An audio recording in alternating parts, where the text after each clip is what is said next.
prepaid nombor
1. Welcome to the Project Next Patch Preview. We've got a lot of great content to show everyone, so let's get into it. New hero, Obsidia. The Sovereign of the Abyss has risen from the ruins of a forgotten age. As a gold...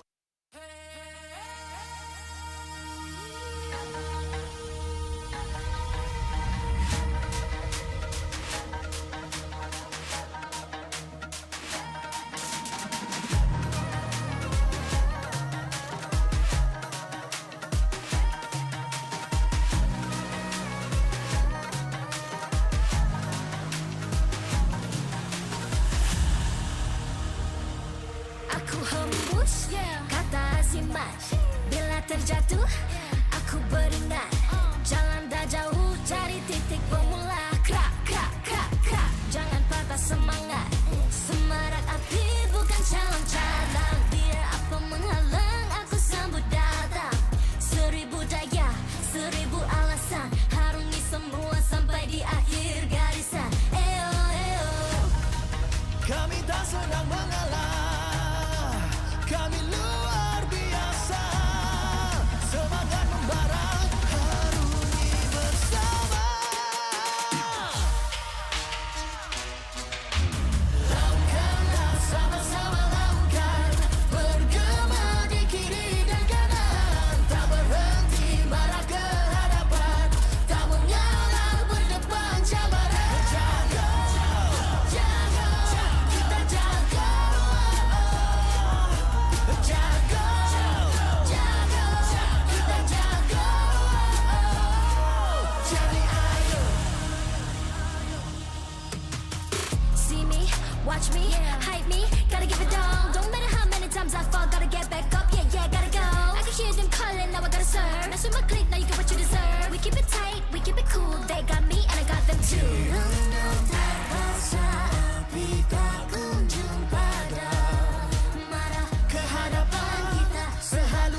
musiman.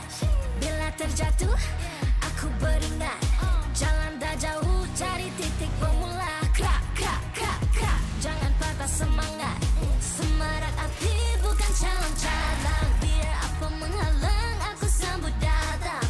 1000 daya, 1000 alasan. Harungi semua sampai di akhir garisan. Eo, eo.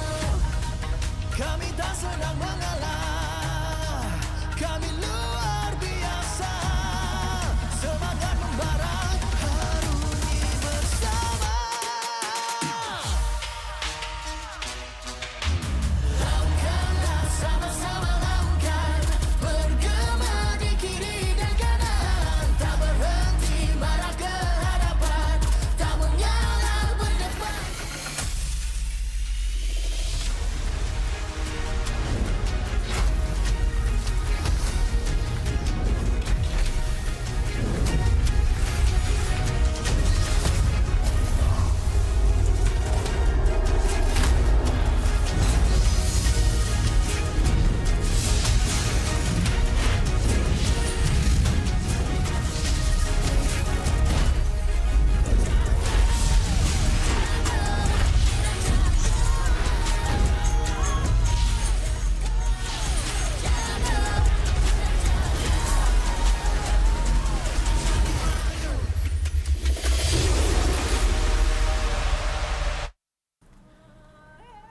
MPL Malaysia Season 16 is powered by Moonton.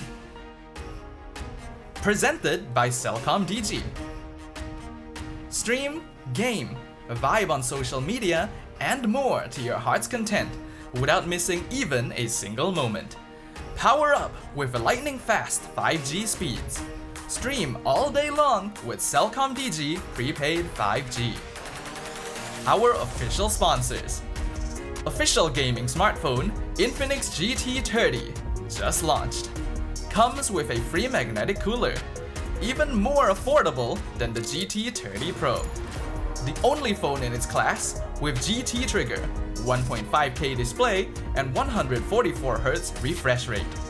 Supports steady performance with 120 FPS in MLBB. Available in 2 exclusive colors for the GT30, green and blue. Perfect meals for gamers, grab. Grab food for one.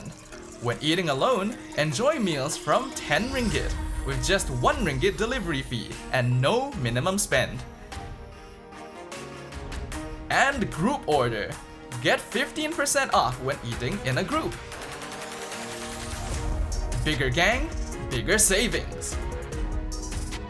Our esports partners, 100 Plus, Ferry, and Yamaha. And thank you to all our strategic partners, Sarah VE and Playas. Supported by KBS, Rakan Muda, ESI, MESF, and PSM.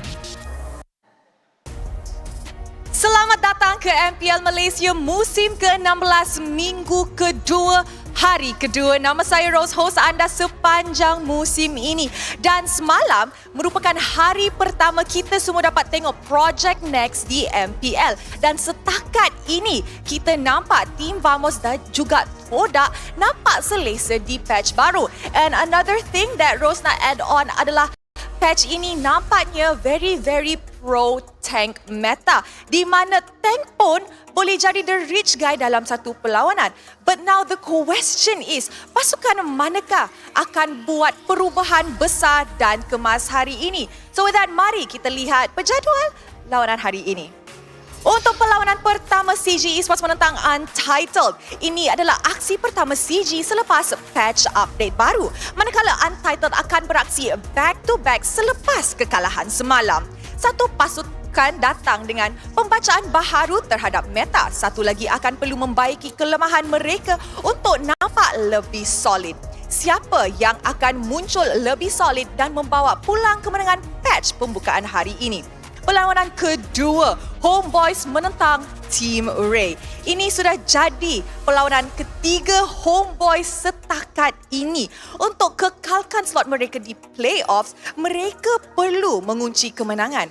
Namun selepas sorakan luar jangka daripada Team Ray pada aksi minggu lepas. Adakah big patch update ini membuka ruang kebangkitan buat Homeboys? And of course, the last match of the day, SRG-OG menentang Todak. The Battle of Kings. Perlawanan legacy di bawah patch baru. Todak semalam mendapatkan reverse sweep yang agak shocking di bawah coach Nafari. Bolehkah mereka membina semula Todak langgap? Dan adakah patch baru ini akan bantu misi 4-peat SRG-OG?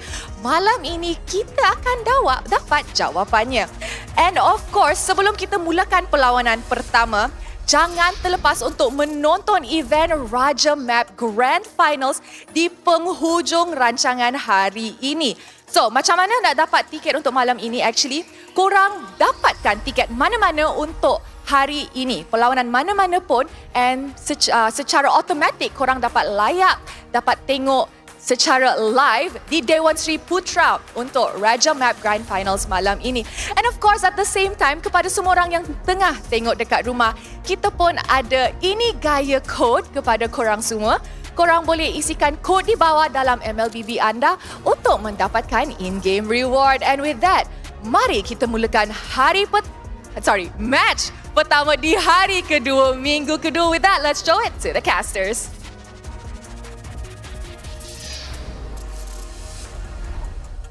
Thank you very much, Rose, and welcome back, ladies and gentlemen, to Week 2, Day 2 of MPL Malaysia Season 16. You're watching the English Desk, where we're about to enter the second day of the massive Project Next 2025 patch. Many new teams, 3 more matches. Will we see even more surprises? My name is Stafa, and I'm joined on the desk today by Gideon as well as Husky. Husky, this is your first day casting after the new patch drop. Any expectations? Expectations? I think I am not satisfied yet from what I saw yesterday. I feel like a lot of teams are still trying to catch up to what Project Next has brought to the table. You know, a lot of changes in the roam position, the 4 different maps. A lot of the gameplays we saw yesterday were teams going back to their natural basic instincts, right? Just playing the game like how they know it. I want to see if the teams that didn't play yesterday, or the teams that are considered to be the strongest one, like SRG-OG, are they going to show us what the essence of each map is actually about? I don't know if they're missing any innovative ideas or just not willing to try, but we did see a couple on Friday itself. For those of you who don't know, the patch update is already dropped, and so far I think there are some interesting changes. Number one, especially to the way roamers earn gold for the most part of it. On top of the fact that patch update also includes the multiple map changes. With only one time we saw Dangerous Grass being played yesterday, and 2 times Broken Walls were available. I think for the most part of it, Dangerous Grass has to be by far the most impactful besides the Broken Walls. I think it is interesting, though, that we were able to get all 4 maps on day 1. I think both of us were doubting whether or not we would actually get to see every single map, considering there were only 2 matches yesterday. But the luck of the draw favored us. We got to see every single one in action, though some to a little less utility than others. I do agree that Grass and Walls seem to have the most impact so far, but I personally want to see a little bit more from Flying Cloud. How about you, Husky? I agree. I think Flying Clouds, I mean, based off of first impression, I definitely feel like Flying Clouds is the most gimmicky one. But I have had the misfortune of getting placed into Flying Clouds in most of my games. And I could say perhaps it could affect how you approach Lord fights in the late game when you're behind, right? When you just respawn and you want to get into position, that could help. See, I agree with you actually, but let's put the maps aside for a quick moment and once again refresh everyone watching about other changes that have come, including the brand new hero Obsidia as well as the revamp on Alice, both of which are not going to be available in Pro Play just yet. But like you mentioned earlier, Gideon, we had seen big changes, especially to roaming, that really increased the speed of farming overall. Now that the teams have gotten to experience it on the map, what changes might they bring?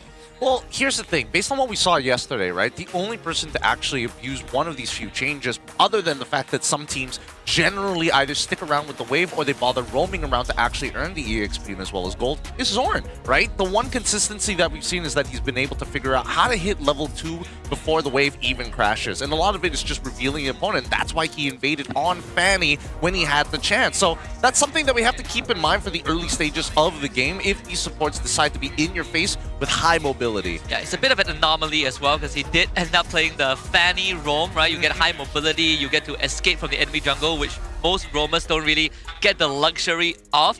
But based on calculation, I think if you play around this vision reveal goal where you reveal someone for the first time after they disappear for the map for 5 seconds, you get 30 gold and 40 XP. So if you reveal 3 heroes at level 1 as a roamer, let's say you walk into a buff take and you see 3 heroes there leashing the buff, it's at level 2 for you before your mid laner even clears the way.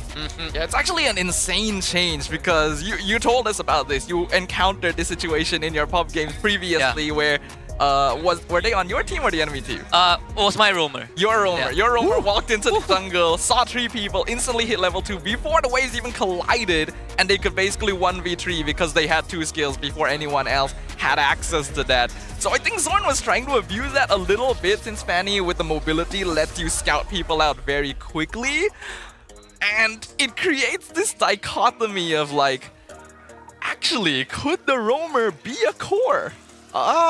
Could the roamer be a core? It seems a little unlikely because there is a cap to it at the end of the day, right? You're still looking to try and hit that 2k cap and 1k cap individually, and even then, the items that would be necessary to be relevant will take you away from those bonuses because that means you're earning like a significantly more amount of gold compared to the rest of the lobby. Because keep in mind, this only applies when you are the lowest gold. Yeah, and you can't be taxing the wave early on, right? There has to be a give and take. I think that's kind of the balancing point for the current road enhancement. So if you want to play core like that Nana roam I saw yesterday, no, don't do it. It's too situational. Yeah, probably not, especially not in our ranked games. If you want to do it in your own time, then that's up to you. But for now, let's talk about the teams that are going to be facing off on stage once again, starting off with CGE Sports, who started their debut in MPL MY Season 16 in a grand fashion, sweeping GMX Kelantan quite handily. But now they're gonna be up against last season's second runner-up. We got Amzik, Valence, Chiku, Gary, and Yetri. Now, based on the outside's impression, of course, Chiku, guys, is bringing in a huge market of fans on his side. But also with 2 veterans in Valence as well as Gary, it's been a good time. The big question is whether Yetri was able to jive during the MAL. And yes, they do. But Amzik is also a big question mark. Some people say that he's been performing decently well, and I have to agree. I think that Chiku, guys, has definitely found a star in Amzik for now, still grooming him to eventually become the gold laner that they need. But we need to see more resistance, right? We need to see how much Amzik can actually handle things by himself.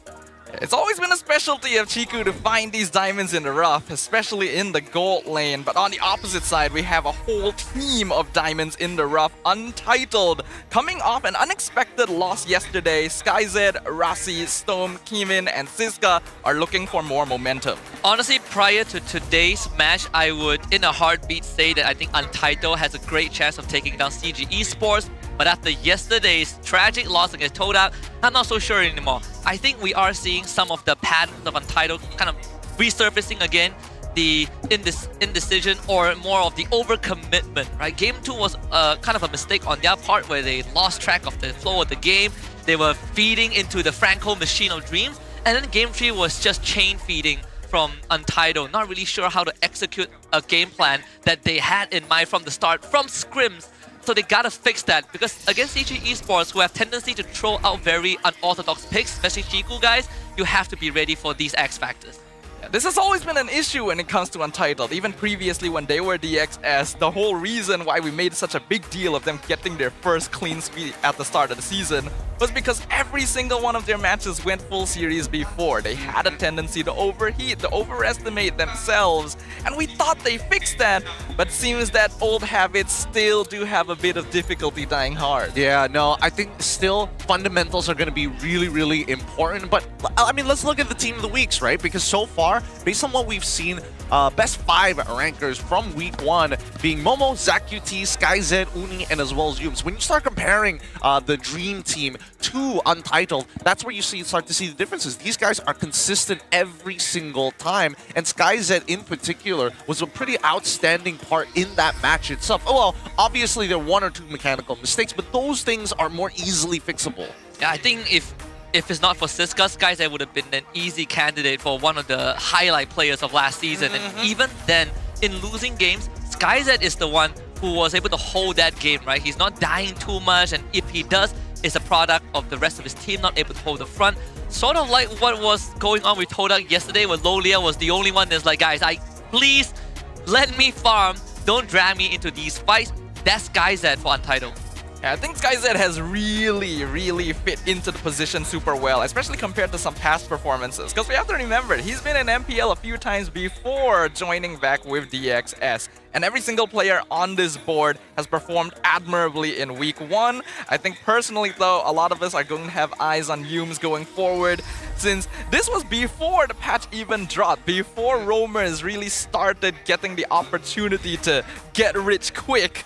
So it's not just Yums, every single roamer in the league has a lot of opportunities moving forward now. I mean, you even heard the quote from yesterday from Untitled. They wanted to see SRG play first, but let's talk about this upcoming rise of roamers. Because again, as much as everybody has been idolizing Yums at this point, we still have veterans in our own right. Rossi as well, another veteran in his own right, coming in from the MPL Indonesia.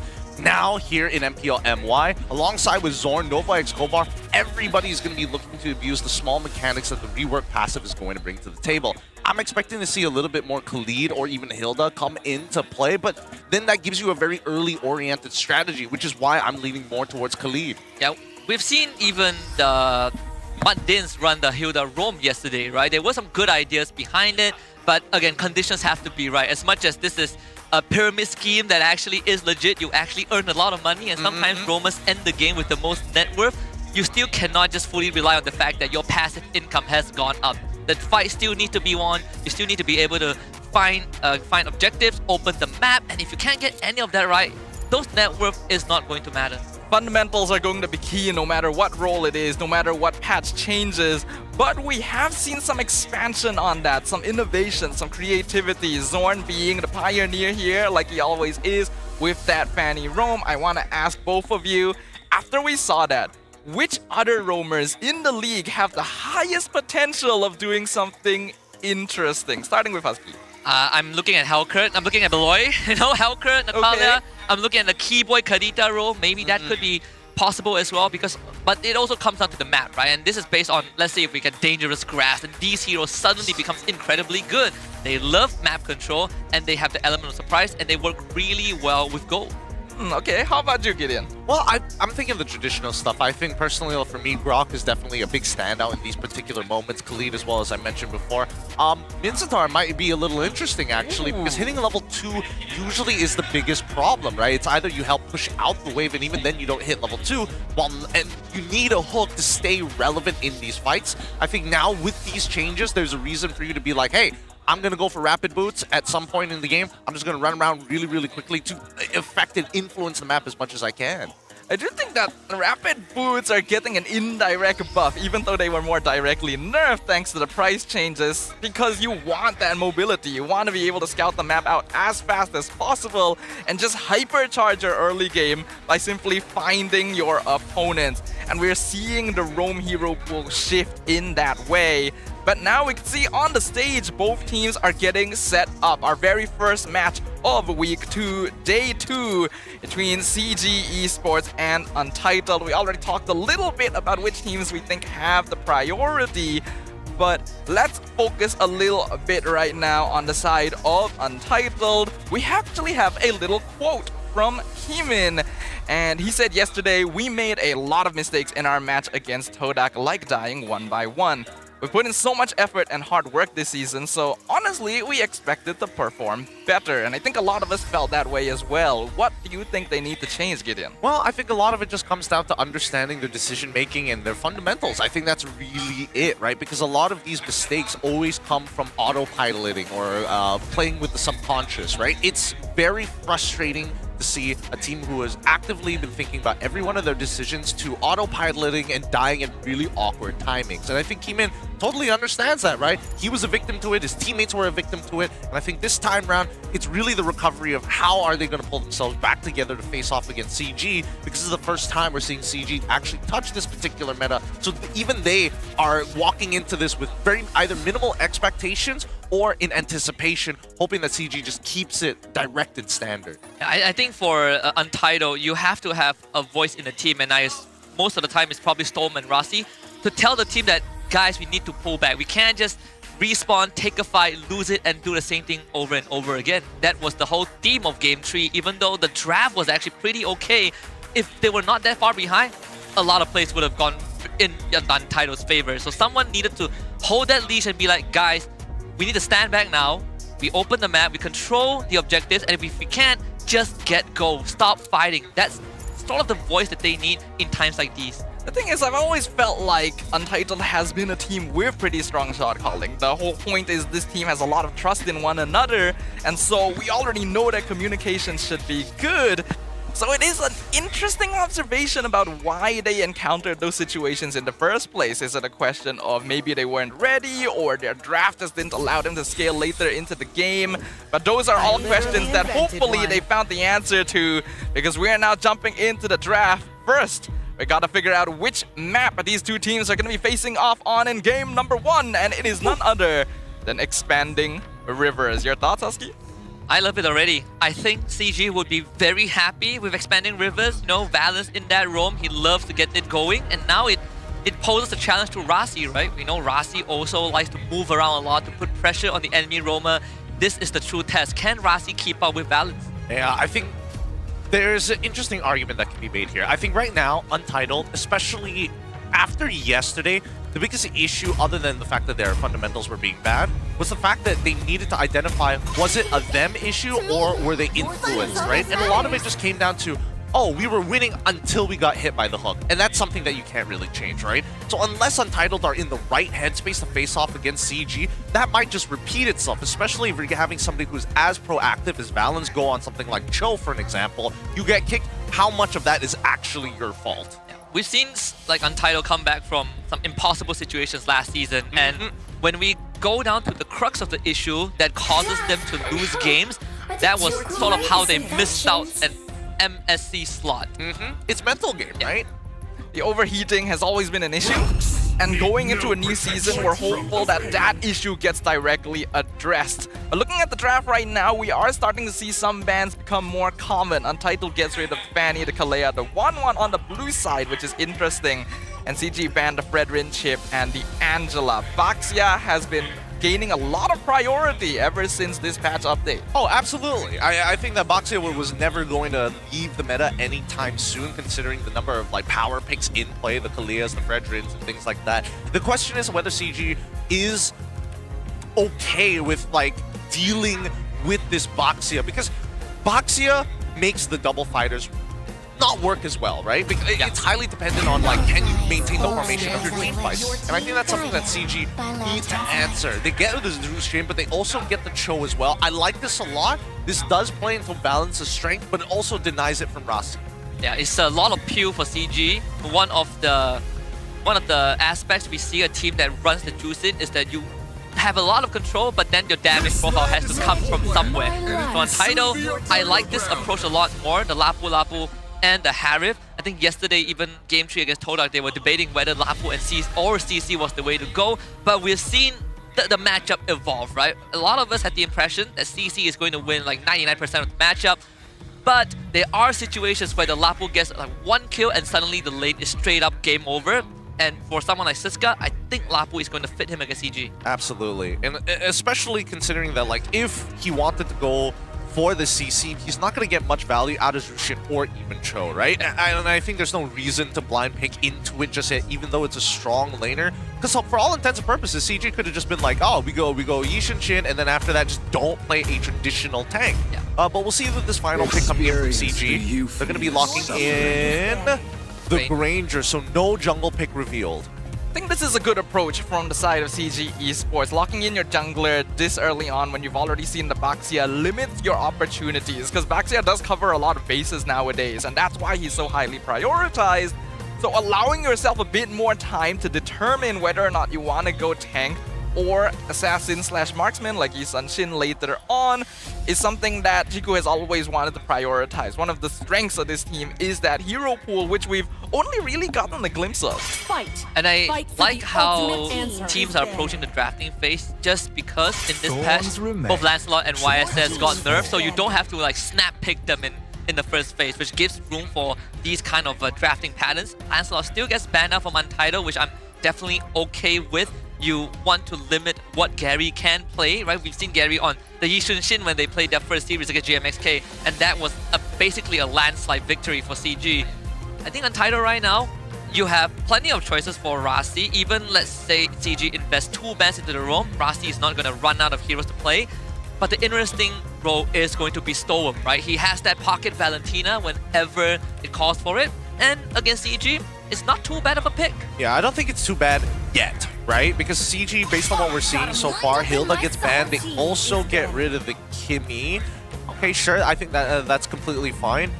My guess is that they want to lean into the Assassins. The Kimmy, though, I would have imagined that they wanted something a little bit more burst-oriented, but I suppose Kimmy does have a bit of mobility to kind of get through places. Untitled, smart ban, getting rid of the Hayabusa, and now it's kind of up to CG to make the decision. I was suspecting they wanted to lean into the Assassins, but right now with 2 of them out of the way, I don't feel like picking up Link right now is the best either. So I feel like they're only left with Yi Sun-shin. Yeah, it's Akai.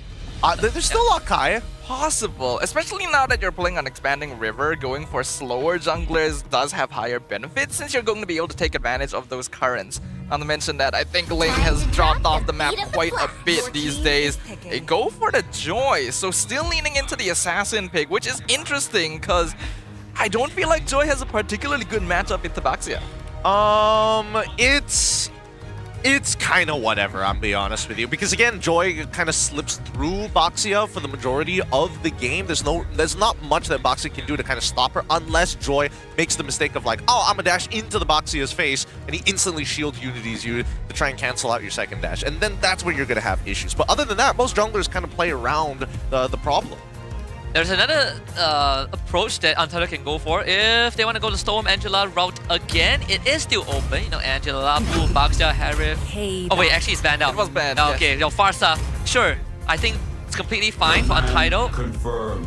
More and more Rossi gets the Grok one more time, and that's what they used to win against Todak yesterday too. Yeah, this one's pretty decent, but Untitled is forcing CG to play mechanically well. I think there's no going around that, right? You get hit by too many abilities, you're going to die. If you're playing Cho into the Grok, you have to be able to use your anti-CC, and similarly to Grok as well, to kind of dodge certain abilities. At least for Grok, it's a little bit more telegraphed because of the butterflies and the markings, you can kind of tell. But with the Cho, it's a fighting game. It's all about those footsies. Yeah, it's an interesting answer for Untitled because when you look at it on paper, these heroes are not really meant to be direct answers to what CG is putting out. They're actually countered in a way, like Farsa being weak to Joy, Granger, and Cho, but they're just trying to keep it standard to see what CG will have in store for them. The glue comes out as the final pick for Yetri in the EXP lane, and with the drafts complete, how are you feeling? Ooh, who's gonna kill the glue? I think that's question number one. Yeah. It's the same problem that that I think GMSK ran into against Vamos yesterday, where Go just had an Esmeralda, and GMSK were just like, I cannot take down this XP lane. Once more emphasizing how important having a good XP matchup is. Yeah, no, it's pretty important, and I think right now, same points that I have for CG, it's a very mechanically inclined composition. Their success solely depends on how many abilities can they effectively get out and get value from with the way of the dragon, and especially for Amzik, this is going to be a big test for him because it's difficult to get in on these fights with so many threats looming to be able to kind of break through the front lines. Yeah, there's gonna be a lot to get through here, but Untitled trying to keep it a little bit more on down low, a little more standard, so that they don't overheat the same way they did yesterday by experimenting with different compositions. The waters of the Land of Dawn shall expand once again to facilitate even greater movement, even greater rotations, as we return once more for our very first game of Day 2 between Untitled and CG Esports. Now watch balance at level 2. just as this wave gets cleared out. He probably saw like... Yeah, I only saw 2 heroes, sadly. I think if he saw the third one, he's gonna hit level 2. Yeah, right about now. The timing's still okay. Rossi didn't have the same luxury. And that's gonna prompt Keemin to instantly show up with the shield unity to bail out his teammates. Right onto Chiku, guys. That's the first blood coming through. Very, very good setup from Untitled. That was a great wall. Most people tend to forget how much damage Grok actually does, mainly after the changes. You remember, if people remember old Grok, they're like, be careful, if he charges too much, he'll chunk out half your HP bar. But now at level 2 itself, to not only deny space, but get a full-blown kill onto Chiku, guys. That's exactly what you want to see. It's a great start and really well identified from Untitled as well. They know for sure their mid lane combo is going to clear wave a little bit quicker, so they can set up a kill instantly for Keemin and slow down the momentum so that they can take advantage of an early mid-game power spike with this Varsa. And Valor's Shunpo into the wall. Mid lane, another kill! Just not letting Chiku, guys, take a break. That's 2 times where the flicker was not expended, and that is going to give Storm so much space. Unfortunately, Chiku, guys, the only way to outplay that is just don't get hit by the stun. You just got to sidestep Storm's stun. And Keemin, like, you can, I guess you still have Flicker available and you don't want to waste it, but how much of the wave have you lost at this point? At this, Storm level 3 to Chiku's level 3, slight EXP difference. Overall, we see that at least Rossi is coming up to the top side of the map to bail Siska from this lane and even give the extra EXP over. Bigger question is Chiku, guys, going to hit level 4 for this turtle? We see Gary at the orange buff of Untitled. He's trying to catch up in terms of experience, and he is going to get that bit of a head start. Turtle for Untitled as they quickly make a rotation down boss. Guys, I will give the intel that Gary has just been there. And once again, I think Untitled on the ball. Really good call, and you can see that Keemin instantly responded to that as well. Yethreen as well as Chiku, guys, cannot do much about this. They need to find a pick-off of some sort, but if Balance gets involved, he might just end up dying. So they just gotta back away from this, just let him take it. Oh god. Looking for Yetri, Fades right. The last salvo doesn't connect. Braver Spider allowing Siska to get away. Had to invest the flicker. Good shield unity to stop Balance, who was looking for a kick. And Rossi with a tectonic charge is enough. Rossi popping off. Definitely had something to say after his performance yesterday, showing the world that he is still a roamer to be feared. Lots of really great calls being made by Untitled right now, targeting the mid lane specifically to deny the roam potential from the Zeus-in, and now they're making plays. Trying to make a play onto Rossi. The flicker from Rossi to buy distance. Keemin in the midst of things. Balance finally gets a kick off on the Stoa, who will use his flicker to get away. Great peel, but Amzik comes in with the Death Sonata. Snipes onto Storm. CG looking to fight more. Another pushback with the wall. Balance still staying there, but Guys is gonna look for him. Double for Amzik, who just keeps on participating. Gary electrifying Beast, more than enough to get him out of that fight. And sadly for SkyZ, he gets nothing. He's mad. He's mad. He's mad. Two people at 1 HP, both of which got hit by every ability SkyZ had to offer. He just didn't have enough base damage to finish them off. That's so unfortunate for a gold laner.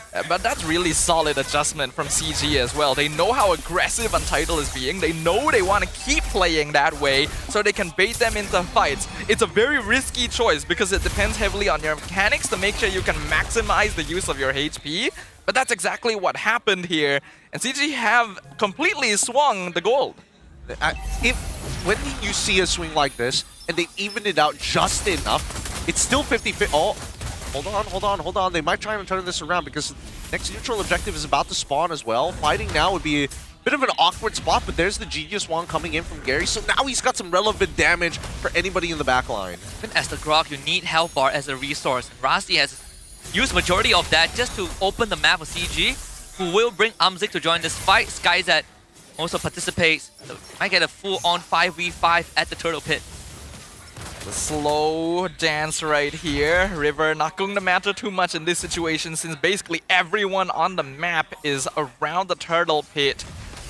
Right now, Untitled have lost the initiation that they had earlier, and since Rasi is not at full HP, it's a bit hard for him to go hyper-aggressive. CG making good use of this space. Alan's taking up a lot of that room too in the bush. Him and Yetri are doing a fantastic job in making sure that Untitled doesn't get priority, while also freeing up Gary to take that wave up top, gain experience, and some pocket change in the meantime. They're going to keep on dancing for a little bit, but again, gold laners, they've already decided. Oh! Tectonic charge from Gary, flicker from Siska, they go straight onto the droid. Great setup again from Untitled to make the kill and the turtle take happen. Amzik will settle for the bottom tier 1 as a trade.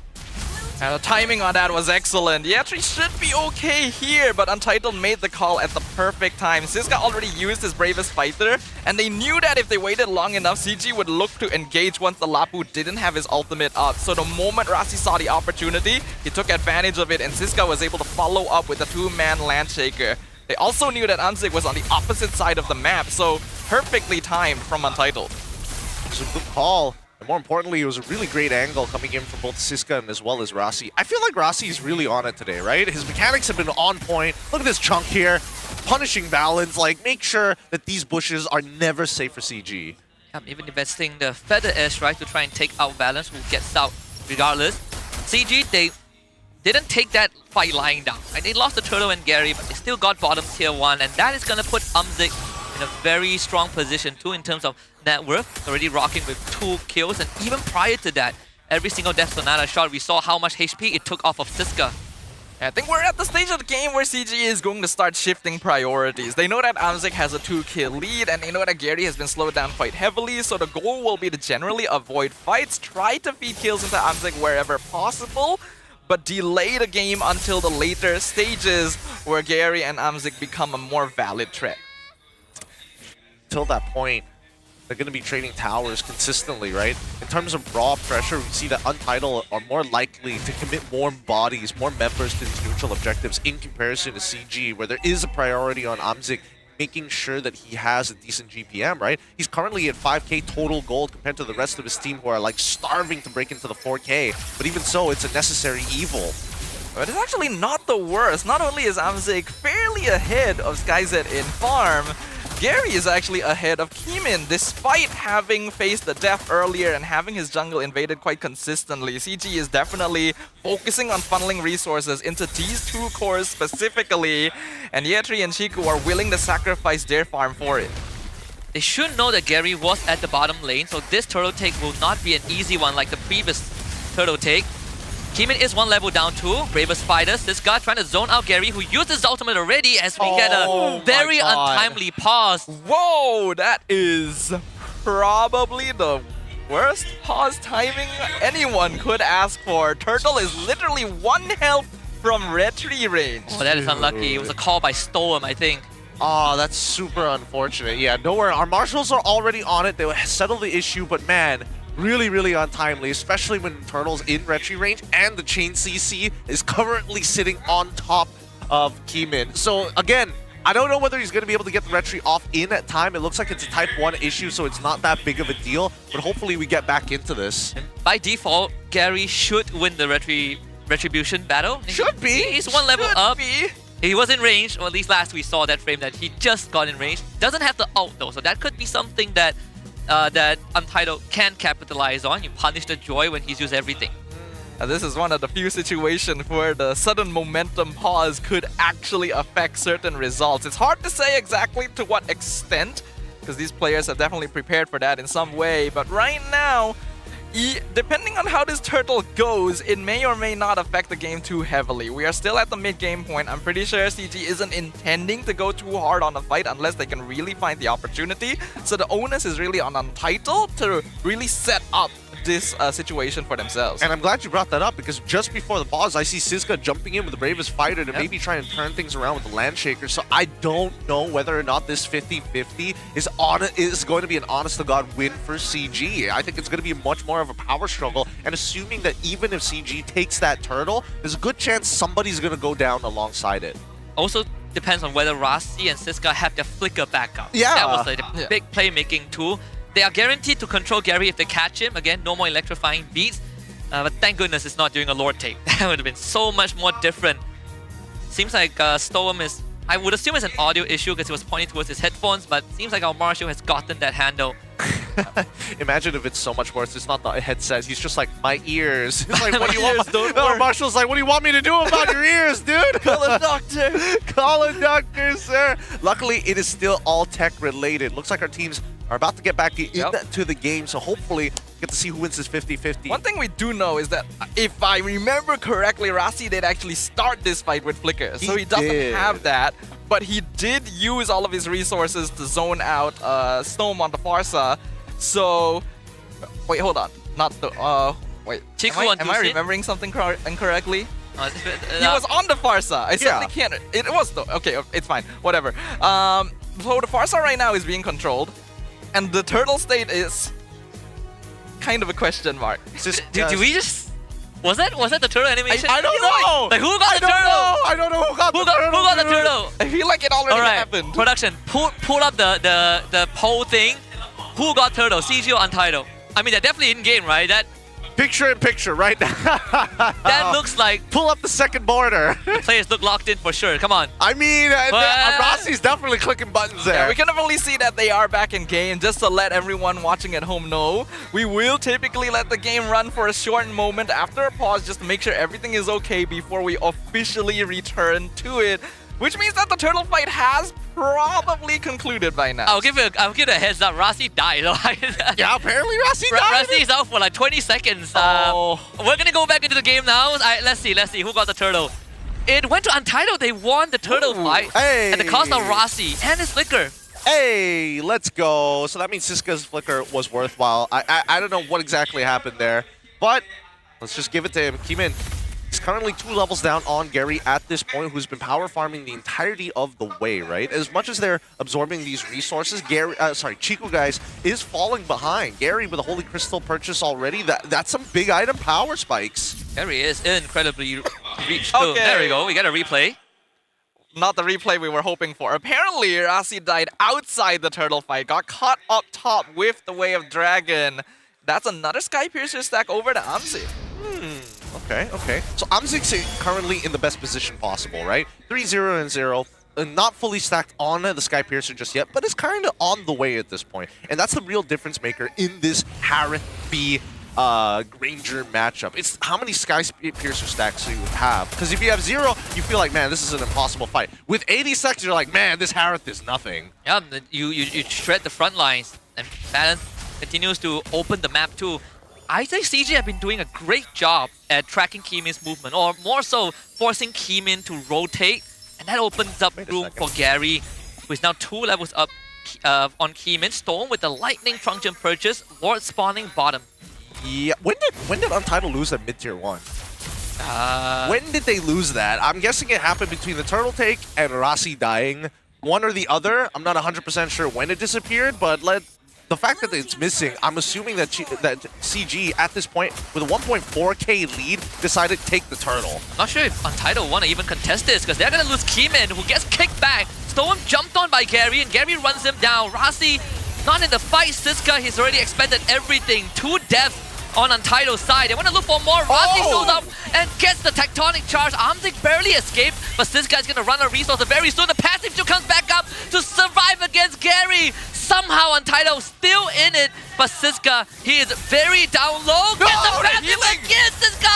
Ravens by the backup, he's swinging that free sword to buy time for Untitled to make it an even trade. And even as Ammon forces backup from SkyZ, somehow Untitled stabilized that fight. And SkyZ's going for more. Amzik has to run. That's an insane fight right there, ladies and gentlemen. It started pretty messy. It looked like CG had a great catch by picking up Keemin first, but then Untitled full dived. And I initially thought it was a mistake for Siska to go that far back just to chase Amzik away. By the way, props to the Granger once again, new player, showing that he's positioning really well. But Siska survived for such a long time as well that it ended up trading Gary with him. I got my nominee for Play of the Day right now. With 2 bravest fighters in a single fight. Oh my god, with 5% HP. 5% HP. Triggered his passive twice somehow. He somehow triggered it twice. And he snuck Brace Might in. Oh, dude, I can't believe he got away with that. I'm still surprised that play just happened. Wait, keep an eye on Amzik as well as Valens. They've got a pretty decent flank angle through the mid lane if necessary. Amzik's going to show himself, but I'm waiting for Valens to make that move. The flickers are going to be back up for Untitled. Maximum 30 seconds for Rasi. Storm will get his now. This also needs a bit of time. Valens is not going to wait. Finds the kick, but instantly Spirit Fight from SkyZ. Valens gets jumped on. Keemin just zones Amzik away. Balance will give up his life. Skyzed picks up the kill and came in, protected by his teammates. Great fed airstrike from Storm. Everyone from CG running away. It's about breaking bad line. Oh wait, Skyzed. They got him! Beatrice pulls Skyzed back and gives Amzik the 4th kill. Do they know where Gary is though? They definitely are not tracking this Joy, and Rasi will now find the info. Knock Gary back just a little bit. And CG now gain priority over Lord. Pretty unlucky, pretty unlucky. Amzik is still around, so they have relevant damage. Storm, the only damage dealer other than Siska. There's no guarantee that they can connect on Amzik. They know he has Flicker as well. Rasi's Flicker is back up. He couldn't make a hero play here with Siska, who also has his resource. Storm gets jumped up by Gary again, and they engage! My God. We talked about this. Storm with the reposition, buying space once more, but they still lost him. And now Landshaker out from Siska. Him and Keemin will have to hold the front. Gary trying to get the Lord to retry range, couldn't get it, chased away by Siska. Rasi in the thick of things. Siska with the collection. Keemin now has a free Lord to take Untitled. Again, weather the storm. That is the breakthrough they were looking for right there. CG 100% jumped the gun, spent way too many resources, dived way too far to try and go for backline pickoffs. Amzik has been so far doing such a good job of keeping himself alive in the back, but he walked into the jungle and got caught in the tectonic charge, and when that happened, the fight was basically over for CG. To be fair, Amzik had already used this Flicker. There was not much he could do to get away from that tectonic charge, no matter how you look at it. Rasi, really good options here. Like, his pre-existing knowledge of Grok has definitely helped him understand the way that he can kind of manipulate the way opponents play, and more importantly so, the use of the wall. But at this point, they need towers if they want space on the map, and that's their biggest problem. With this Lord, that's going to open up a bit of space, but CG are going to say, we're going to give you anything but our mid-tier 1. Not only that, Siska has been instrumental in the last 2 fights. The one that would have given CG a massive lead, and the one that led up to the Lord take. Siska doing everything on this Lapu. If we had any doubts about it before, I think Lapu Lapu is going to become the new Prio EXP pick here besides CC. Lord now going to be crashing in up top. With Amzik alive, CG will be able to clear it quite quickly, and there is no longer a fettered airstrike. Untitled still want to push it. Start of the game, when we saw the draft, we said that who is going to take down Yetree? In Title say we take down his teammates. And then Yetree becomes a bit of an irrelevant for the rest of the fight. Rasi has to flicker, Tectonic tries to get out. Balance out, find the opening, that's Storm. Untitled, have they overstayed their welcome? Because Rasi comes back with the immortality, drag back onto Skyzed, who needs to get out of this situation with an outplay, but it's just not possible. And now it comes out to Siska and Keemin, control for very long, but Siska flickers Landshaker again. He needs to be a hero that he has always been. On to Chico, guys. This Lapu is too much. Chico needs to get out. Siska on the chase, Yetree with the peel. And after all of that, it's still an even exchange. Oh my God, Siska. What? He's still alive and he's not dying. He's not dying. Do we not have anti-heal? I'm pretty sure that you guys had the going on, but even then, that damage reduction made sure that Amzik just could not cut through Siska's raw sustain. Unbelievable. By all means, that should have been a CG fight. It was perfectly started, perfectly taken. Yetree found Skyzed. They grouped them all up together for the AoE damage. You only had the Baxi and Lapu Lapu left, and Untitled still beat the odds. Siska sitting on the very top of the damage dealt ranking, outpacing even a Granger. He's cracking his neck on the player cam. He's like, okay, boys. It's fine. This is my game. That was the 4v5. Storm was not part of the fight. Storm was not part of the fight. Skyzed was basically trying his best, but he was essentially gone as well. Keemin existed, I suppose. He put down the anti-heal at least, but man, that could have gone so badly, or it should have at least gone badly for Untitled. CG have to rethink the plan because Siska is too big of an issue, and I don't think that Gary can do it by himself alongside Amzik, especially when there's so much sustain. They could look to kick Siska early before he gets the bravest fighter down, but even then, I think Yetree just keep his eyes on Skyzed and maybe even Storm. Everybody else has to just play around Siska. 20 seconds until his flicker. He forces out the lantern, the ult from Chiku, guys. So no Crimson Beacon for the next 25 seconds. The question they also need to ask themselves is, has anyone found where Balance is? That could be a big game changer too. Skyzed has Purify, but not Storm. Issue is, even if Valens gets a pickup, CG is a little bit lacking on burst. Gary can only really look to maybe one-shot Storm or SkyZ, and then the rest is up to Amzik. That's why Untitled are quite comfortable diving him in the backline. Because as long as they keep the Granger out of the fight, they can take as long as they need. Okay, interesting move coming in from Untitled. Like, CG don't want to be the first people to sit on top of this Lord, so they're trying to manipulate the waves, but here comes Valens with the flag! He does have to purify. SkyZ still holds on to it. Now presses it. Gary on top of SkyZ, who needs to run away. Rossi can't save him in time. And Gary will be underneath the turret. Finds a double kill for himself. Untitled finally caught with their pants down. This is what you want to see from CG's side, right? They know they've got the mechanics, but they need to set up the scenario where Untitled are forced to kind of move out of their positions. CG want to go for these big flanks. They need to take out backline damage dealers, and they found Skyzen and as well as Stoem because they were threatening the mid lane. Untitled preemptively moves over to try and block it, and that's when CG snaps. Good Lord reset by Rossi, but he might have to sacrifice his life because Yetri found him. Siska, bravest fighter to disengage. Really wants to hold on to the flicker if he can. Should be able to do so to buy time for his team to come back, but I think CG should get this door without any problem. The only way for CG to have come back in this situation was to just out-mechanic and outshot call Untitled, and that's exactly what happened. Literally, the steps I said they needed to take, Gary needed to burst SkyZ and Stoem happened. They get the Lord. Kimin, you should not be here. Why? Why was that call even possible from Untitled? Desperate. Just although he felt like he was forced to move, or like at least force Gary into a 50-50 scenario, right? I think that at the end of it, mistakes happen, it's fine, but let's see if they lose an inhibitor because of it. Because Keyman at this point, even if he goes onto the defense, doesn't provide much value other than slowing down the Lord. Purify just back up for SkyZ 4v5 situation. Rasti's gonna get kicked. Let's see, flickers away. Does have the tectonic charge to work with. Lord needs to be priority number one as Untitled invests everything to take out the Lord. Rasti using his body as a shield. It fell SkyZ again! The knockup from Valens doing more than enough work. Rasti's gonna come back with immortality. The Lord still has some health to work with. Stolen will have to invest everything to get rid of that objective. But there's still a catapult, and CG, despite everything that has happened, will take game one from Untitled. An unexpected result, all things considered. Considering that Untitled were controlling most of that early to mid game. CG held strong, they knew the win condition, they persevered until they hit the late game timing. And that's all it took. Yep, just one game already. 1-0 so far for CG. Really had to get fluid in the match. They were the ones who had to out-mechanic here. Yes, there were some mistakes, of course, but definitely with Siska's performance, they had to slow down, really think about how to approach the game in a very tactical sense. If you can bait movements, they have to break formation.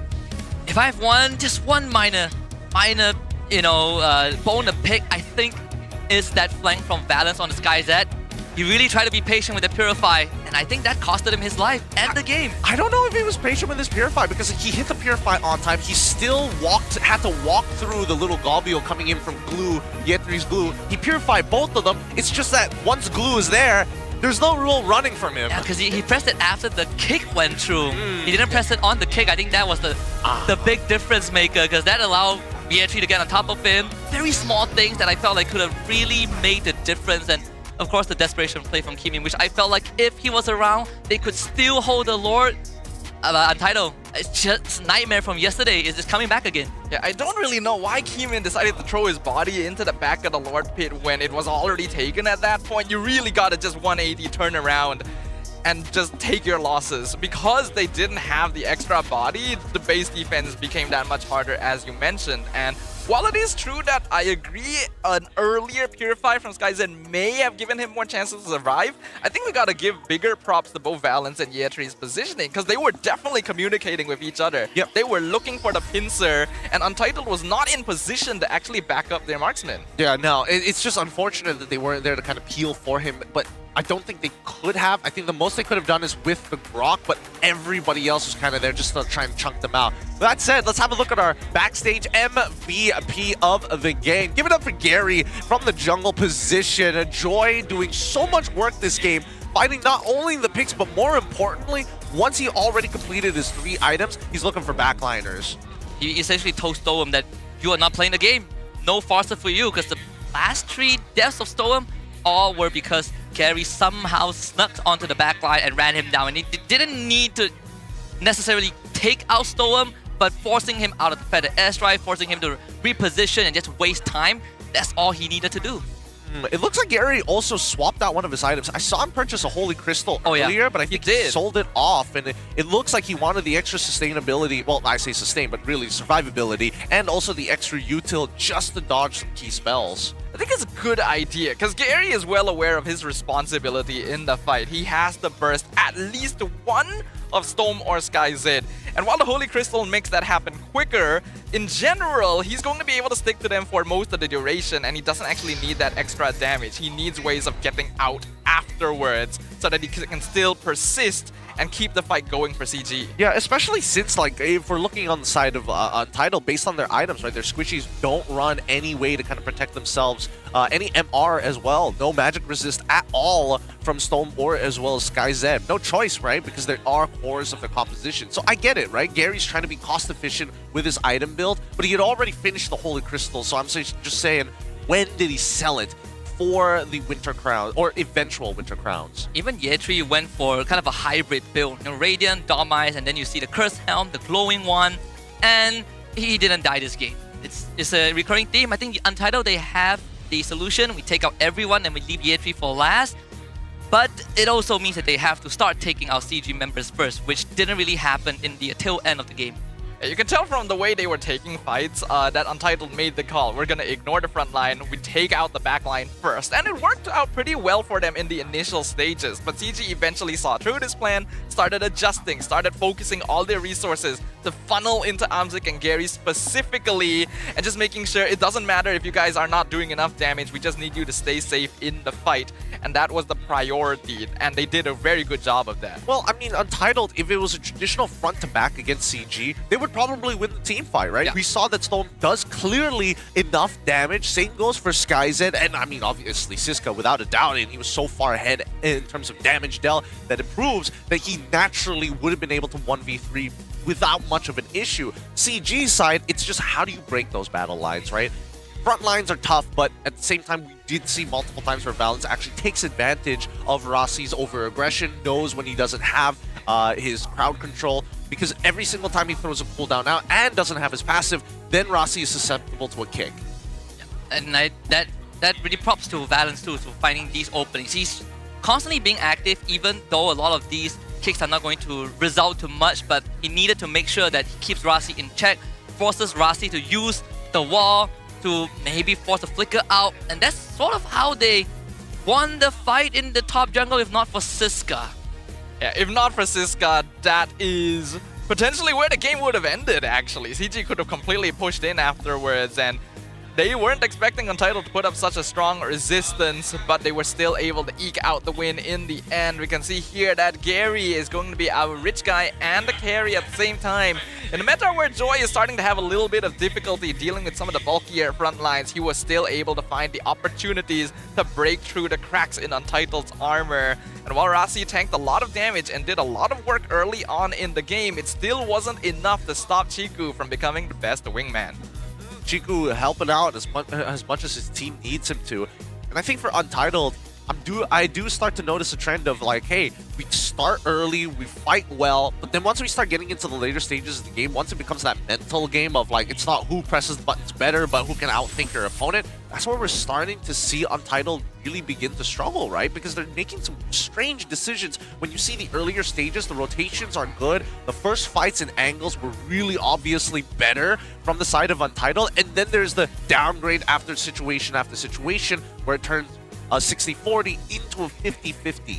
I would even argue in certain team fights, I think Untitled fought way better than what CG could have put out, right? And that is in the event that CG had advantage. Like in these situations where CG got the numbers advantage, especially this one where basically two members of Untitled were obsolete and they were left in a 2v5, Untitled still were able to equalize the team fight, and that's something that is very consistent with the team. But like Gideon said, it's the late game decision. This is when it comes down, when push comes to shove, when your backs are against the wall, that's where Untitled start to collapse. I feel like there's a kind of discord between the members of Untitled once you get into the later stages, because some of them have a tendency to overheat or to want to make. Oh wait, Rossi missed the tectonic charge as well. That is a massive blunder right there. And I don't even blame him. That actually happens more often than I'd like to admit. Yeah, because the Grok can't just instantly go into the tectonic charge. There's a bit of a wind up to it. So there's like a split second that you can react. Overall, yeah, CG, they can push some buttons and it's clear. Ooh. It's clear, all right. CG are here to play after all. And a lot of us were asking the question, right? All right, CG had a great debut, 2-0 against GMX, but can they do the same against a stronger, more experienced team? CG instantly telling us, yes, we can. And to be fair to Untitled, they set the bar very, very high on their debut season. And I think to top that is not going to be easy. There is a universe that they could finish not top 3 this season, and you know, you have to be fine with it, right? With contenders like CG, with Vamos looking good, and even with Monster Vicious being back in the conversation. But it's more important to know if Untitled can come back from that loss, because it looked very close. It did look very, very close indeed, but we want to ask you guys, what do you think? If you look at the bottom of the screen right now, we have a question to ask y'all that you can answer by scanning the QR code below. What do you guys think CG needs to watch out about Untitled? Is it A, Keemin's aggressive jungling? Is it B, SkyZ's bloodthirsty marksman? Or is it C, Ziska's hard frontline / zoning? What would be your answer, Gideon? C, man, Ziska is doing so much work on this Lapu. And if there's anything that we can learn from yesterday's games, is the fact that if Ziska doesn't do well, the rest of the team starts to not do well too. Because Fondir was lost to him in game number 1, was able to go even in game number 2. Game 3 is where we see Fondir actually win against Ziska, and how easy was that game once he's out of the picture? I'm surprised that Rossi isn't part of the choice, right? Because I would have Rossi. Like, I would instantly pick Rossi because I think he is the enabler of the team. Like, him and Ziska work hand in hand, but without Rossi, Ziska can't do it all on his own. So D, Rossi. Option D. Option D. Let's add that option for the fans. If enough of you guys ask for it, put it in the comments, Rossi, D. Then maybe we'll consider that in the future. But yeah, I do think that every single member of Untitled has shown their capability and they work really well as a unit. And they clearly went into this game with an idea. We're gonna be aggressive, we're gonna disable Chiku, then we can roam around the map for free. And it worked for a long time. But they lack the ability to adjust after Chiku guys adapted to it. So what's next? I think it's the same as what we talked about prior, leading into up to game 1. Is just you need to know when to pump the brakes. Even in the early game, we agreed in Untitled they had some very good rotations, some great skirmishes, but they forgot to pump the brakes, and CG equalized the net worth. That's sort of something that has been a reoccurring theme. Someone needs to be like, okay, we're content with this. Let's go back to managing our ways, get some goal from our team, because they were losing the macro game too. Yeah, well, I think right now Untitled need to be a little bit more malleable, right? I think that they're decent at pushing the agenda, but I think if we look at the words from Coach Rain, there's concerns from Project Nets about finding the specific strategies for each map. Then you start to think a little bit more about the situation, right? Every map is designed to maximize different heroes. To help CG become more flexible, the first step is to find the reasoning behind why each map was released. So, as we see from Coach Rain, they're already taking into consideration how quickly they need to move across the map. Previous one that we played was the Expanding Rivers. I think that's something that Coach Theo is also thinking about at the same time, and I think their players need to just calm down, be malleable and flexible like Coach Rain, and think about the game, hey, we need to be consistent in winning our fights and continuing to press the advantage, but as soon as we drop the ball, we don't necessarily need to pump the brakes. We just need to flip the switch, go back a little bit more passive, and then flip it back once we start winning. Cut your losses. I think that's the most important thing that Untitled struggles with. It feels like it's two sides of the same coin. When they do very well, we see them incredibly disciplined, even more disciplined than the veteran teams we saw last season in the second half of the regular season in the playoffs. And then there are times where they just throw bodies. Yeah, it's a big dichotomy here that we hope can become a bit more consistent, but we actually have a bit of a WhatsApp leak here from the MPL MY caster group. where Subwoofer, I wonder who that is, you know, who would woof around here? He said, in game 1 of GMXK versus Vamos, Zorn was the second person to hit level 15 after Jaja. And then Adine said, wait till Lancelot goes roam. Ching, C2 enemy, instantly gets 60 gold. Kadita roam could be an option, you know? Hashtag long live a roamer. Hey, I've been fighting with Adine a lot in the group chat. Like, shut out, you roamer main. Like, as a mid lane player, oh man, we need some love. Yeah, I do agree that roamers needed a bit of a change, but mid laners have been suffering a lot. Hey, all your power is in the kit, and that's pretty much all they're getting. That's all you guys are getting. It's like, ooh, here's a decent kit. And even then, it gets banned out like 90% of the time. Yeah, a long time coming. Mean, as playing as a mid laner, you feel like a Paralympic, right? Like I have all the tools, but I'm on a wheelchair, and I need my roamer to push me around. And what if my roamer can't push me around? What happens? Yeah, what if I trip over a piece of gravel? My roamer could have kicked out of the way. Yeah, I do. Is, like, my roamer used to help me around, you know, but after they made the changes and said, hey, you only get paid if you find other people, it's like, he left me, and now I don't have a friend anymore, and it's very, very sad. But you know what's not sad? The excitement of finding out what's going to be the map for game number 2. The rotation pulls out dangerous grass, and that means danger will now lurk around every corner. Well, Untitled only won on Broken Wall so far. They came close in Expanding Rivers. They came close in Dangerous Grass too, and then they sort of dropped the ball. But the bans, surprisingly, are exactly the same. Untitled still get first pick just like game 1. Coach Theo not changing his plan, and I think it makes total sense because, again, his composition doesn't really care about these bushes too much overall. They had people to be able to clear them. From CG's side, I don't know if they're discussing about what this last pick is going to be, or at the very least what this last ban is going to be now that the map has changed. Yeah, previously they banned out Angela in this position. Yesterday we saw very specific bans on heroes like Natalia and Guinevere when it came to the Dangerous Grass as well. But they will ban out the Zeus'in instead, which does make a lot of sense. This hero is one of the easier ways to scout out all those bushes. Interesting. I feel like CG want to get this Angela selected in for Untitled, and looks like Untitled are happy to bite on it. So now CG, what was the plan, right? Because they were actively discussing about whether to let Zushin through or whether to pick up, whether to ban out the Angela. And I want to see the response because there's multiple ways to deal with this. Either you deal with the hero itself, or you have somebody who's even more aggressive to force out the Heart Guard early on in these fights, back off, and then re-engage. But it's less punishing too because Heart Guard's cooldown is 20 seconds, right? So there's a way smaller margin of error in that from that early to mid game. It's such a low cooldown actually. You do trade the scaling though, so when the game goes late, you sort of get punished there. Or you could go down the cooldown route and be like, I'll take a Franco. Or in this case, Esmeralda, you suck the shield away. Alright. Yesterday we questioned why the opposing team didn't go Esmeralda when the Angela was shown, but that was because the EXP lane matchup wasn't as ideal this time. CG just snap it up instantly, and they even lock in the Harif alongside it, so that way Amzik will not be countered by the Esme pick on the opposite end. I was wondering if CG might do something like steal the Baxia away, because that would be a great Angela combo and it's a counter, but that's open now if Untitled want to lock it in. I think they can go CC Baxia as a means to an end. They already guarantee a winning matchup for the CC. The adjustments does hurt her in the laning, especially against Esme, but once you get the War Axe, it becomes kind of a non-factor. Yeah.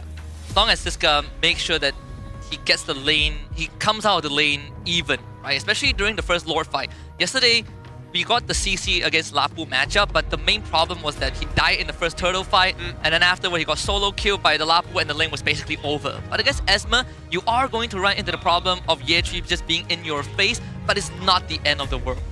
Yeah, definitely not, and it's the safer pick as well, because Lapu would have a very difficult lane against Esmeralda, so that's why they go for the CC instead. CG now have a choice to make for their final pick in this first phase. Previously, they prioritized Cho very early on, would still be a good counter to an Angela, but they instead lock in their jungler in the first part of the draft. Yeah, this is worthwhile because at least with iframes, buying time is more plausible, especially when you have Puppet on the String still available. You still have Curtain Call to deal with. Dodging those abilities could be the difference maker. Going into the second phase, though, this is where it gets a little scary because, again, missing gold laner for the side of Untitled. Same goes for potential. Oh, actually, yeah, they like to put Stoem on the Angela rather than Rossi. So there is that flex pick in the Angela. We'll see whether CG gives up some obvious signals. I think they need... they probably have no choice but to put Angela on Storm again because they have no crowd control, right? No crowd control for the already mobile heroes that CG have, and they also need big damage, which now has to come through SkyZ. Because your jungler is not something like a Yi Sun-shin, it's a Baxia. So SkyZ is going to be in the same spot as yesterday, but a lot of that responsibility is on his shoulders. Because yesterday, at least they have a Joy on teammate, but now they don't. It means that Untitled probably want to lean into a comfortable late game core for SkyZ, something like the Granger, just so he can scale up and play as good as he can, because he is going to be that primary source of damage once you get into that state. This Angela cannot afford to go roam, especially on dangerous grass. There's no way you're going to be able to safely open up the map. Yeah, Irithel gets banned out next. We also have a Lunox ban for the side of Untitled. Kinda interesting to see, but it feels... is it necessary? I feel like it is a little unnecessary to a degree, but it outscales the entirety of the first 3 picks from Untitled, so I get it. But are they not worried about things like potential Candidas? Are they also not worried about the 2-for-1 if Cho gets locked in? I have a great idea for Chiku. Play the Odette again. Play the Odette one more time? I mean, these heroes want to be in your face. Ooh. While I like the concept, I don't think it's the right game for it. Because Odette thrives a little more when heroes are slightly squishier. Because she does do a lot of damage. It's just that these heroes actually can stand inside the Swan Song for a lot longer than you think. I think my concern is we don't know what marksman Untitled is playing. Yeah. If let's say he was playing Harith, then maybe I would give an argument for... I would definitely make an argument for the Odette, but everything else in the meta currently has ways to get out of it. I think this is a better bet for the side of CG, locking in the Brock as well. Natural peel for making sure that Untitled doesn't really have that wave clear that they're looking for and must find it somewhere. They might go take Rasi back on Gatot just to make sure that Angela can kind of like just sit there. Oh, he one-shots the wave, you just pick up the EXP. Both of you go your separate ways. They need a hardcore scaling marksman. Claude and Carry are the only 2 I can think of right now. Yep. Part of me wants to just be like, hey, SkyZ, go carry, go late game. You know, just do what Loleo did yesterday. Okay. We did say that the dangerous grass Hellcut is a thing. We did. Assassin Roam would be a pretty solid option in this map in particular. And we did talk about how Untitled might be lacking damage if they go for a tank roamer alongside Angela mid. But it's been a while since we've seen Rasi on a hero such as this, and it's also going to be the first time we've seen Natan this season, so Untitled bringing something new to the plate. Yeah, we haven't seen them in a hot second, which is rather interesting, right? Ooh. Now Sicilion gets locked in for the side of CG, and I think it makes a decent amount of sense, but we'll see, because right now, a lot of this game is kind of riding on Rasi alongside Stoem. Yeah, and then when the game goes late, it falls onto SkyZ. I mean, majority of Untitled's kit is damage, right? Tons of damage profile, try to go late, try to snowball, but crowd control-wise, they barely have any. It's tough. I think their burst is good, the silence is great, the hard guard makes sense, but I think they really have to utilize the map well, right? Because you can technically make certain things null and void if the enemies just have to walk up and face check you to begin with. Rasi, for an example, alongside Storm, if Storm just happens to be next to him, that puppet on a string could make the difference in the early stages of the game if they catch somebody out along the river line while they're in grass. Yeah, I do think those first few minutes are going to be very, very important for Untitled to take full advantage of this Hellcut Roam Baxia jungle combination. But CG have just kept it close to their heart. They're going to be playing their own style, their own momentum. Doesn't matter what Untitled throws at them. We are jumping into game number 2 of the match between Untitled and CG Esports, which will take place in dangerous grass. Balance already blocked the mid wave, so that is going to push that wave straight to under the turret for CG. Does it mean still Storm hits level 2? First not too big of a surprise. Although, if we talk about checking bushes, Sicilion, the later the game goes, the more deadly it is when he starts checking bushes with the sanguine claws and the bad impact, right? You get dragged out, you get hit once or twice, that's half your health bar gone. Year 3 already taking out a good chunk of his health, losing a chunk of his health for the most part. As we see Keeman trying to invade, is this... He might die? They even flicker forward, Kimin! Can't hold on, is Year 3 to pick up the first blood, and Year 3's gonna get away. What? No, he doesn't die for that? Okay. A bit unlucky, not gonna lie, but even Skyzet might get No way. Oh, he's dead. Wow. A massive plays already happening in the first minute of Game 2. Untitled tried to be as aggressive as they were in Game number 1, but did not count on a much stronger mid trio this time around. And it cost them dearly. Yeah, honestly, really good adaptation coming in from Gary, right? He could have went straight to his orange buff and looked to contest that fight, but instead, knowing the information that he knows, he makes his way down to the bot side of the map, looking to invade and try and steal away the Beetle, which Skyzet would have assumed it was still there. The F3 shouldn't die here. I say shouldn't, that could easily change. They don't have the damage to kill him yet. The burst only comes from Rasti. Everyone else needs time to ramp up the damage. They're gonna tie Chico down with Puppet on the string, and that's Kimin with his first. Alright, they finally are able to find the kill they were initially aiming for there. Once again, a big focus onto the enemy mid lane here from Untitled to get that map control in order for early rotation. Oh, good shooting to bump Gary in the face. The wall comes up from Balance. Good retribution from Kimin to find the objectives. This guy now gets help from Storm. The hard guard gets used. CG gonna fully disengage. Amzik also needs to back off. This guy gets pulled back, but Storm is there to support him. They use a tectonic charge. Balance on a 2. Rossi shows up slightly late. Again, Untitled have no damage. And Amzik finds 2. Valence MVP of that fight. They're actually still going, forces out another hard guard. Hitting that tectonic charge right on the edge of the dash and then getting another knockback with the Earthen Rampart. This is a classic Rome hero that was definitely popular around the time Valence was active in MPL. And he shows that he has not lost those skills. Yeah, he has not lost his touch, but the tectonic charge, man, that AoE is gigantic. It really feels bad for Untitled because they are finding like small little advantages against CG, but it gets washed away just as quick when CG get into a full-blown fight. So far, Untitled, if they want to keep trying to find value, they're probably going to have to find value by waiting now, honestly. Because CG at this stage of the game is just a little too strong, and there's just not enough items on Rossi to be a legitimate threat, even after 2 botched attempts. Amzik getting a double kill just by participating in that skirmish, which felt like Untitled could have disengaged and not give anything to CG. Clearly wasn't the case. Gary level 7 and ahead of Kimin, who is just starved for resources. He's gonna check that bush and run in straight into CG. The hard guy's gonna help him, but not Rasi though. He flickers away. Tectonic charge does miss. Alright, that's good for Untitled. They don't lose too many resources there, but they did have to use a lot of cooldowns for it. Every single time they tried to go in for an engage, CG has had the perfect answer. This Grok from Valence stop. Oh, and they found Rossi too? Yep, they did find Rossi. This game is spiraling out of control.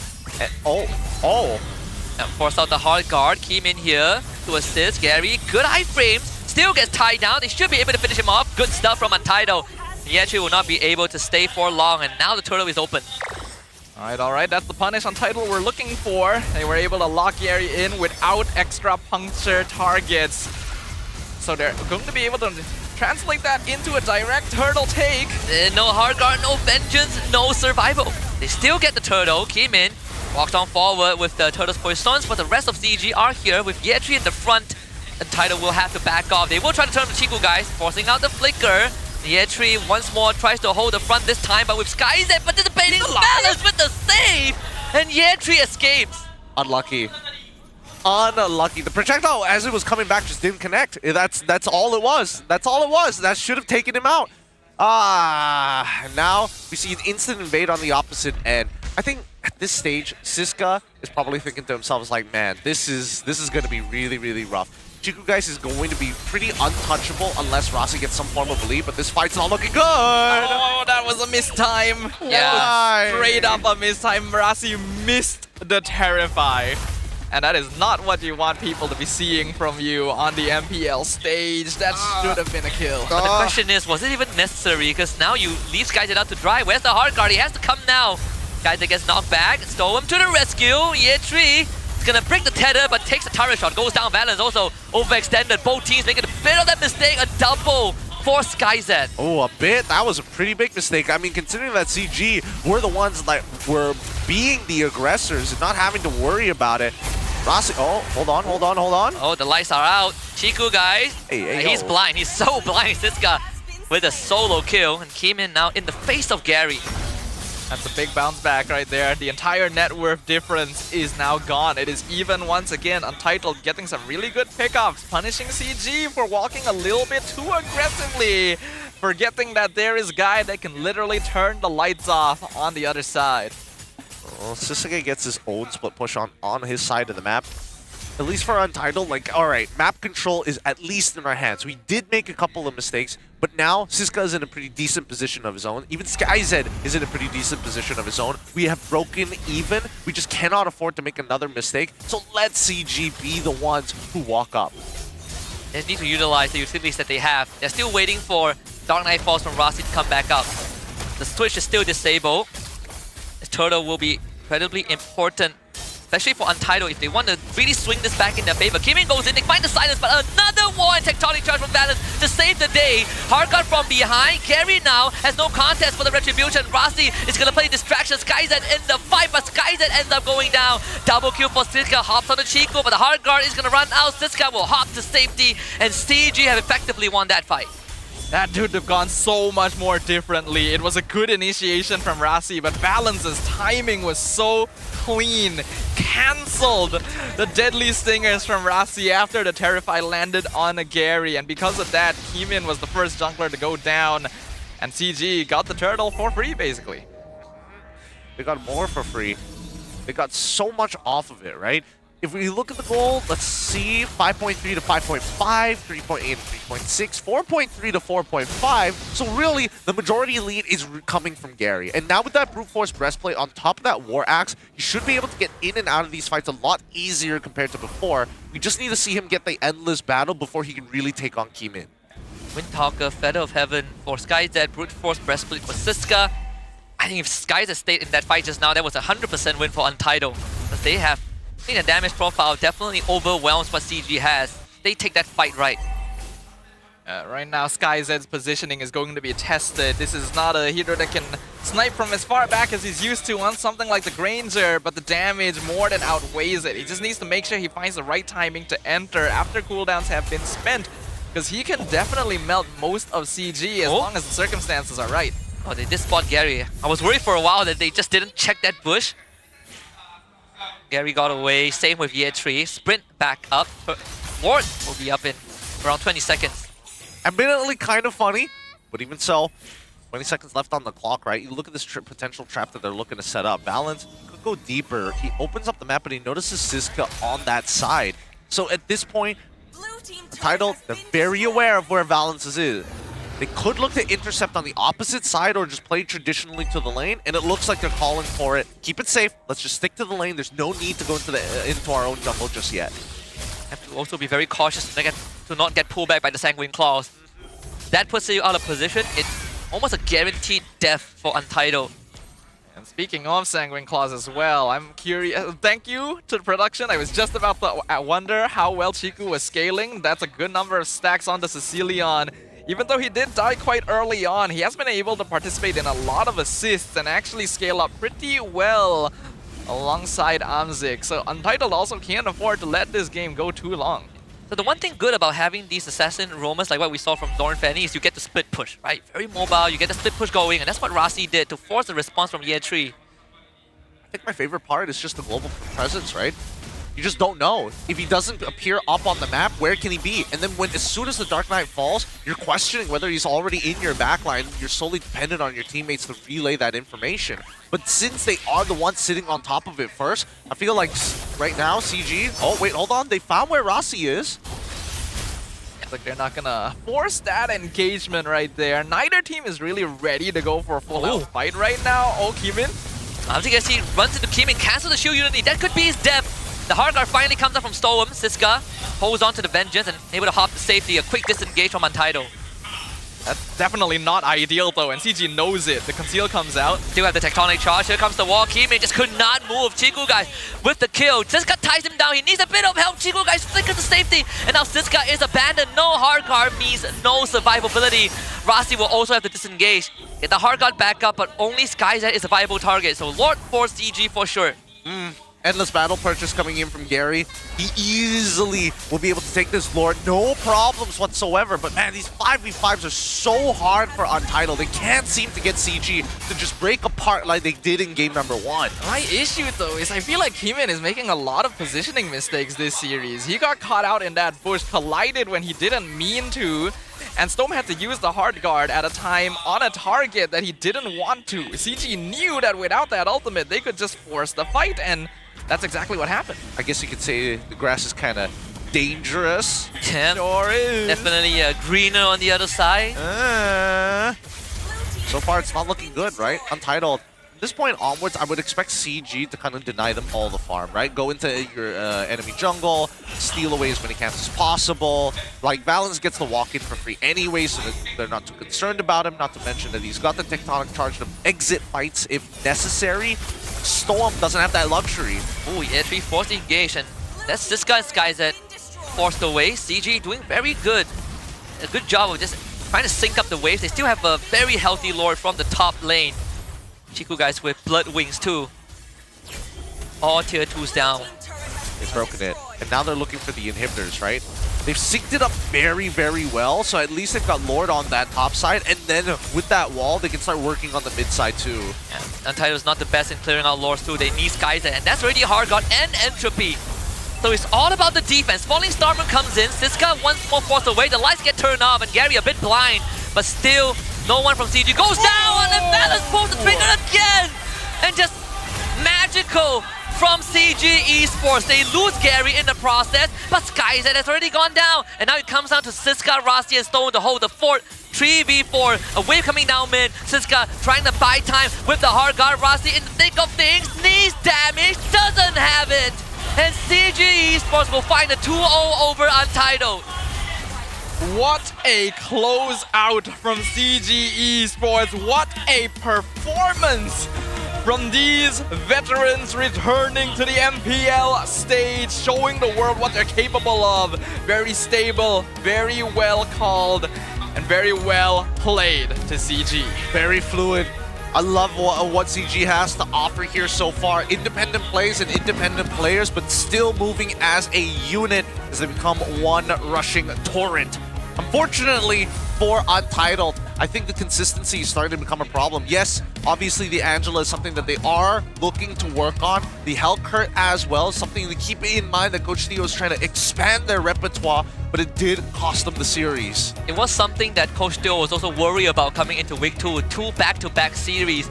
And now that worry has been amplified, right? Dropping the series against Todak yesterday was a shocker, but now losing 2-0 against CG, they have to go back to the drawing board. Back to the drawing board is an understatement at this point. No one was expecting Untitled to perform like this, but it just means that it's even tougher this season. For now, we've got an interview on stage, so let's throw it over to them. 2-3 mata penuh untuk CG ini adalah perlawanan kedua mereka untuk musim ini, and nampaknya masih lagi clean wins.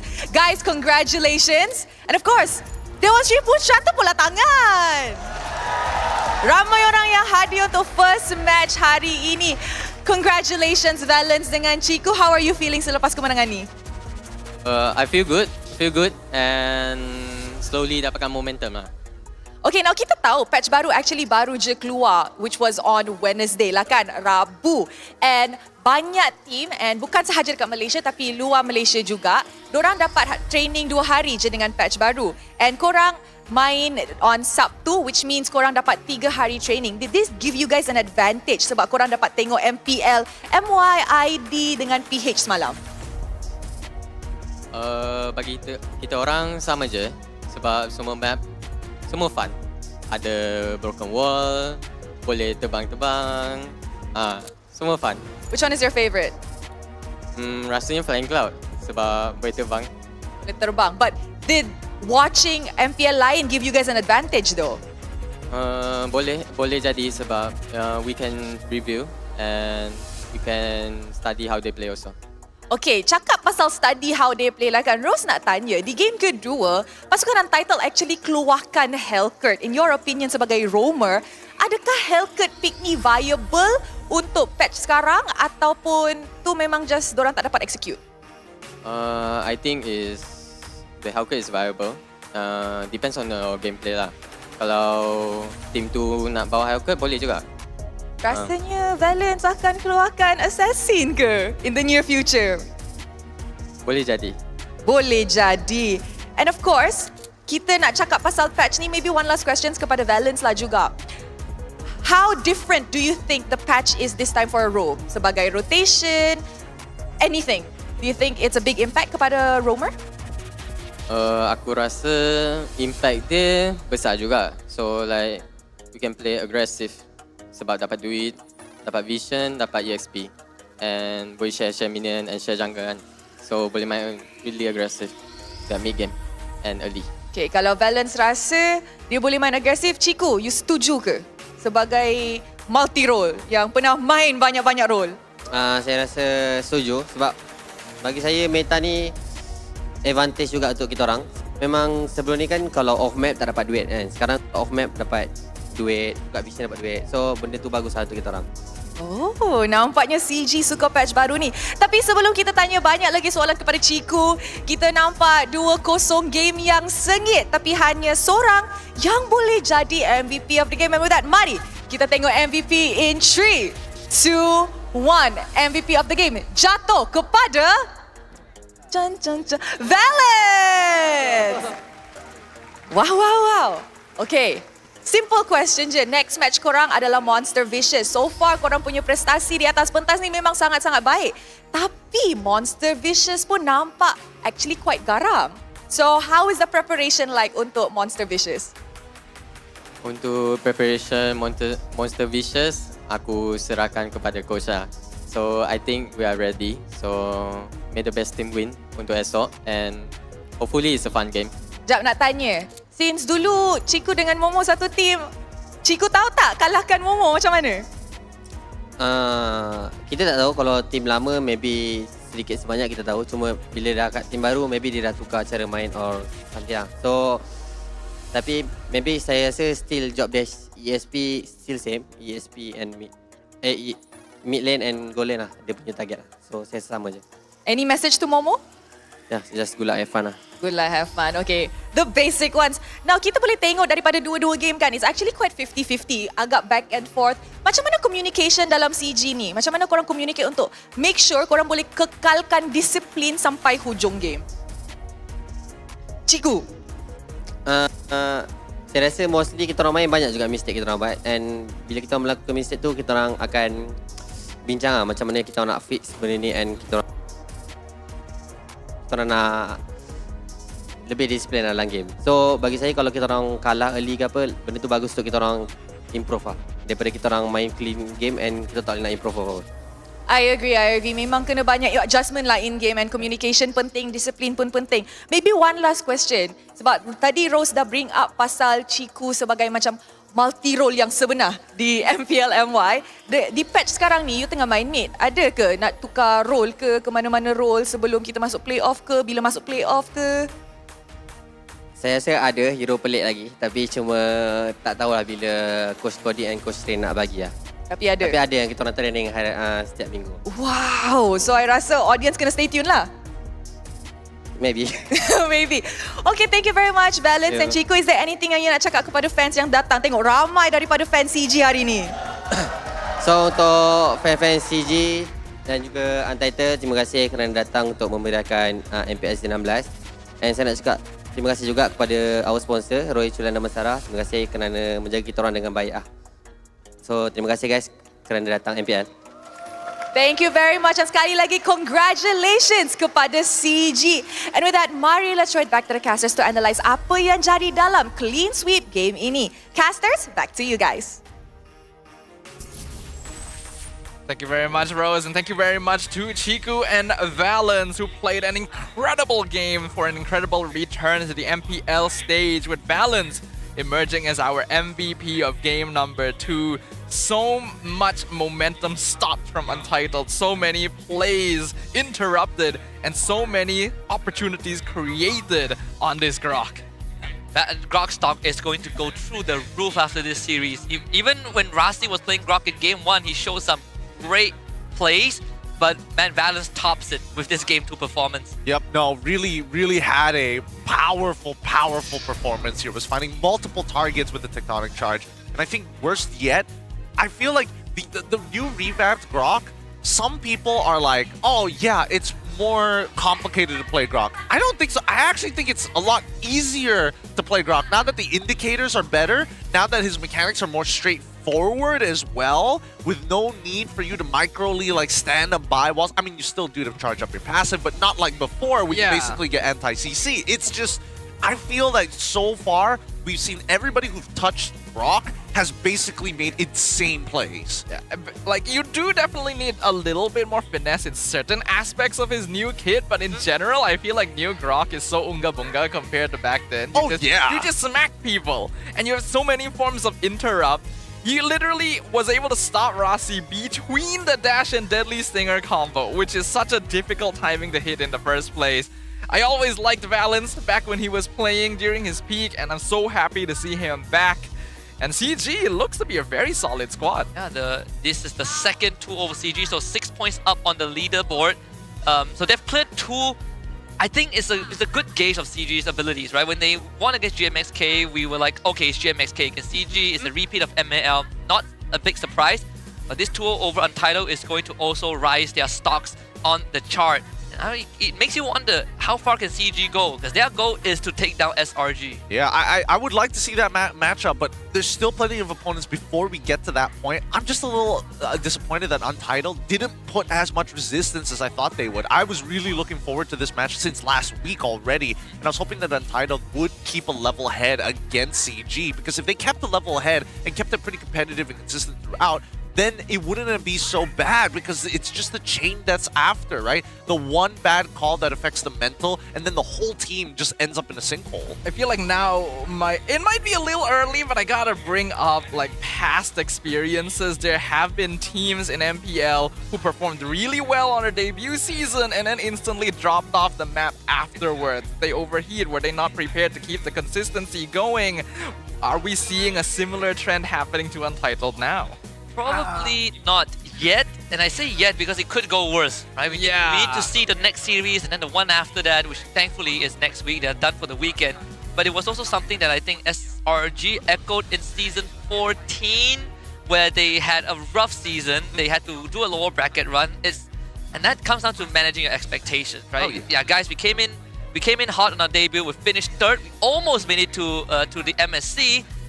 A lot of people will be looking at us, but we also have to understand that the competition is always evolving. You can't let that pressure get to you. And when it starts getting to you, that's where you start thinking about how not to lose, and then it spirals out of control. Yeah, no, it's just, these are growing pains, right? Very much growing pains for both Siska and as well as even for Kimin here. And I think it becomes very evident that right now the mood changes here. It's gotta be Rasi, right? I don't know. I'm just speculating for all intents and purposes, because so far it just feels like, other than Kimin kind of losing his mind trying to make things happen across the map, in terms of like what feels a little desperate, I feel like sometimes when Rasi is in a bad spot mental wise, you start getting some really weird plays. Because he is the one that's pretty loud. He's the one calling the shots, and you know, if you want Untitled to go, I think Rasi is the one that says, guys, let's do it now.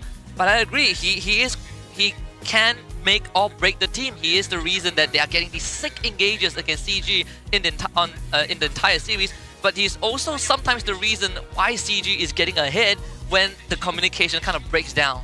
You cannot deny that Rasi looked a little bit like a fish out of water on this Hellkit. This can work on paper in dangerous grass. This should be a good pickup, but he wasn't able to take advantage of it early game. And then once he wasn't able to keep up in terms of itemization, this type of hero pick just doesn't really contribute much throughout the rest of the game. So Untitled were already dealing with one man down. Then they have an Angela mid, which means they have even less bodies to actually work with.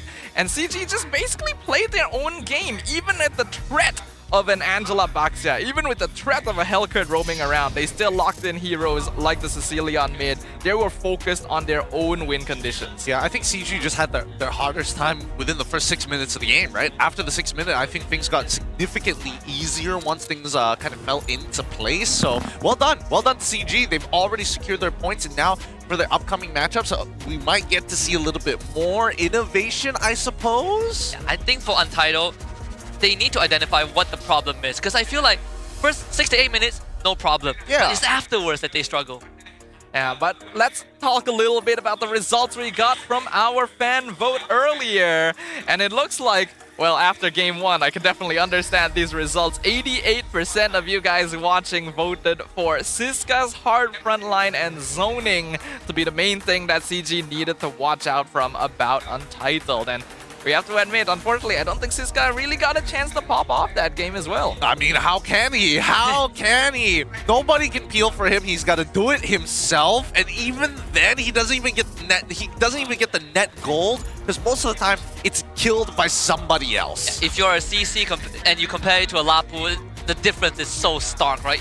Lapu is the core, I will do it myself. But if you're a CC, there's only so much you can do. Once the vengeance expires, you're straight up dead meat.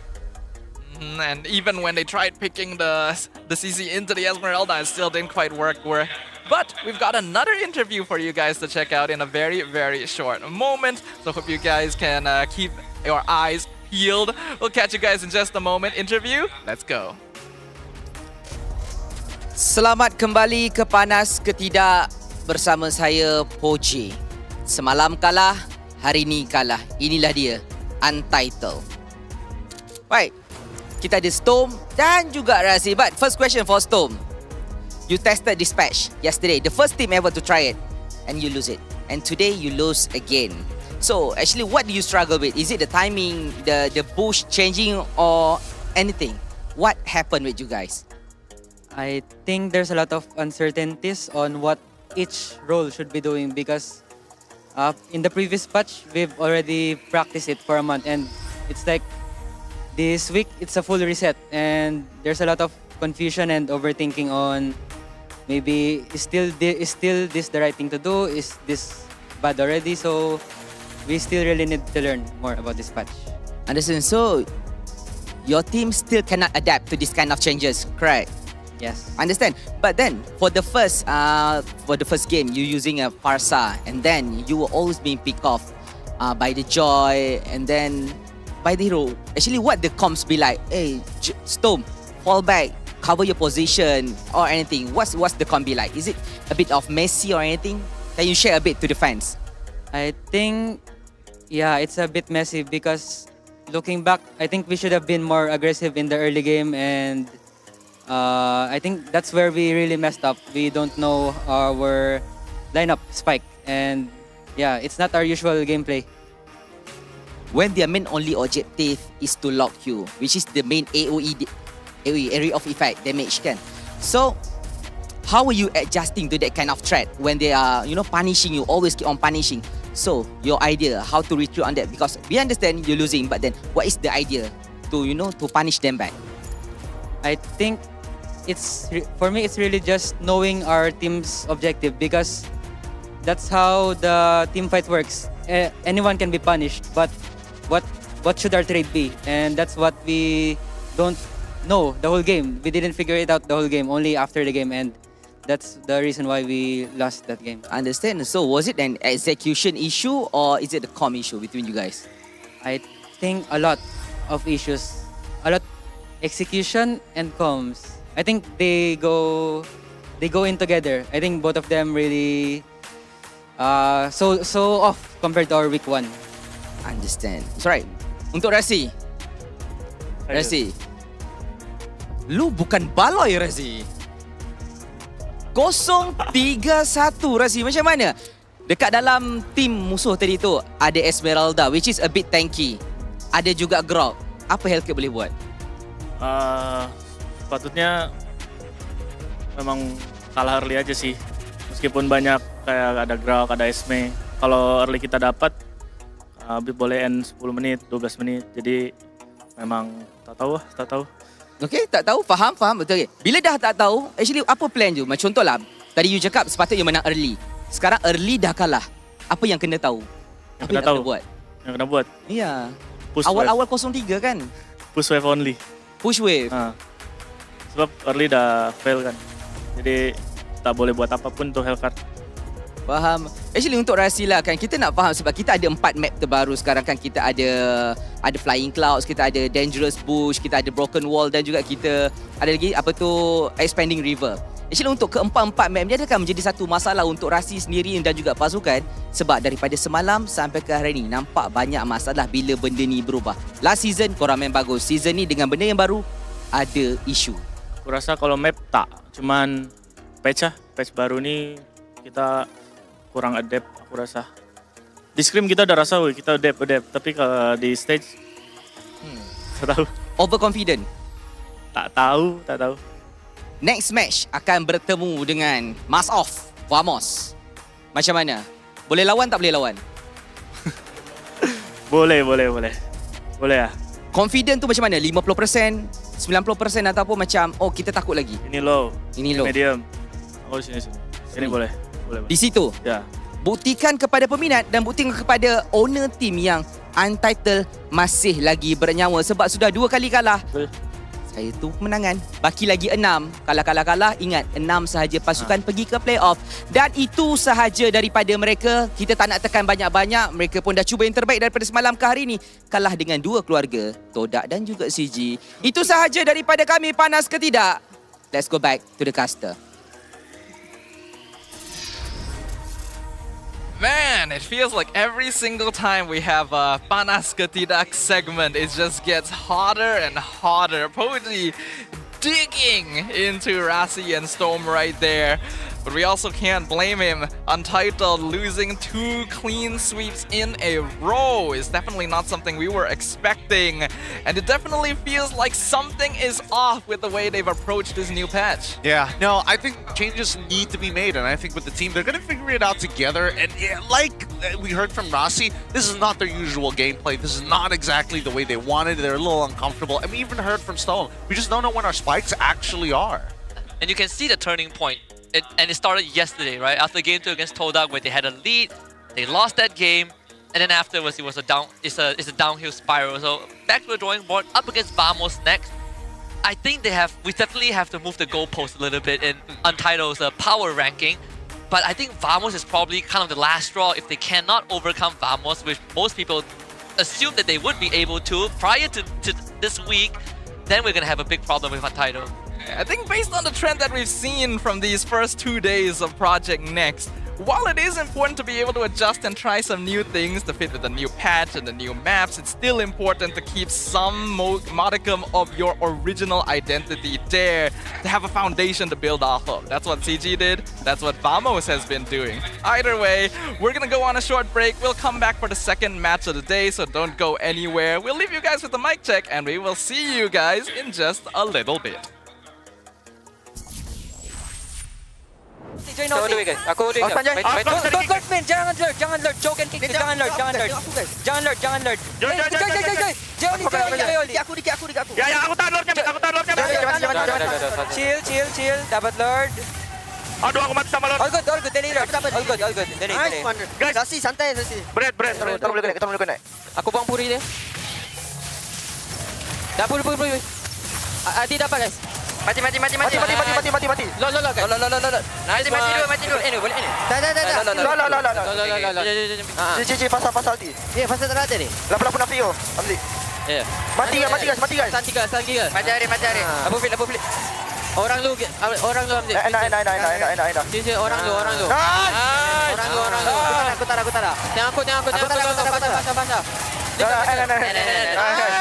Nice boy. Good recovery. Dia konsen ulti. Sini. Boleh tarik lagi. Eka lubang. Sini. Aku dah siap oli. Sini. Aku tarik sini. Eka lubang. Nice. 5 sekal je aku. Sini belakang guys. 5 sekal je aku. Belakang guys. Aku lari. Belakang guys. Aku tengah ulti. Nice. Lampu guys. Lock lah guys. Okay. No dash. Lock. Sini. Aku pakai ENV. Main dalam box. Ada team Hamzi. Go Hamzi. Nice Hamzik. Box ambil sini. Aman. Nice Hamzik. Ni aku water. Nice one Hamzik. Betul. Nice. Let's go guys. 2-0. Nice. Proses kah? Aku boleh follow up, Cil. Aduh. Ulti Harit. Verify. Harit. Terus Sorry guys. Okay. Sorry.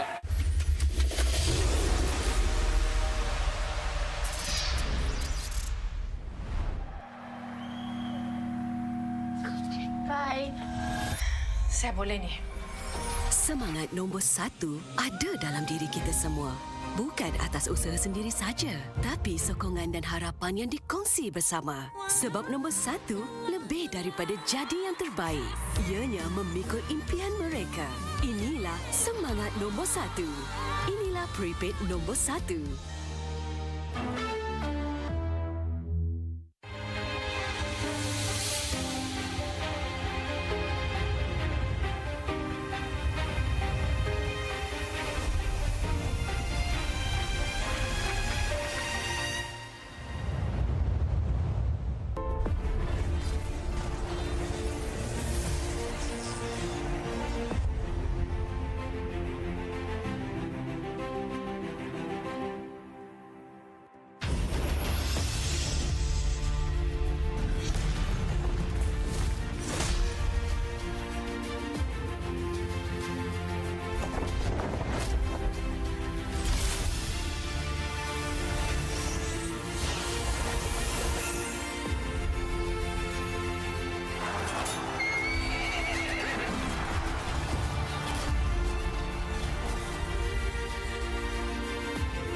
Welcome to the Project Next patch preview. We've got a lot of great content to show everyone, so let's get into it. New hero, Obsidia. The Sovereign of the Abyss has risen from the ruins of a forgotten age. As a gold lane marksman hero, her core gameplay revolves around building up bone shards to unleash devastating single-target burst. Her bone shards automatically hit enemies struck by her basic attacks, and she tethers herself to enemies hit by her ultimate. We can't wait to see your spectacular plays with Obsidia. Abyss heroes Alice, Dyroth, and Thamas have all been revamped. We've updated the visual designs and backstories of these three heroes and completely redesigned Alice's skills. We buffed her early game while preserving her signature life drain mechanic. Our goal is to elevate the gameplay experiences for these heroes, and we're excited to see how they'll perform in the new patch. The annual map changes feature is also coming this patch. Each match will get a random new map mechanic. Each time the meta cube flips, the battlefield will be transformed, opening up new opportunities and challenges for even more strategy and tactics. The achievement system has been revamped. We've added all new season achievements. Based on your playstyle and match performance, you can unlock varying levels of prestigious flares to show the world your skills and abilities. Plus, the new Wall of Honor lets you showcase your achievements for all to see. Let's see who has the most elusive achievements. In this patch, we've refined the feel and responsiveness of the game's controls. Many of these improvements came directly from your feedback. Through these targeted optimizations, we hope to resolve many of your gameplay issues and deliver a more fluid and responsive combat experience.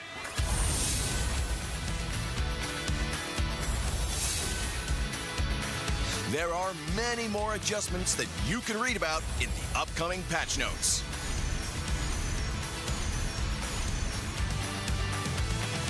That wraps up our Project Next patch preview. Project Next launches on September 17th. We hope everyone will enjoy the new content. And until next time, we'll be seeing you in the Land of Dawn.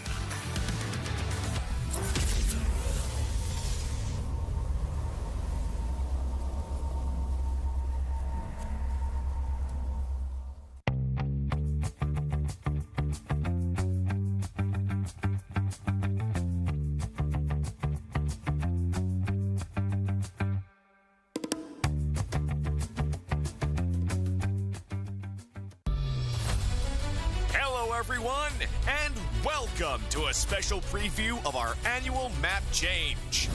In this video, we'll explore more about this exciting new gameplay feature. Now, let's get started. When the annual map change launches, details of the feature can be found here. When a match starts, players will be notified of the battlefield mechanic that's in effect before hero selection. You can view info about the mechanic anytime during hero selection to plan out your strategy. Are you ready for the Broken Walls Challenge? The old walls across the battlefield have crumbled, revealing new paths and giving heroes without blink a chance to shine.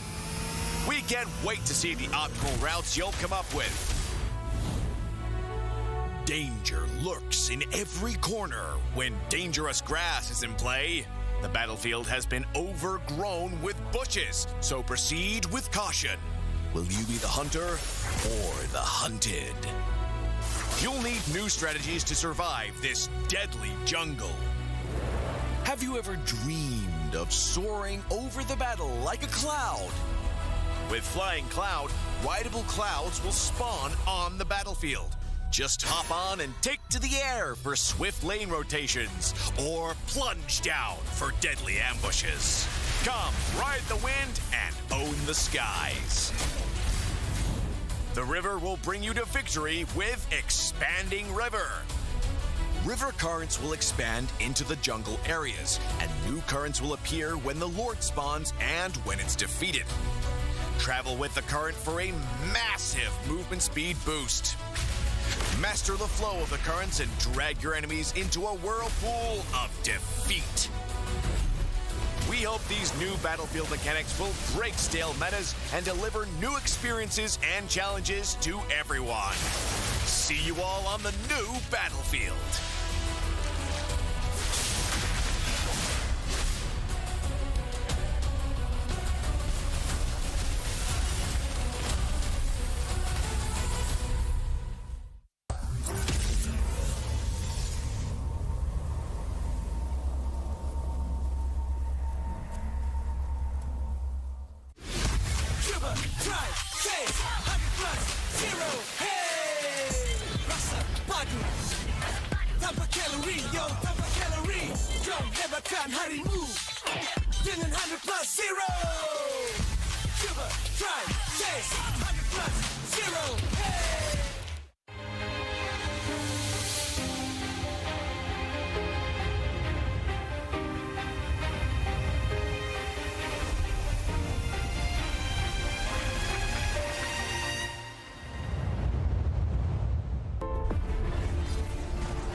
guys, Raja Map Grand Final akan berlaku di Dewan Sri Putra pada 20 September 2025 jam 8.30 malam selepas third match MPL MY. And bila korang datang, korang boleh sapu hadiah. Korang boleh dapat emote yes sir, dapat BP card, face skin and diamond. So tunggu apa lagi? Save the date. Jom kita tengok siapa yang bakal menjadi Raja Map.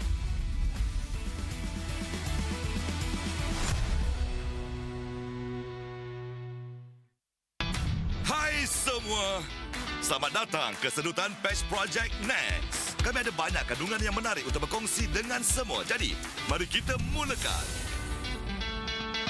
Wira baharu, Obsidia. Sang pemerintah Abyss telah bangkit dari sisa-sisa zaman yang telah dilupakan. Sebagai wira marksman laluan emas, gaya permainannya fokus kepada pengumpulan serpihan bon untuk melancarkan serangan letusan sasaran tunggal yang memusnahkan. Serpihan bon miliknya terkena musuh yang dilanda serangan asasnya secara automatik dan dia juga mengikut musuh yang terkena ultimate-nya. Kami tidak sabar untuk menyaksikan aksi anda yang menakjubkan bersama Obsidia. Wira-wira Abyss Alice, Dairoth dan Thomas juga telah diperbaharui. Kami telah kemaskini reka bentuk visual dan latar belakang cerita ketiga-tiga wira ini dan mereka bentuk semula teknik Alice secara menyeluruh. Kami telah buff fasa awal permainannya sambil mengekalkan mekanik life drain yang ikonik. Matlamat kami adalah untuk meningkatkan pengalaman bermain bagi wira-wira ini dan kami amat teruja untuk menyaksikan prestasi mereka dalam patch yang baru. Ciri perubahan peta tahunan turut akan diperkenalkan dalam patch ini. Setiap perlawanan akan menampilkan mekanik peta baru secara rawa. Setiap kali meta cube berpusing, medan pertempuran akan berubah. Membawakan peluang dan juga cabaran baharu untuk strategi dan taktik yang lebih mendalam. Sistem pencapaian kini diperbaharui. Kami perkenalkan pencapaian musim yang serba baru. Berdasarkan gaya permainan dan prestasi anda dalam perlawanan, anda boleh membuka pelbagai level gaya yang hebat untuk menunjukkan kemahiran dan keupayaan anda kepada pemain lain. Selain itu, Wall of Honor yang baru membolehkan anda membamilkan pencapaian anda kepada semua orang. Mari lihat siapa yang mempunyai pencapaian paling sukar diperolehi. Dalam patch ini, kami telah memperhalusi pengalaman dan tidak balas kawalan permainan. Kebanyakan penambahbaikan ini didorong oleh maklum balas anda. Melalui pengoptimuman ini, kami berharap dapat menyelesaikan kebanyakan isu permainan yang anda hadapi dan memberikan pengalaman pertempuran yang lebih lancar serta responsif.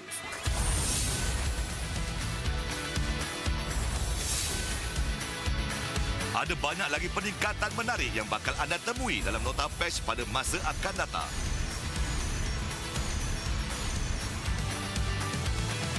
Itu sahaja sedutan Patch Project Next kali ini. Project Next akan dilancarkan pada 17 September. Kami berharap anda menikmati semua kandungan baharu. Dan sehingga lain waktu, kita akan berjumpa lagi di Land of Dawn.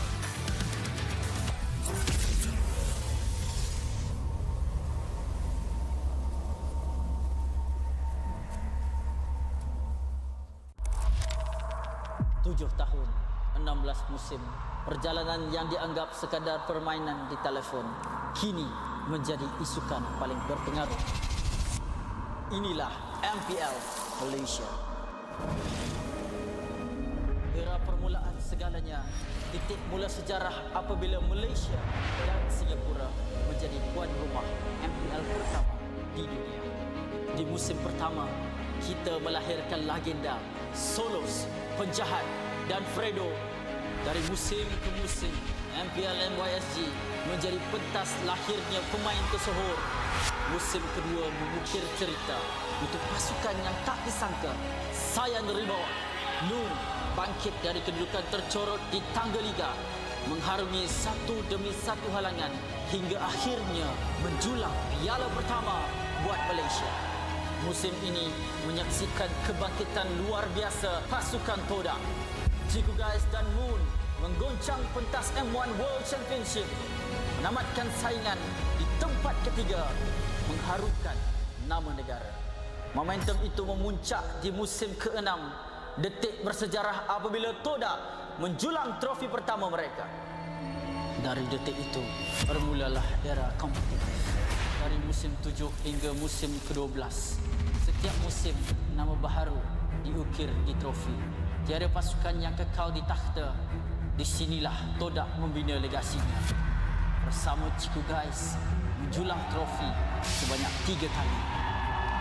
Puncak kegemilangan mereka hadir di SEA Games ke-32. Gabungan superstar team Ripo, Chibi, Zon, Ciku Guys, Izarami, Momo dan Gary menakluk pentas Asia Tenggara dan membawa pulang pingat perak. Satu detik bersejarah yang mengangkat nama Malaysia ke mercu isukan tertinggi di era ini akhirnya mencapai noktahnya apabila musim 12 Homeboy, pasukan yang sebelum ini tidak pernah menjulang trofi, mengangkat piala buat pertama kalinya dan membuka jalan untuk babak seterusnya. Sorakan peminat bergema bukan hanya kerana nama, namun kerana SRG menjadi pasukan Malaysia pertama menjulang MSC 2024 dan mara ke Grand Final 2 tahun berturut-turut. Sekaligus menyemarakkan api harapan baharu untuk MPL MY.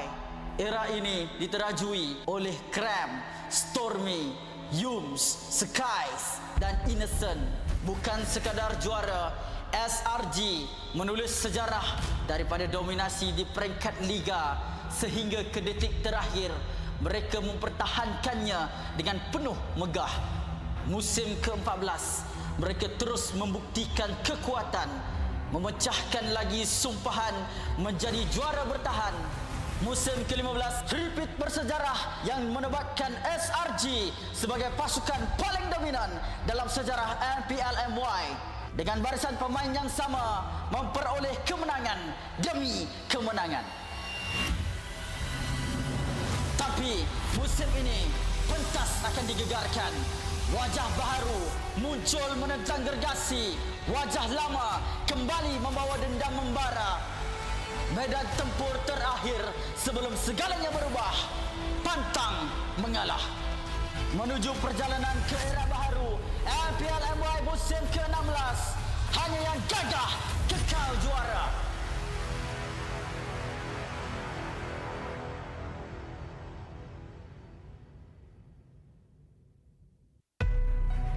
I see desperation. I come to crush my enemies. I reap the strong rise, the weak crumble. My will is absolute. The abyss shall meet.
Semua, selamat datang ke sedutan istimewa perubahan peta tahunan kami.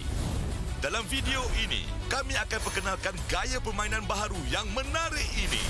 Mari kita mulakan. Apabila perubahan peta tahunan dilancarkan, anda boleh melihat butiran ciri ini di sini. Apabila perlawanan bermula, pemain akan dimaklumkan tentang mekanik medan pertempuran yang aktif sebelum pemilihan wira. Anda boleh menyemak maklumat tentang mekanik ini pada bila-bila masa semasa pemilihan wira untuk merancang strategi anda.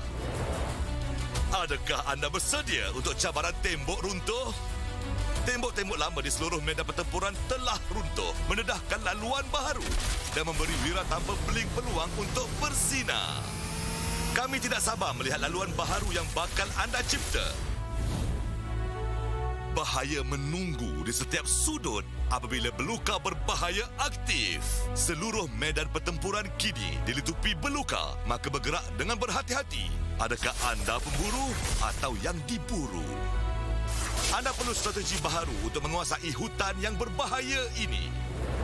Pernahkah anda bermimpi meluncur di atas medan pertempuran bagai awan yang bebas? Dengan awan meluncur, awan ajaib yang boleh ditunggangi akan spawn di medan pertempuran, naik dan terbang ke udara untuk pertukaran laluan yang pantas atau menerjun turun untuk serangan hendak maut. Mari menunggang angin dan menguasai langit. Sungai akan membawa anda meraih kemenangan melalui sungai deras. Arus sungai akan berkembang ke kawasan jungle dan arus baharu akan terbentuk ketika lot muncul dan setelah ia dikalahkan. Ikuti aliran arus untuk mendapat peningkatan kelajuan pergerakan yang ketara. Kuasai aliran arus dan heret musuh anda ke dalam pusaran kekalahan. Kami berharap mekanik medan pertempuran baharu ini akan merombak meta yang lapuk dan memberikan pengalaman serta cabaran baharu bagi semua pemain. Kita akan berjumpa lagi di medan pertempuran baharu.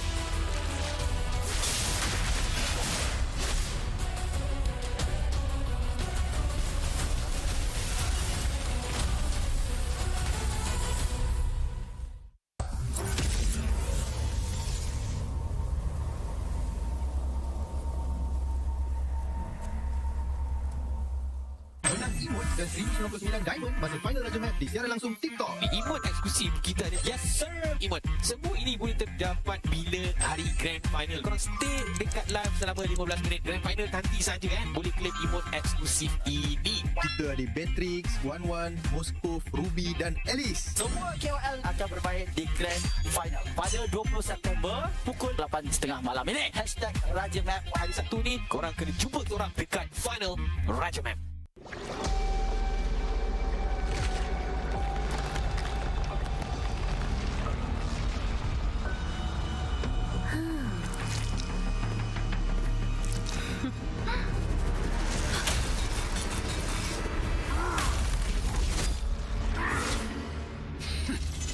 Does the Lord of Lava also crave the Sovereign's blood?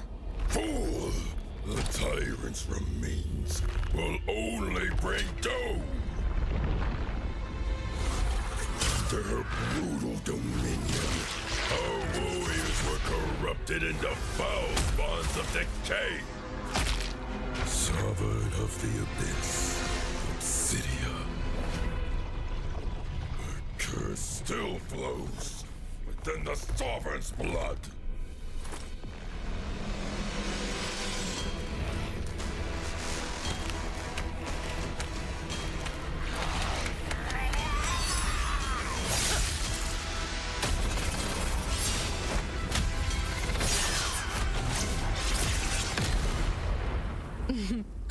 Such loyal little puppets, aren't you?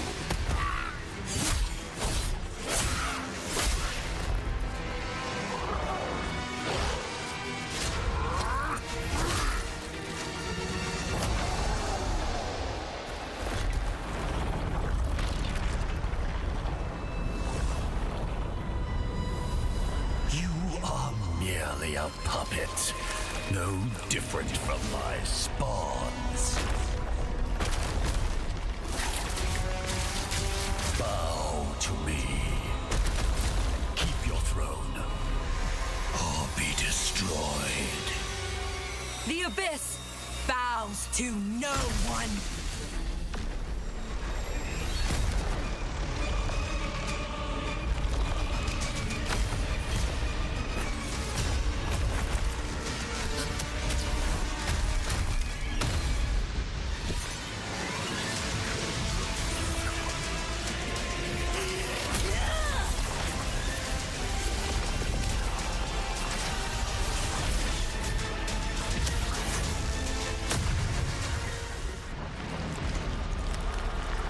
For the abyss!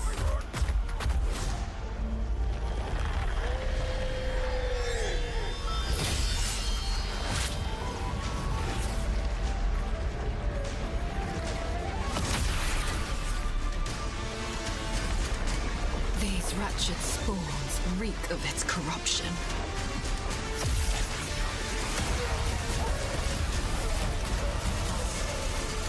Your sovereign has a god to kill.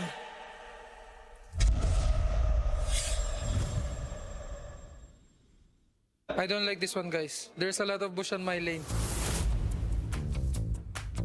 Ni apa patch baru ke? Oh, dia pun sampai kat sana eh. Sampai dekat buff eh. Oh. So I think this one is good for junglers because before it's really hard to take your red buff if the turtle is on the blue because it's really far. But now I think you can take it 5 or 10 seconds before the turtle spawn. Interesting. I think they really want more skirmishes to happen. It's gonna be good in a way because people like to watch team fights, right? Rather than playing slow. Teleport eh. Oh. Gempak. When you ride on the ground, you are not detectable. Oh, they cannot see you. But I think this one is good for the one who always die. You can go easily to your jungle. In rank only. Nope. Tournament, this MPL, you can use this. Really? Sumpah. This for maps. Huh? Dangerous grass. Jungle. Bush. This one. I don't like this one, guys. There's a lot of bush on my lane. Saya suka yang map 3 sebab dia banyak bush. Sebut boleh sorok banyak-banyak. I think backline can be more susceptible to flanking because the bash allow people to flank and gank from behind. What is really important is to have a hero that can check all of this bash like the Hilda.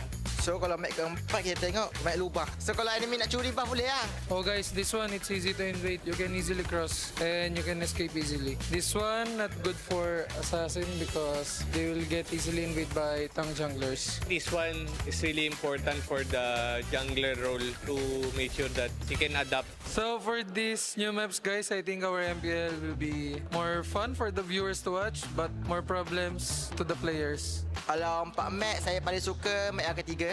Saya paling tak suka dalam map keempat lah. Kalau saya main jungle nanti, enemy nak curi buff. I think the best one is the first one because it's more into like prioritizing objectives and it will help gold laners to join the first team fight. Untuk saya map yang tak logik, just yang terbang je lah sebab dia untargetable. Awal tu boleh bagi vision lah, bagus ke tapi bagi saya kurang tak logik. So untuk map ni nanti kalau main kat MPL nanti, saya rasa akan banyak kelainan lah dari segi drafting, dari segi hero pool. We need to practice a lot because every map there's a different playstyle that you can abuse. My first thought is the tournament will be more competitive because you don't know what map you're gonna play. So it's a matter of mastering all the maps and I think that's the most challenging part. Kalau saya main settle lah sebab nak try map baru dah bosan lah tengok map lama. So saya tak sabar nak tunggu week kedua nanti. So all of these map changes, guys, will happen in MPL MI. So stay tuned and watch our game.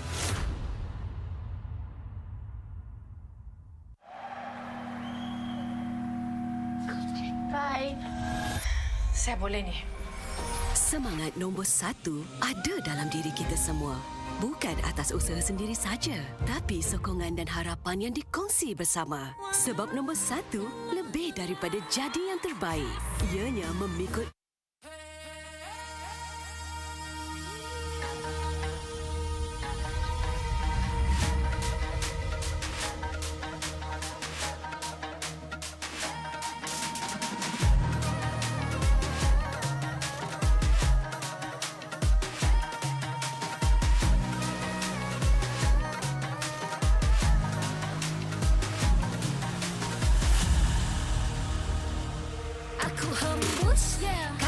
simak.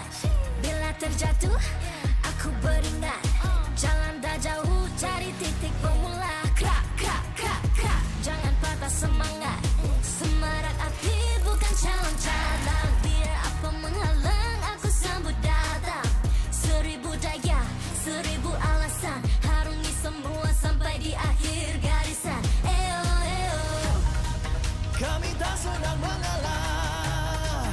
Kami luar biasa. Semangat membara, harungi bersama.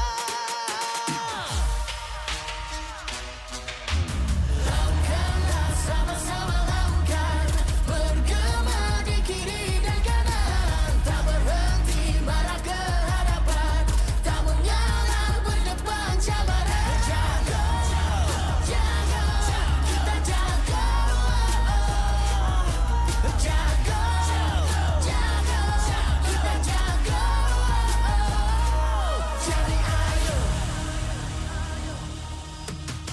See me, watch me, hype me, gotta give it all. Don't matter how many times I fall, gotta get back up, yeah, yeah, gotta go. I can hear them calling, now I gotta serve. Mess with my clique, now you get what you deserve. We keep it tight, we keep it cool. They got me and I got them too. Rasa api tak kunjung padam. Marah ke hadapan kita sehaluan. Jangan simpan-simpan, kita anak Malaysia. Kami tak senang mengalah. Kami luar biasa. Semangat membara, harungi bersama. Jaga, jaga, kita jaga. Jaga, jaga, kita jaga. Jadi ayo. Yeah.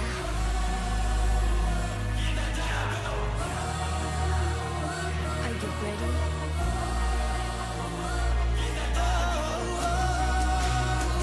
Can you feel me now? Yeah, yeah, yeah, yeah. Let me hear you say.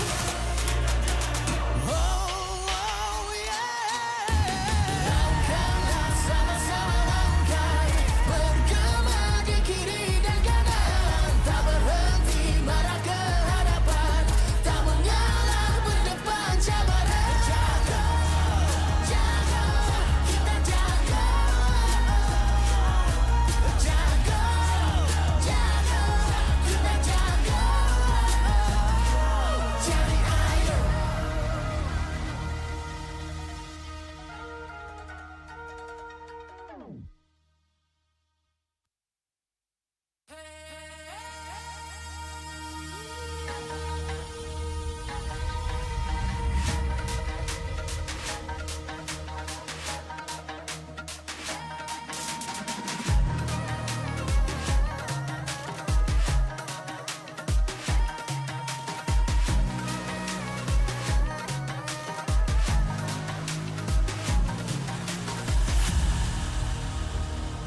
Aku hembus, kata simak.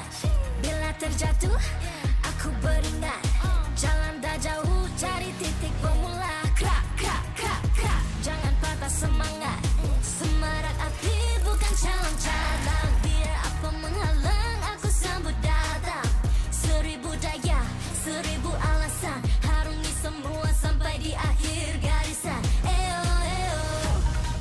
Kami tak senang mengalah. Kami luar biasa.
match. Kata si match. Bila terjatuh, aku beringat. Jalan dah jauh, cari titik bermula. Krak, krak, krak, krak. Jangan patah semangat. Semarak api bukan calon cadang. Biar apa menghalang, aku sambut datang. 1000 daya, 1000 alasan. Harungi semua sampai di akhir garisan. Eo, eo. Kami tak senang mengalah, kami luar biasa. Semangat membara, harungi bersama. Langkahlah sama-sama langkah, bergema di kiri dan kanan, tak berhenti marah.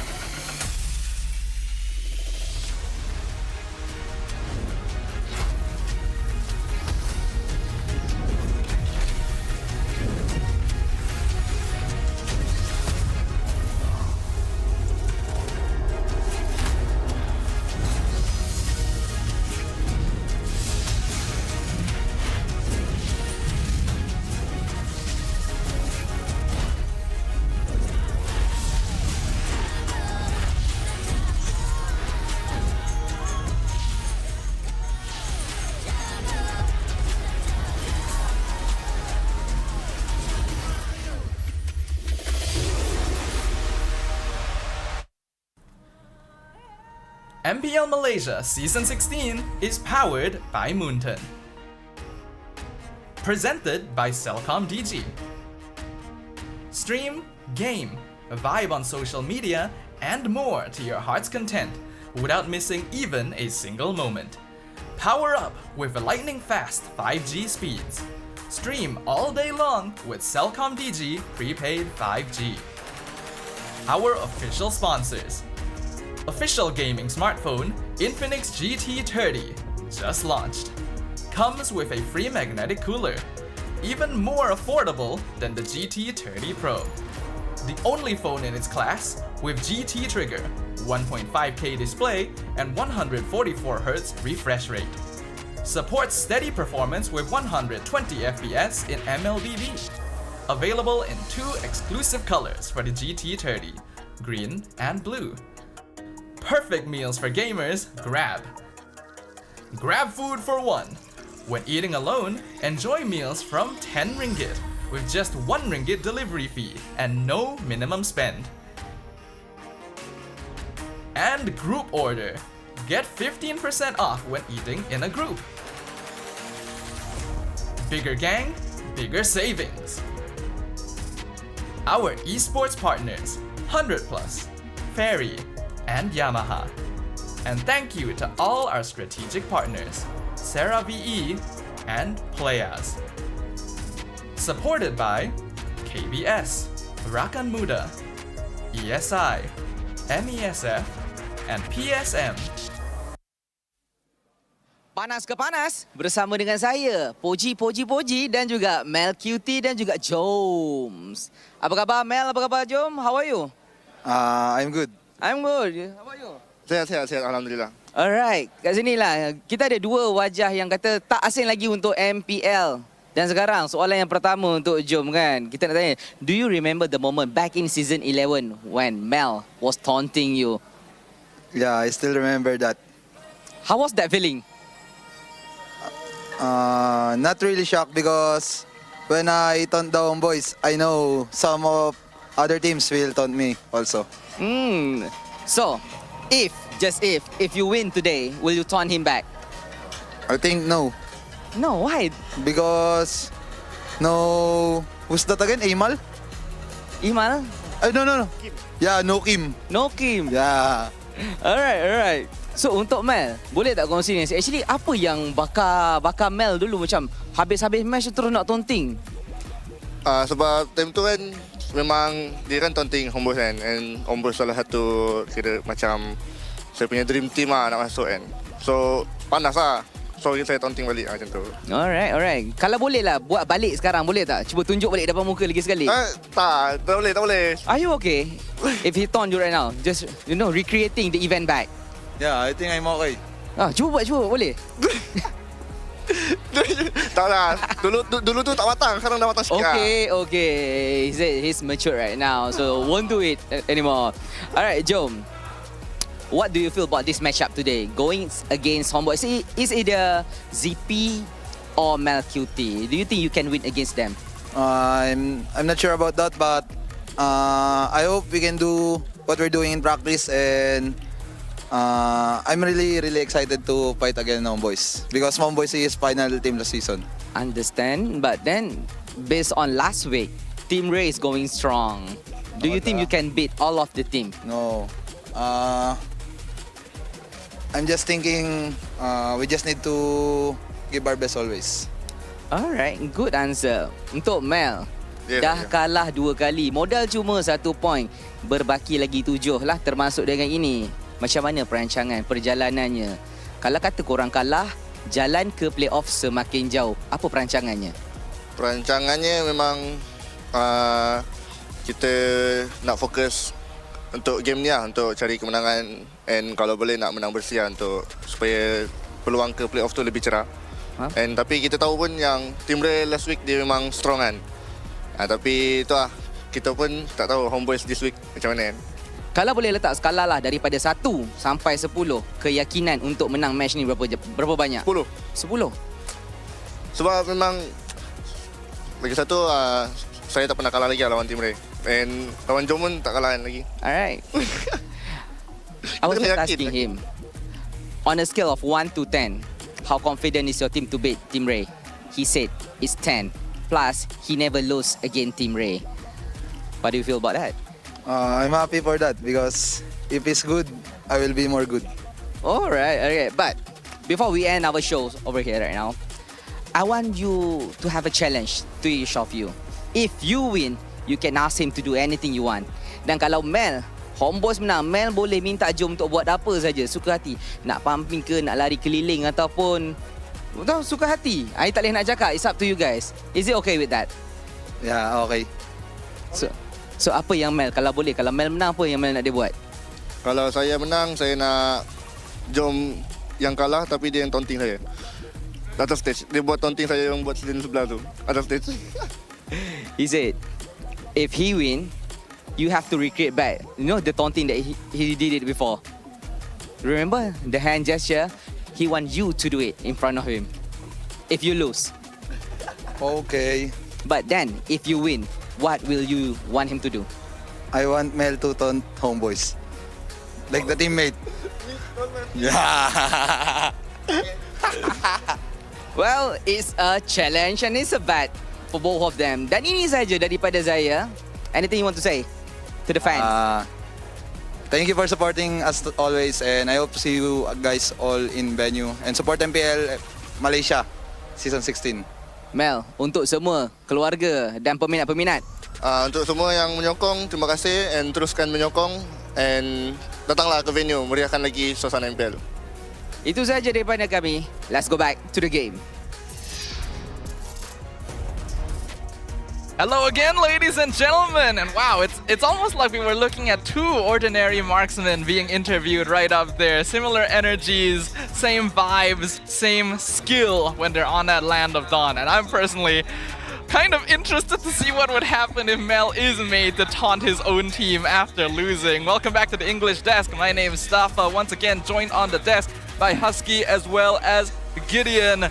Going into our second match of the day, do you have any expectations, sir? Honestly, I didn't, but now that there is a bet online, now I'm interested. Now I'm invested.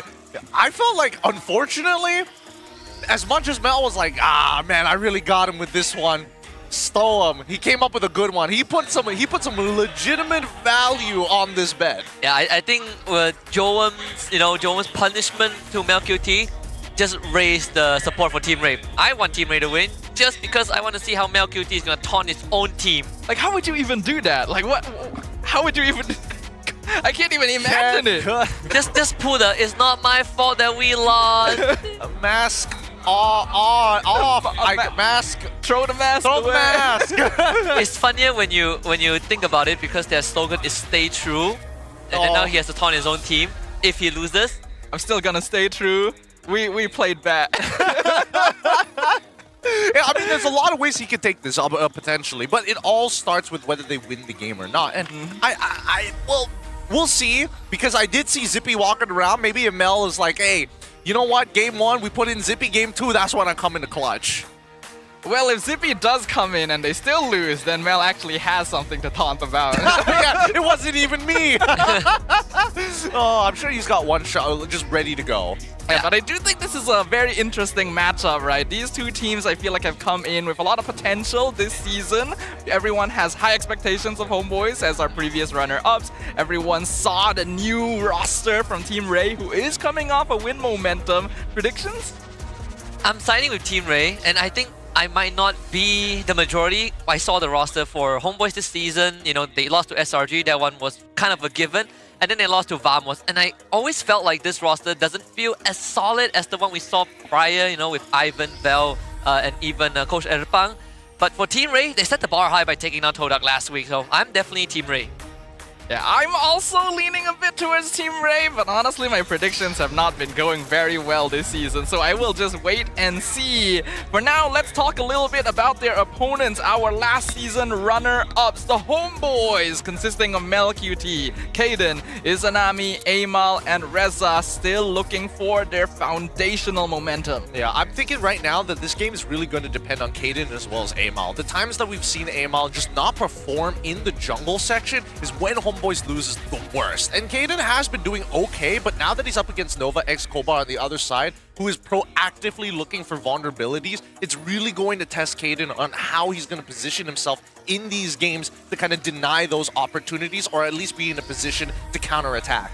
Yeah, it's going to be a tough matchup for a rookie roamer to go up against someone with Nova's level of experience. And if we're talking about experience, almost everyone on Team Ray has it in droves. We got Jome alongside Nova X Kobar, Zach QT, Dusk, as well as Dur, filling out the lineup. And not only that, even in the XP lane, I am already more favor towards Dur, just because not just the hero pool, but how he works with Nova X Kobar in their series against Todak. Whereas for Homeboys, at least from the limited games that we've been able to watch, their approach is very teamfight heavy, right? Reza sets up, Kaden gets a follow-up, and then they try and win that fight. But outside of that, in an isolated situation, we see Kaden get bullied in a roam role, Reza struggles to find these openings, and that's something that I think Team Ray would love to play into. I think definitely. I can get behind that, mainly because the way that we've seen Team Ray actually play, yes, they do find these opportunities and they do actually extend their leads more than what most teams are going to be looking for. But the big difference maker here for me really has to be in Dusk, right? Because last week, I think he was pretty close to almost 100% neutral objective secure rates on just this red tree alone. And that's like, if you're kind of generous, depending on what you consider a 50-50. But for the most part, every single time he's put in that scenario, even when it should be a 70-30 or an 80-20, he's coming out on top of the probabilities when it comes to red tree rate. Yeah, there were some ridiculous conditions actually where it really looked like Dusk, or basically any jungler in that position, should not have taken the turtle or the lord, and somehow he still found the space. Is it because of Dusk himself, or was Todak making a lot of mistakes? Either way, a lot of people are already looking at this new rookie jungler with high expectations. Homeboys going to be the first pick for game number 1. Do you think that they need to change up the strategy they tried from week 1, or just stick to the basics now that we're in a new patch? I think if we're talking about new patch, fundamentals is the core, right? If you don't have the time, which most teams don't really have, to come up with something new and innovative, just play with the basics first. Play with what makes you comfortable before you try to experiment, because Homeboys, they need the win. If they go 0-3 by the end of week 2, their chances to play out are going to get affected. Yeah, this is a very important match for them. The first game where they played up against SRG OG, we thought this new Homeboys lineup had potential since they were able to drag it out to a full series. But then they seemed to flounder against Team Vamos, who are a little bit more prepared for the brand new season. Team Ray definitely looks to be a team they should be able to get points off of on paper, but it's not going to be easy. No, it's never easy, especially with Joam on the other end of it, right? When all else fails, Joam is going to hold off strong. And definitely strong indeed. Kaden, we reached out to him a little bit before this match and got a quote from this brand new player. He says, "We're still building our chemistry since we only started training together 3 weeks before the season began. The language switch has also made it harder to sync as a team. On the new maps, dangerous grass might give us an edge, but as professional players, we need to master every map. Yeah, there's something with Homeboy's drafting pattern that, you know, has resurfaced some of the criticisms we had in terms of hero choices from, I think, last season. For example, having Gatot Kacha as the only frontline engager. We've seen some picks, I think even from GMSK, the Kimmy pick that becomes an isolated hero that locks your draft out of flexibility. So these kind of things are showing up a bit in Homeboys. I would give them credit. They had some massive wombo combos when they went up against Vamos, but these moments are very hard to come by. Yeah, you gotta be able to create those opportunities, and nowadays with the more recent matches we're seeing the more and more importance onto that draft. It's not just about lane prio anymore, it's about making sure you have the flexibility to adjust later down the line. No, it's really important to adjust later down the line, right? Because if you're too stubborn to adjust, then you're just doubling down on the sacrifices that are already made, and that's something that teams will be more than happy to take because they can eventually bleed that lead over into other aspects. Now, let's have a look at a quote coming in from Drum, because we did get to talk to him for a bit. We haven't yet, but it's so good to see him back here in MPL Malaysia, and he certainly seems to be fitting in just fine. He said, "The key to our victory was the trust we had in ourselves and our teammates. Beyond that, we simply played the way we trained. Discipline was the most important factor, especially in making decisions around objectives. And now, we're aiming for our second win against Homeboys." I was fortunate enough during the media day to share the same dressing room with Team Ray, and the vibes were immaculate. I think they were jiving very well by already at that point of time. And another edge that I think they have over Homeboys is just a willingness to pick Moskov for Joe. Right, that has been kind of the signature of what has been giving Team Ray big highlights against Todak, which most teams haven't really considered as much. So Homeboys might have to pay attention to that too. Well, let's have a look, right? Because now that they're running Mel QT, because I was expecting maybe Zippy was going to play maybe Mel QT, so I didn't have time to really think about it. But now that Mel QT is in play, right? Gold lane draft will be a lot more interesting. He can play Bruno.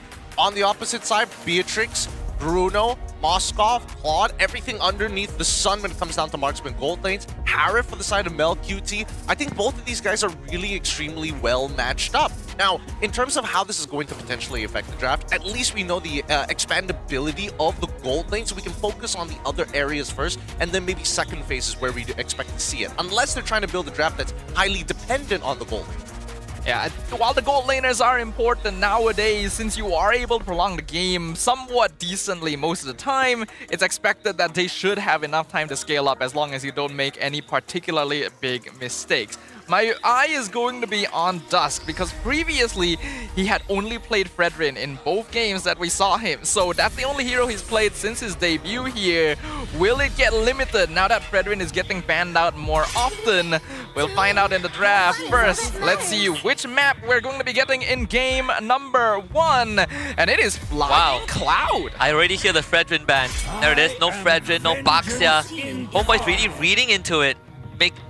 They want to see Dusk kind of portfolio, right? Like, sure, you've been winning with Fredrin, with Moskov on your side, but that's also because they didn't feel the need to change. But all 3 bans are designed to force Team Ray to expand that pool. Yeah, they're testing his integrity, right? See whether he's going to stretch or whether he's just going to break under it.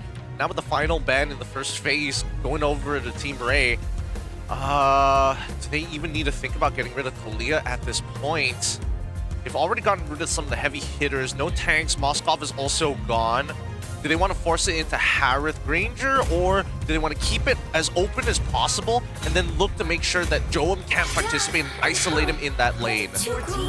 Ban Angela, so it removes the Angela joy that I could see Homeboy playing. I mean, Izanami is another player that has been put on the Angela mid even in previous seasons.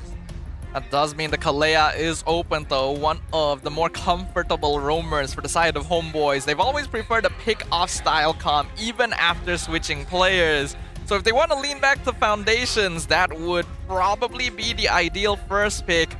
But as you guys already pointed out, there are a lot of other heroes that have been gaining a lot of priority nowadays. The Lapu Lapu becoming more popular in EXP, Harif being picked earlier in the phase, even Esmeralda also getting a lot of attention. Yeah, this first pick is going to be genuinely so important, but it looks like they're going to be locking in the CC early on. Let's see whether Team Ray is going to respond in kind like we've seen the rest of MPL MY do, which is the Lapu Lapu. They can hold it off for later, of course, so they can lean in to some of the other important picks. Now, jungle has been a big question mark, right? It's either you lean into the Joy a little bit more, or you start leaning into things that scale. Joy, Yishin Shin, back into the tanks, it's the Baxia and Fredrin most of the time. And then finally, we start thinking about junglers who are not only here to assassinate their targets, but the raw mobility that it provides. Things like Hayabusa, if they really care about the gold lane matchup. Even Lancelot, we saw how Gary pull off a level 3 solo kill early in the gold lane. So that could be an angle to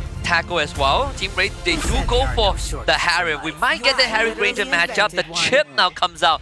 And this was something that, well, is it on Flying Clouds? Yeah, on Flying Clouds yesterday when Navi went up against Geekfam. Geekfam also went for a first phase chip pick. Pretty early pick on the chip. You would usually want to reserve this a little later. Considering you're on red side as well, it would be a pretty safe third pick. So the reason they're revealing it this early is either because they're confident or there's a bigger surprise pick waiting in the lurch. Maybe. I think it makes a little sense now that they've kind of changed ship. I want to see how good his wave clear actually is, because now he doesn't necessarily have to go for that early cheese of I take a quick shortcut and then immediately gank a lane and then start moving over into the mid lane. You can start off at mid first and then basically figure it out from there. And an interesting factor to note though is because of Chip's passive, he has very easy access into the enemy jungle, which will allow him to get vision much quicker than other roamers. Speaking of vision, it's going to be the Yishin Shin on top of the Zhu Shin as well. Make sure that they can control the rest of this map. No support pickup for the side of the homeboys. Team Ray also, if they want to lock in a jungler now, now feels like the best time, unless they are willing to go down like something like an Akai, which seems to be the case. They lock in the Arlet for Der. Okay, so with Chip, you're able to at least get 2 Demon Mark procs to use your Vengeance with the Arlet. They probably need a more reliable way to get him into the mix, because he's definitely going into the EXP lane, right? So at least with Homeboys does have a pretty good... Wait, I have to think about the lane. How does it go against CC? It should be pretty good for the CC, right? Arlet can't go for the all-in, and even if you're trying to get in and out of the fights, you still need level 2 minimum before you can start playing tricks in the lane. Even before this patch was dropped, Arlet CC was usually a CC-leaning lane, so Ray has willingly picked a potentially worse EXP matchup just to have the teamfight utility. They do get rid of the high-low, so they want to take control of 5v5s as much as possible, and Homeboys go ahead and ban that final viable tank jungle as well. They want to see Dusk on an assassin. One thing I'm also thinking is, since there's a Yisun Shin on the Homeboy side, Team Ray may have to consider respecting fighter gold lanes. Things like the Esmeralda that may make Jome's lane very difficult. I think Ruby alone would be like quite the problem, right? Because now Chip can't really get in on these fights because you guarantee time in the middle of them. Harith also does pretty terribly into the Ruby eventually in the later stages because you're stuck on that Zaman core, so you don't really want to extend further from it. The Arlet is just crying because not only is the lane hard, but he gets into team fights and then Ruby shows up. And they even, wow, TR, really smart, getting rid of both the God Thought alongside with the high loss to make sure this chip works. So it's full team fight focus on the side of Team Ray. We got a bit of fun fact from Kaden as well. Homeboys' rookie Kaden will perform star jumps before matches to eliminate pre-match jitters. I think that's actually not too uncommon a thing to do. Yeah, it's a very simple workout. Gets the blood flowing, gets you pumped, and gets you focused, right? You kind of loosen up the limbs, the appendages, the digits a little bit. This is a true test for Dusk. We have Lancelot and Hayabusa still left in the pool. It's either or for him against the A-Mouse Yishun Shin. I wonder how far the Team Ray think into this, right? Are they prepped for a situation where Dusk gets targeted? Because this is where the experienced teams are going to really drill the rookie and see how far they can push him. Lancelot becomes the choice for Dusk. Alright, the Lancelot debut, the Assassin debut for this rookie jungler on the side of Team Ray. Previously, he won a lot of turtle contests, but he was on the Fredrin. It was a lot easier for him to walk forward, and he would oftentimes act as a sacrifice, being willing to die in the fights just to secure objectives and soak damage. He can no longer do that on a Lancelot. Yep. With this Lancelot, though, it does mean that he's very mobile to move around. So it feels like Homeboys is really incentivized to go for a double fighter lane. And I think that this is what Team Ray has prepared for, right? We expect the double fighter lane. We want to make sure that our mid lane isn't going to get affected as much if to end up playing something like a Lapu Lapu, or in this case, going into the Terizla, which is rather interesting, right? Because now that you have Khalid and Terizla, you're much more deterred to actually play the Farsa. And now that Eve is gone as well, you have even more problems. You might be left with Lilia at best, but she sucks against Ishin. There's Valen. There's another pick that ZachQT has fallen back to. Valentina wouldn't be too bad if you want to get more scaling in. We already saw the Sicilian debut from Chico guys earlier. But I do kind of like what Homeboys is doing here. I actually think Terizla is one of the heroes that benefits quite a lot from Flying Cloud. Since he's already known for having low movement speed, that more than makes up for it. They could go Xavier here if they are feeling ambitious. Oh, I don't know about Xavier. I mean, they need something that can at least help proc Arlet, or at least allow Arlet to get back in. And it looks like they're going to be locking in. Oh, wow. Wow. Why? Full commit 5v5 just from Team Ray. the Valentina. I don't understand. The farmers doesn't make any sense here.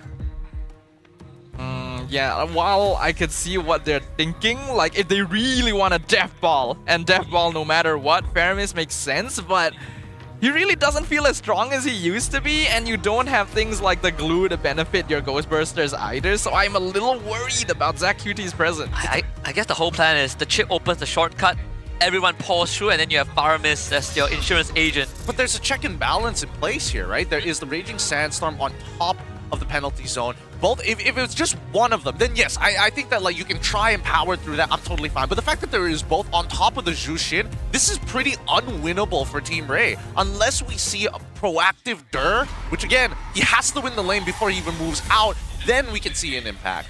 Definitely creates some constraints. It creates some conditions that Team Ray is going to have to meet in order to take victory here. We return to Land of Dawn, where unfortunately we are greeted with a pause. So it looks like we will start Game 1 in just a moment, ladies and gentlemen. Joe-Man playing this game, if something is going wrong, he needs to make sure that Melqt taunts Homeboys. That's the goal. That's our Taiwan issue. Like, our Marshall was not prepared for that. He wasn't ready for Jom to tell him that this was a Type 1 issue. Yeah, Jom was like, I've seen enough. This is Type 1. That's the first time we've seen a player do that. Hey, Marshall, I can do your job too. Almost got him fired. Telling you, Jom is a personality. He's a fun guy to hang around with. He brings on those good vibes. Now, coming back into towards the composition, right? I think the only way right now for Team Ray to maybe find some opportunities is if they're very proactive, specifically with Nova X Kobar, right? I think in the later stages is where they're going to struggle. Mid-game especially if the early game goes terribly for them. So I'm really looking at Nova to find those vulnerabilities early. Early lane ganks helps a lot in this matchup, especially towards the EXP side.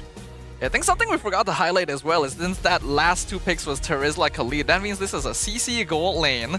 So they are going for the double fighter comp. CC has been used as a gold lane in the past, but it's not a common choice anymore. What do you think about this? I think ideally the Ruby would have been the play for me personally, but it makes a lot of sense when you're looking at the chip and you knew that you eventually wanted the Khalid trying to force the assassin in the first place, right? With those factors in mind, getting into these fights is pretty fun for the side of the Homeboys. They actually want them to try and start these 5v5s, but it needs to be on their own terms. So that's why I think that tempo is all or nothing for Team Ray. In fact, if they open the portal, Homeboys can easily enter the portal and come in with bigger ultimates than Team Ray has on their end. Possibly. That's why I think that tempo is so important, right? Because you got to catch them off while they can't take the portal while still having the numbers advantage, right? Those are two conditions that need to be met. It's gonna be a difficult one, but we've already seen teams beat the odds. Either way, thank you very much to our marshals. We are going to once again return to the land of dawn. The clouds are available for teams to take flight as we witness Homeboys and Team Ray face off for game number 1. Something to note about flying clouds is I think for the first 1 or 1.5 minutes, the clouds are not on, so you can't go for that quick recall back into lane mechanic until that cooldown kind of expires. And Nova was going for an invade, the orange buff, but Amal started purple. Okay, alright. Let's see whether there is an inevitable leash, because the early game here, you see that Nova Escobar getting chunked out very heavily, which is exactly what you want to see from the side of the Homeboys. Mitigate that early game as soon as possible, while Kaden just gets in front of Dusk as much as he can. And Nova can't really help. Now he can. Forgot he can eat that bag of chips.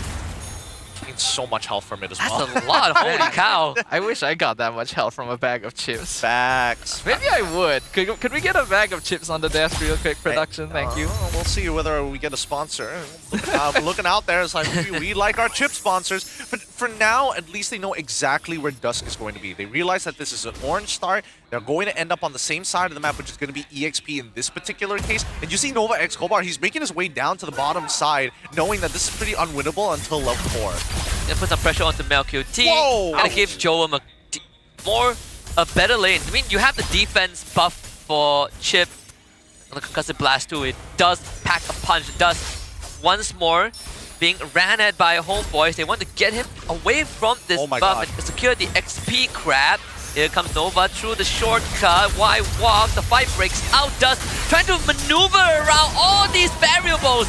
But it is a 1-for-2 trade. Double for Amal. Dur in the fight, but not level 4 just yet. ZachQT can't help him out. He will try though. The stun is there. Amal gets away with Izanami with a double drag back. And Homeboy starts the game off with 3. Oh my god, that was way too close, because Team Ray, at any point, had they hit level 4, that could have been a turnaround in the middle of that fight. Luckily, Homeboys maintained their ultimates, and Amal now has a very clear lead over Dusk in this game. The thing is, Team Ray should be well aware that their teamfight comp depends on level 4. There's really no reason to force that fight. Yes, you lose some pressure in your EXP lane, but it's better to walk back and live for another day, especially since you're about to hit level 4, rather than committing all your resources when you're not actually ready to fight. Homeboys definitely has the better early game with Khalid Zeus in. They want to get on top of this next turtle here. I'm looking at the positions. I want to see whether Dirk can make a flicker play of his own, but it looks like Nova needs to be the one who initiates. Does have the shortcut now. Reza does have penalty zone. Given the levels favor Homeboys a bit, they're gonna open the shortcut and a double raging sandstorm. Good Pyramid save with the Nether Realm, but Dust still ends up going down as the turtle boat connects onto him. Reza able to run away. Joem in the fight, but sadly the damage is not there just yet. MelQT presses Vengeance and Dur just gets stuck in the pit. Homeboys find 2 more. Izanami flickers forward. Look for Joem. The yo-yo in his face. MelQT with the collection. Ooh, this game is slipping out of the hands of Team Ray so quickly, and you gotta give props to Homeboys. They are making things happen quick. This is the classic Homeboys we all know and love. Even with Ray trying to create chaos, they still manage to stack their abilities perfectly to lock down Dusk forever and make the Lancelot a non-factor in that fight. Amal played it extremely well, right? He was especially fluid with his positioning. He wanted to make sure that he found those open gaps to switch between melee and as well as his traditional bow, and he got maximum value out of it in the middle of that fight. But now, I think that Team Ray, we did see the benefits of the flying clouds. Dusk was able to secure his purple buff in time, actually looked to defend it. Doesn't change the fact that he's 2 levels down onto Amal, who's basically power farming and should end up on the orange buff side of the map, thanks to the help of this permanent living ward made out of sand. Kaden just won't let Dusk walk away with this. Amal is eating good. 302. Reza, 5 assists, and a War Axe first item. Definitely not the start you'd expect from a Terizla. You typically expect it to do pretty okay against this very slow EXP laner, but Team Ray were so committed to a 5v5 death ball that they basically sacrificed lane priority in multiple areas of the map to achieve it. And now that is biting them in the butt a little bit. We're only 5 minutes in. Homeboy's already at a 2k goal lead. Was really looking to snowball too. MelQT, Reza, double War Axe. And that's not even factoring Amal, who is having the time of his life. taking a lot of time here, but where is Nova Escobar? He's down by enemy territory. They know that the Yishinshin isn't part of this as of right now. He can look to TP towards the top side, but there's still 12 seconds left on that turtle. And now this fast rotation here with the help of Kaden to bail out Mel QT because he lacked wave clear. And now that Nova Escobar is revealed, this could be some problems. He is surrounded. Literally, the entire team is here. Oh, he's going to flicker and try to get away. Raging Sandstorm on top of him. Nova goes down. A 4-man stun into a final slash. Maybe this is it for Team Ray to find themselves back into the game. Take out Mel QT, but I feel like they need a bit more than that. But unfortunately, Homeboys is not giving them it. Nope. Not yet. Not yet. It was a good counter engage. I'll give it to that. And I think Durr found a really good angle. Unfortunately, they just don't have the money to secure these kills, right? Jom now gets a free turret on that top side, so plenty of time Bell bought, especially after sacrificing the neutral. And even better, they don't even take the neutral. Homeboys have no time because Amal was chunked out too hard. Considering everything, that actually was a pretty good trade for Team Ray. Hold on, Rizza. They can't kill him. They can't kill him. Oh my goodness. Trust me. With a wave and a war axe in hand, he's not dying anytime soon. Maybe by level 12, that's when we should expect him to start dying. Alright, now Homeboys back to the turtle pit. Ultimate's not really back up for Team Ray. No nether realm, no shortcut. This is a free objective for Amal to collect. They are gonna try and fight mid. Nova Escobar again. Taking up with the punishment, solo Raging Sandstorm to allow Izanami to get the kill. Joe doesn't have the damage yet. They drag Kaden back under the turret, but still damage insufficient. As Dirt is getting absolutely clobbered by Reza. That's a meat tenderizer there. Oh yeah, he's got such a good matchup, right? I mean, there's nothing that Arlet can do. Even if he builds full damage, the natural damage reduction that Reza has inbuilt into Terizla makes this a null and void matchup. It goes nowhere, especially when he gets War Axe. It seems like Terizla going to be a rough situation here for Dur. That Arlet pickup was specifically designed to assist in the team fight and is just not really doing much. And now even Jom in trouble being ganked. Nova comes in. And calling for help. Jump onto Izanami, trying to blow him up. Izanami does go down. Jom with the collection. Good nether round to save the team a little bit, but again, the hammer swing from Reza is just a bit too much. Double kill for Mel QT. Zach QT with a pullback. Joel wants to recall, but they're not going to allow him to do that. No permission to escape Zach QT with one last dish. Takes out Kaden, but Homeboys have just wiped out Team Ray. Yeah, I think this game is now officially over. There's just too much of a lead for the Homeboys side. A 5.3k lead, there's just no way they're going to let this go, especially since TR are the ones who have to engage. Homeboys just have to bing chill. As long as they don't waste a Raging Sandstorm alongside their penalty zone at the same time, they're completely fine. Yeah, this draft may have been a bit too idealistic coming out of Team Ray. Yes, a 5v5 death ball is going to be strong, but you can see what you're doing from a mile away, and they committed so many hero picks in order to achieve it. Homeboy is just playing the typical style and making use of the double marksman side lane to take full map control. We are very close to breaching the point of no return. If Team Ray loses another fight like that, this game is very much over. Yeah, I bet you any sensible person would have wished that Zach QT is on that Valentina. The amount of value that you get, well, the porridge is made. Team Ray, I don't think they even have a chance to contest the Lord. Mountain Shocker gets used. Dirt forced to go deeper into enemy lines, gets hit by the boat, and goodbye. Godlike for Amal. Yeah, Kaden having the time of his life right now. He has been harassing Dusk the entire game, and by the time they get into these neutral objectives, Homeboys aren't even willing to risk it against Dusk. Now, on the opposite end, Joam, he's trying to keep up the speed with everybody else. Mel QT currently at level 11, but Joam's only at level 10, 1-2 current scoreline compared to the 4-1 and 6 from Mel QT. Eventually, Mel QT will fall off because Joam's damage is going to be extremely relevant in the fights to come. Problem is, how long will that take to happen? And by then, will Amal become even bigger? This is a 7-0 Yisun Shin, currently 3 items in. Nearly 3,000 gold ahead of Dusk. The choice of Homeboys to limit all the tank jungles definitely seems to be affecting this rookie on the side of Team Ray. Not even the best at taking and clearing out big waves too, not to mention a Lord. So this Lord is definitely going to cause a lot more damage to Team Ray than it normally would have. You know, at around 10 minutes, they clear the bottom wave, so they keep that Holy Shield up, but the mid wave is going to pop. And with the Lord being stalled out in the top lane, there's a chance that Team Ray lose all their holy defense. The holy defense will start to collapse, and I think it's fine, but they need to start sieging, right? If they want to fight. Oh! Flicker engaged from their Team Ray. Is this it for them? NetherRealm already expended. Reza just eats up everything. The body of a Smith, too durable. Mountain, boat does land. Shuttle boat, and the penalty over Reza. He goes in. There's a trade for ZachQT. They get that inhibitor. Just gets tied up. So he also falls. Joel Onova and ZachQT left to pick up the pieces. Man, I'm surprised that Reza decided to use the penalty, use his penalty zone to head on out just so that he can flicker forward later down the line. Like, he was already taking a lot of damage, but because of his play, they not only get the holy defenses, but 3 inhibitors. What devastating effect coming in from the Homeboys. I think we can definitely call that worth for Reza and the Homeboys. The goal lead is now 10,000 in the 11-minute mark. I think we can very much say this game is done. There's basically nothing Team Ray can do to respond to this anymore. Would they try getting a good team fight? Dur actually got a solid final slash, but they don't have any damage at all. That is the risk of committing so many resources into utility. And Homeboys are well aware of this. They're just going to take their time, wait until the next Lord, and it should be an easy game over for them.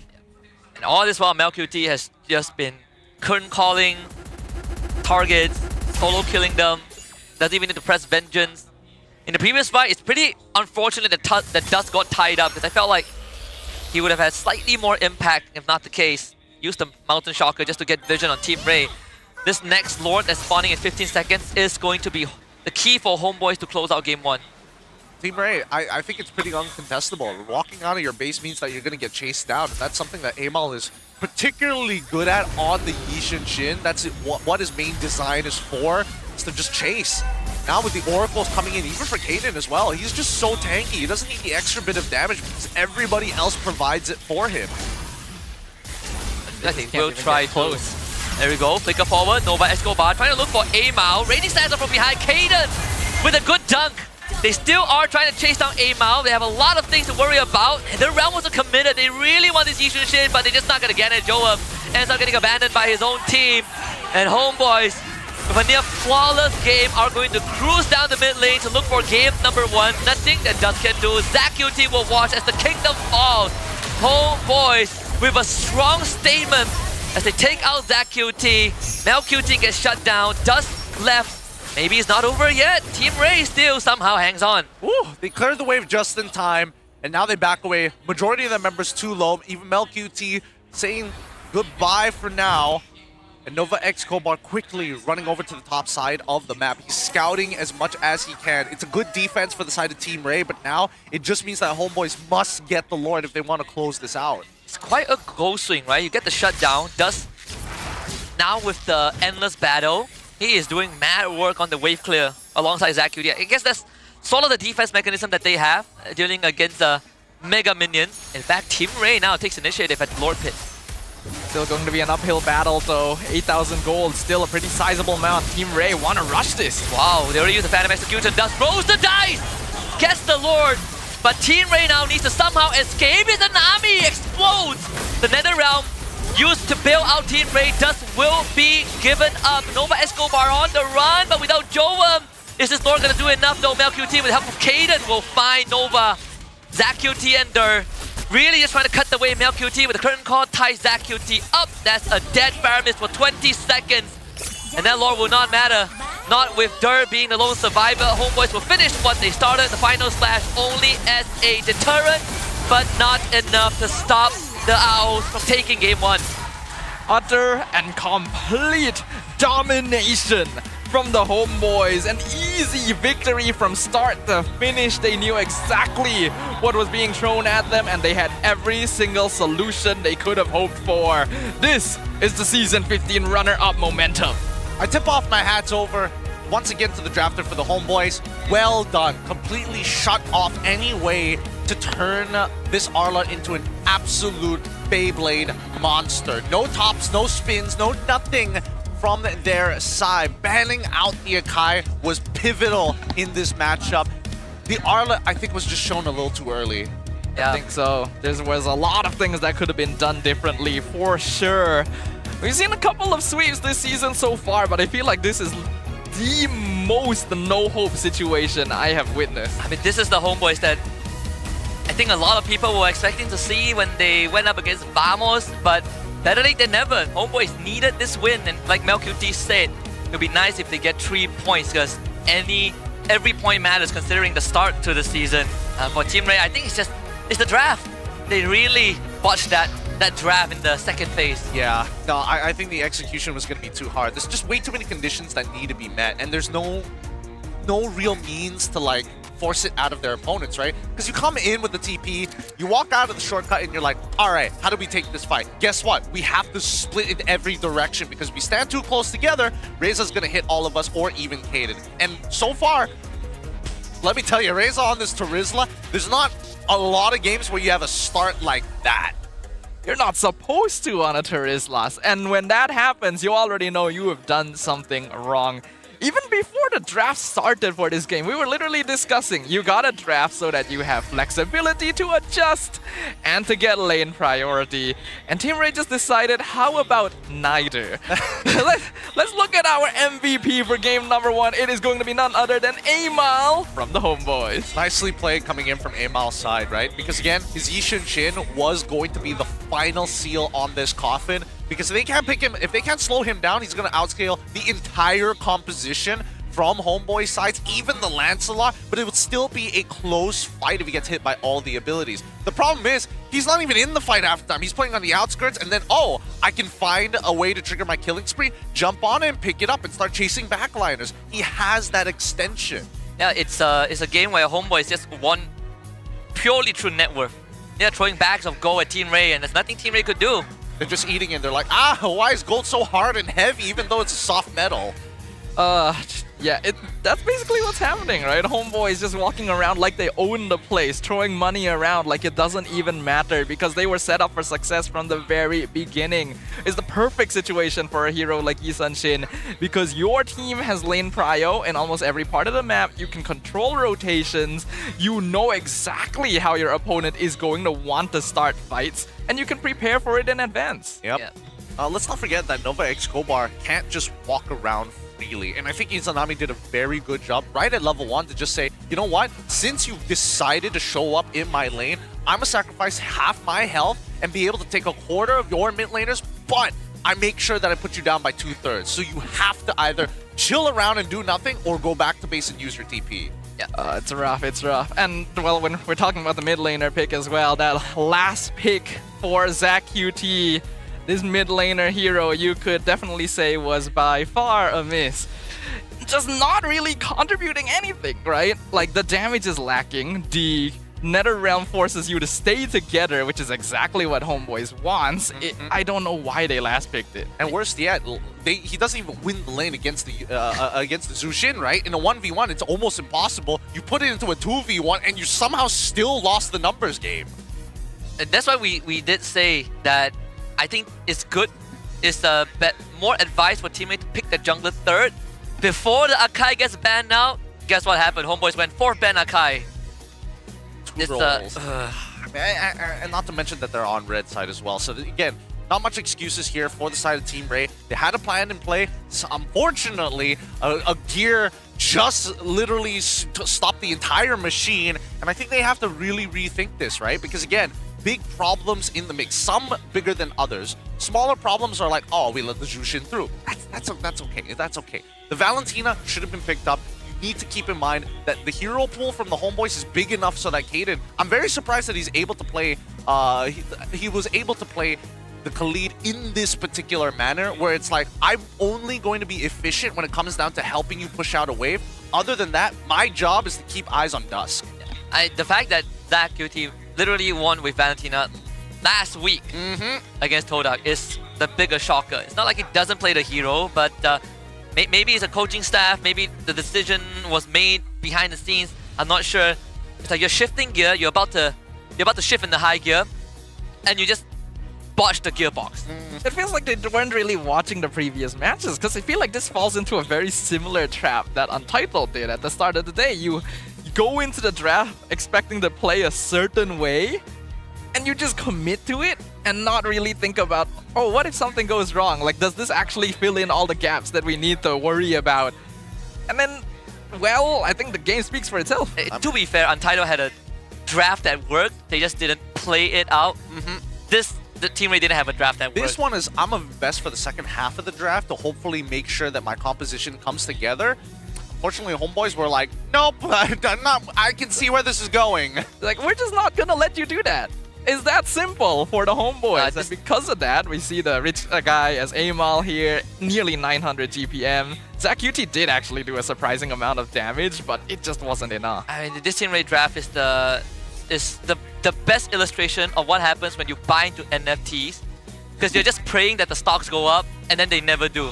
God, I wish my sweet old JPEGs on the internet are gonna make me some money. Have you seen my crazy monkey? I don't know what to call it. Bored ape! Bored apes, yeah. Bored ape. Oh my goodness, that was a time. Woo, that was a time. But look at Imal. He's literally all over the map. He could do whatever he wanted to. As soon as he passed level 12 and got his extra point in his ult, that's when he didn't care anymore. He could just do whatever he wants. Ending up in enemy territory as well. Amal literally painting the map like it's expanding rivers instead. That's just how much control he has here. Look at that. That's insane. You should never allow a Yi Sun-shin this much freedom. Best part is, I don't think we saw anyone take the Flying Cloud. No, I mean, they did, just to get the lane. Team Ray did, like, after every single, like, team wipe. You could see them all flying. They're like, let's go! And not to mention that Dusk was able to protect his purple buff after they lost. He got killed during a turtle fight. So there are a couple of benefits. I don't know, it's weird. Unfortunately, Flying Cloud just still hasn't really been given a lot of opportunity to shine as a map overall. I don't know, maybe Team Ray came into this thinking that they had to be pure of heart to ride the Nimbus, so they just have to be honest in the draft. It's the gimmick. I think I saw like so many like internet discourse, and it's just mostly about Flying Clouds being a more gimmicky thing than it is to benefit the overall game design. I don't know, maybe we need some relief, right? Like if every single mode is serious, no, like Chiku's Coach Rain said, you gotta understand the reasoning behind it. Yeah. So far, I don't. I think that they should probably change it a little bit, right? I think the change should probably be, instead of getting the flying Nimbus, you just, as soon as you like step on the little thing, you just get a burst of movement speed. Wouldn't that make a lot more sense, right?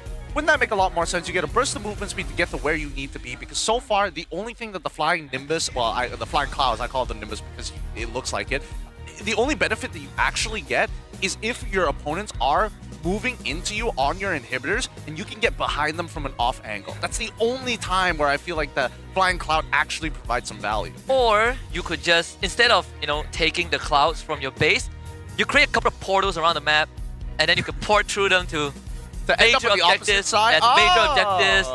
Okay. Yeah, I would and say then that Chip would think you were stealing his job. No, instead of calling it like clouds, we call it gates. Okay, I like that. I like that. What if there was like an item? What if there was like a neutral objective that when you fight it, it drops you an item that basically gives you immortality? Or in my item, every 2 minutes, there's like a rival with lower cooldown that port you to turrets. We're getting somewhere. $1 million ideas all throughout the highlights as we see homeboys absolutely just ball Team Ray. Every single 5v5, it's just like 4-man penalty zone, 3-man Raging Sandstorm. Like, it's such a wet dream for EXP laners. You've literally drafted yourself into an unwinnable situation. It is not something you'd ever expect to see. To be fair, there was hope if there was Valentina, because then at least you get the counter engage back. I thought GeekFan drafted worse yesterday. That's so mean. I don't even know. I feel like it's a difficult thing to analyze because it makes no sense. So let's just ask you guys watching about you guys' opinions, right? Scan the QR code at the bottom of the screen to tell us what you think Team Ray's strongest points are going up against homeboys. Is it A, Dusk, the up-and-coming jungler, B, Jome, the marksman full of vengeance, or C, Novak Kovar, the Forgotten Roamer? This is about that seems a little mean. I thought Husky's comments to Geek Fam were a little intrusive. That's just mean. Come on. We already had regular marksman. This one is particularly like, ooh. This is about to age Why worse. is that so mean? Like they could have called him the lone roamer. Like he's been loaned out to how many teams at this point? Yeah, like Sujin, like the mercenary, something along that line. The loner.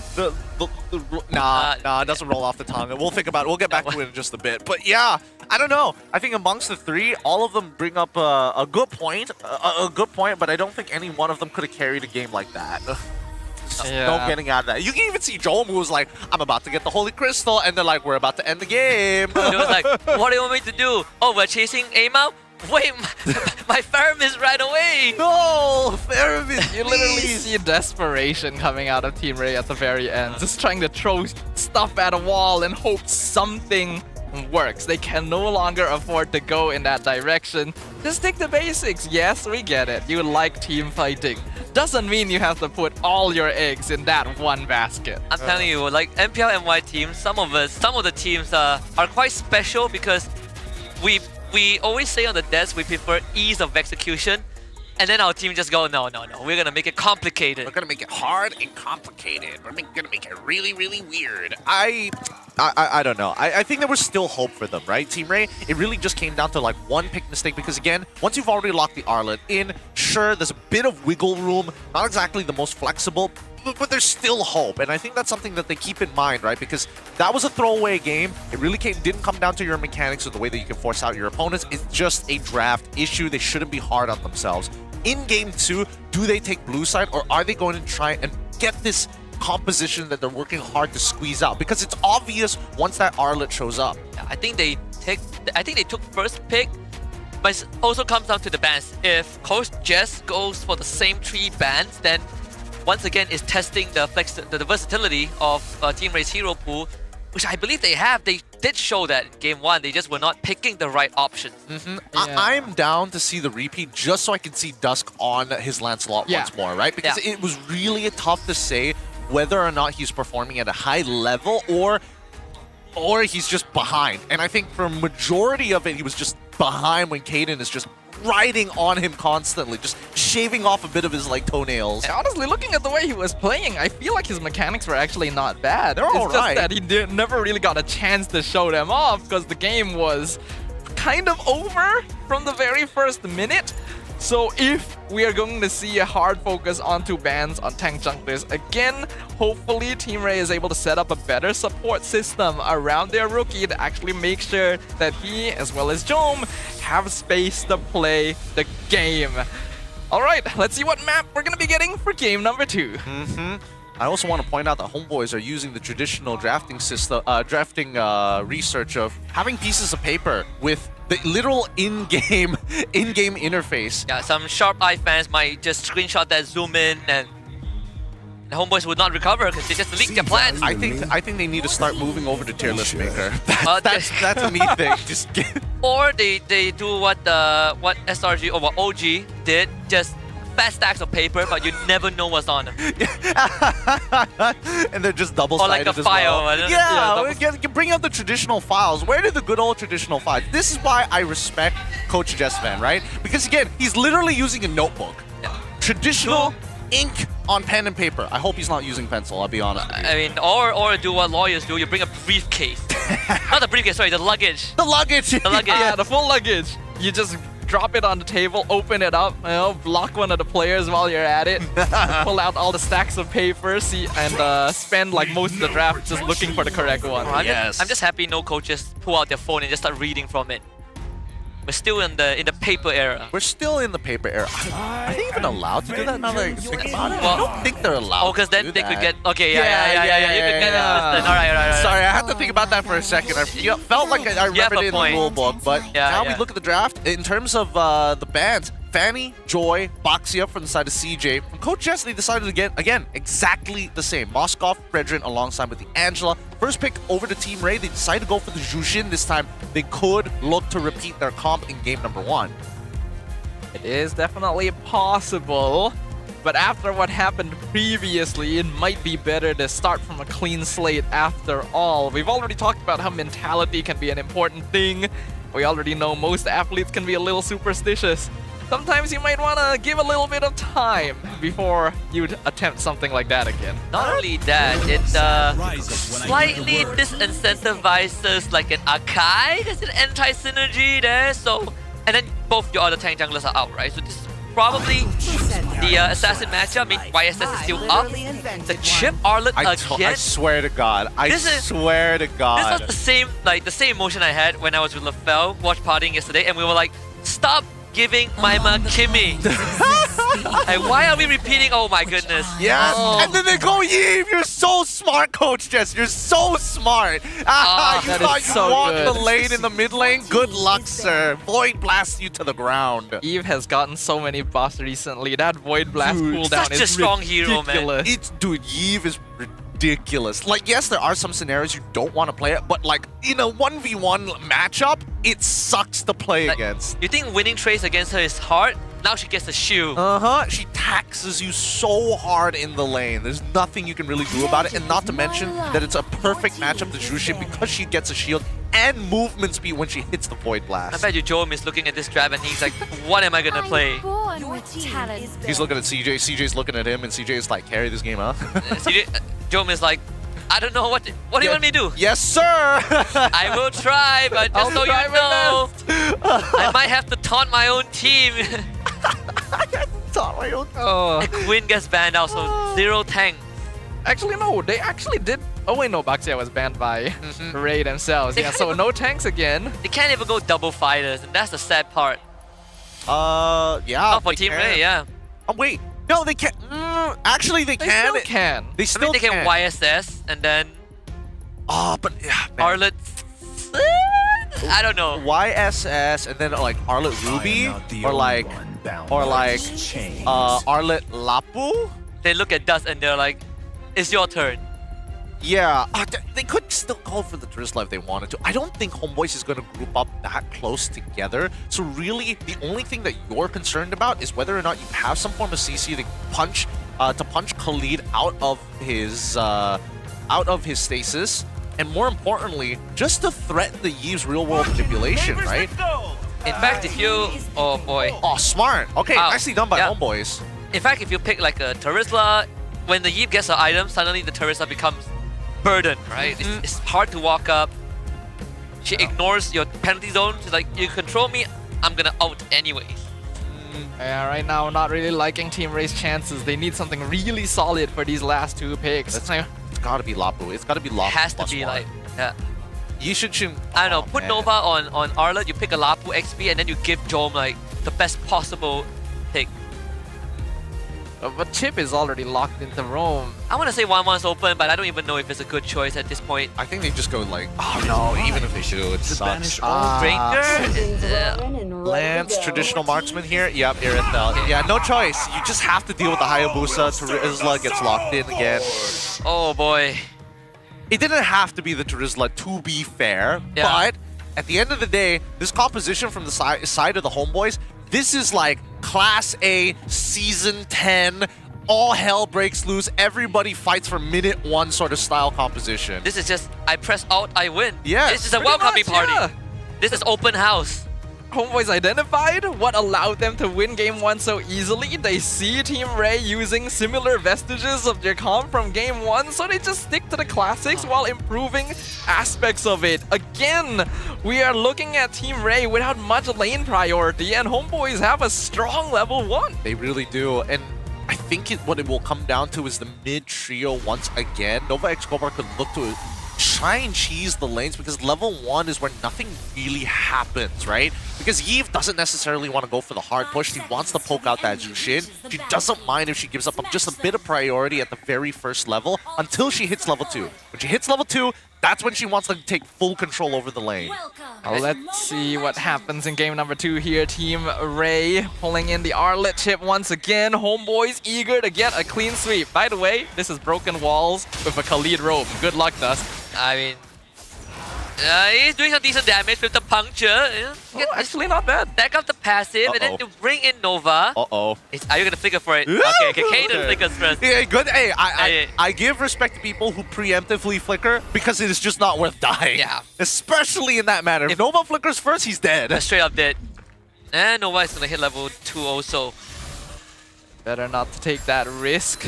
So that's already a pretty solid start. I feel like Kaden probably underestimated some of the damage, didn't quite dodge correctly. Otherwise, you should be able to zone out a Lancelot at level 1 as a Khalid. Yeah, to be fair, there's like 2 camps and then plus Kaden's body, so that's 3 stacks of the passive for Lancelot. Yeah, but it's a much better start, right? Because initially he started off on the orange side, then ended on the purple. So now, with the extra body, he's able to shove him away, and it makes Kaden really, really worried about looking to trade against the Lancelot, because, especially at level 1, when you have the concussive blast, you don't want to accidentally, like, leash it. Wow, okay. Joam still very confident in his capabilities. Oh, fighting for the gold crab. I think Joam got it. Nova Escobar taking insane punishment.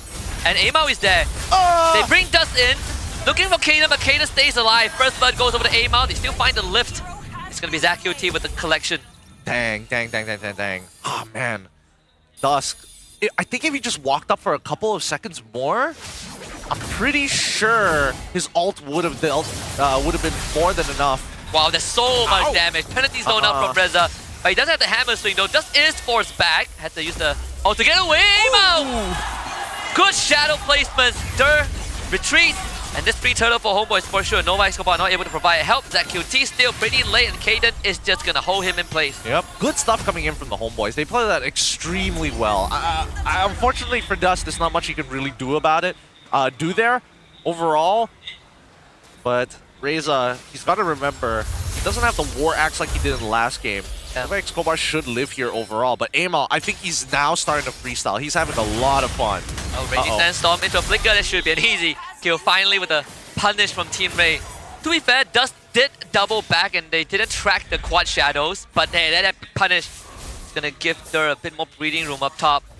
Yeah, a lot of aggression happening across the map right there. I do feel like Kaden probably went a bit too deep. Should have realized that there's probably quite a lot of people in the jungle right now and already got chunked really hard by Dusk solo earlier in the exact same place. Still not too bad a deal though. Homeboys definitely won out the previous exchange, so they're still holding on to a slight lead. Yeah. I think Izanami just needs to remind Kaden, hey, mid's missing. You probably don't want to stick there longer than you should. Just need to communicate with each other. All of these movements may not necessarily be predictable, but at the very least they can be telegraphed. MelQT now gets double waves of farm at this stage of the game, which is good to see because Homeboys, they're trying to extend this lead as much as they can. And this game is already looking way better for Team Ray. 40 seconds until the next turtle spawns. Most of Homeboys are playing around this bottom quadrant of the jungle. They will just commit everything onto Nova Escobar, and the shortcut does drop. But I don't think anyone's gonna come through. The fight's already over at that point, no point taking the shortcut. We can see MelQT is able to win out that bot lane matchup with the Blazing Duet. Reza in trouble. Oh, back through the shortcut. And Dur will now help out Dust to find Reza. And another case of just losing track of abilities. Yep, and at some point Reza also had to use his penalty zone. Didn't get to see the moment that he actually did. But without that War Axe and without a wave, there's no way you're going to be able to survive that much damage. Unless you accidentally get like swept underneath your tower. Oh, Izanami. Almost soloed by Dur, who now needs to dash away. Vengeance, no problem. Dang. I was thinking whether Dur wanted to trade for that. Was it worth dying to kill Izanami there? Nah. You got his flicker out, that's more than enough. I do like the shift in gameplay though. Dur realizing it'll be hard to just stay in the 1v1 against Reza, so actually roaming the map instead to get gold, true kills, and assists. He has a lot more impact now. No, Kaden forcing out ZachQT's flicker. Dur does the final slash back up. And the stun onto Kaden. Flicker finds 2 with the final slash. The follow-up from Dust is there. Raging Sandstorm misses. Reza also misses the penalty zone. Nova Escobar on top of him. Brings him back out with Joam, but he's in the RWM. And MelQT just burst him. 1-4-1, Joam for Reza, turtle for Dusk. Woo! Alright, Dusk. It's good to see him winning out these 50-50s. Again, second time that he's done it against Amao, even though Amao was looking to be in position, but I think he was more focused on securing these kills. He's 3-0-0 compared to Dusk 0-1-4. Currently Dusk having the level advantage, 1 level ahead. now we've noticed that the lane swaps have come into play. And I'm a little worried because Jomi's going to go and show up on that top side. If Amal sticks around, I'm pretty sure he's about to get his ult back up anytime soon. Could certainly decide to stay and maybe go for the dive, but right now, Homeboys don't really have a lot of vision on the map. It's become a lot more difficult for them to play around the opponent's half of the jungle as aggressively as they did in game number 1, thanks to Team Ray's adaptations in their gameplay approach. And because of that, we are looking at a much more even game as we enter the 6-minute mark. Not easy for Jom to walk through the portal like that. Just now he walked straight into Izanami's ult, and it was just straight up an easy kill for Homeboys. Well, he's not going to be able to run as easily as he wants to. Oh, the final slash did go wide. Trying to dodge the resistance storm, but still Izanami with the ultimate. They're going to jump on it. Izanami, he's immobilized, and the cavalry gets brought in. This fight is good for Team Ray. All the abilities landing on point. Amal late to the party. Dur finds a double kill, jumps onto MelQT. Amal looking to escape, gets dragged back, and a shutdown for Joe of 4 for Team Ray. Nicely done. Dur is doing some really good work here. I think he could have. The only optimization is probably jumping to MelQT at the very end while he still had the mark. He wasn't in range. He did dodge a majority of the abilities, but he set that up perfectly for the rest of Team Ray to collapse on it. He got so many resets. This is the type of engagement that Team Ray has been looking for with this setup the entire time. Getting to use the shortcut after big resources have already been expended, and then Dur is able to come in without needing to worry about too much pressure on him. This Arlet now having a lot more value for Team Ray, and that means that Homeboys need to be a little bit more cautious. They went a bit too deep to try and get that pick off. Izanami, unfortunately, not able to maximize the use of his RWM because he had already committed. He just had to stay there and die, basically. And now, with the turtle online, both junglers, they're thinking about it, right? You can see that Dusk level 11 to Amal's level 10. In terms of items, Hunter's Strike is already complete, but a War Axe has been completed by Dusk as well as he's about to go into his second item. At this point, I think that Amal just has to let them sit on it first. There's no point to walk up here for the side of the Homeboys. Even Dusk, same level as Amal, who was able to catch up. They're happily just starting to aggro the turtle. It's going to keep Kaden and actually bringing the rest of Homeboys too. A lot of attention on this Arlet. Reza and Kaden putting the pressure in, but the footsteps from Dur, pretty nice. And now Flicker again catching Amal Izanami. Turtle goes over to Amal. Nova Escobar brings in the backup. Penalty zone for Reza in the back line as Dur just tanks up everything. Nova ends up going down. Reza gets traded back. Kaden now isolated. And it's a lift off again. MelQT able to find a shutdown with the help of Izanami 2-for-2. Could that have been better there? I'm not 100% sure. Again, a pretty interesting play because Dur flickers forward with the final slash to start threatening Amal and trying to turn this 50-50 around. Amal uses his ult to almost guarantee that he will get this turtle, but loses out on the potential of extending the lead that Homeboys have generated for themselves in raw team fights. So right now, at least Team Ray, they're starting to pick up on a couple of behavioral habits from the Homeboy side. Let's see how they're going to exploit it. They're able to continue keeping this consistent. We can definitely see this going into a game number 3, and we are really starting to see that EXP difference build up on Dusk. This Lancelot goes to show he really just needed the right support system in game number 1. But the net worth lead, still a pretty small amount right now. It can still go either way, especially since MelQT so far is deathless.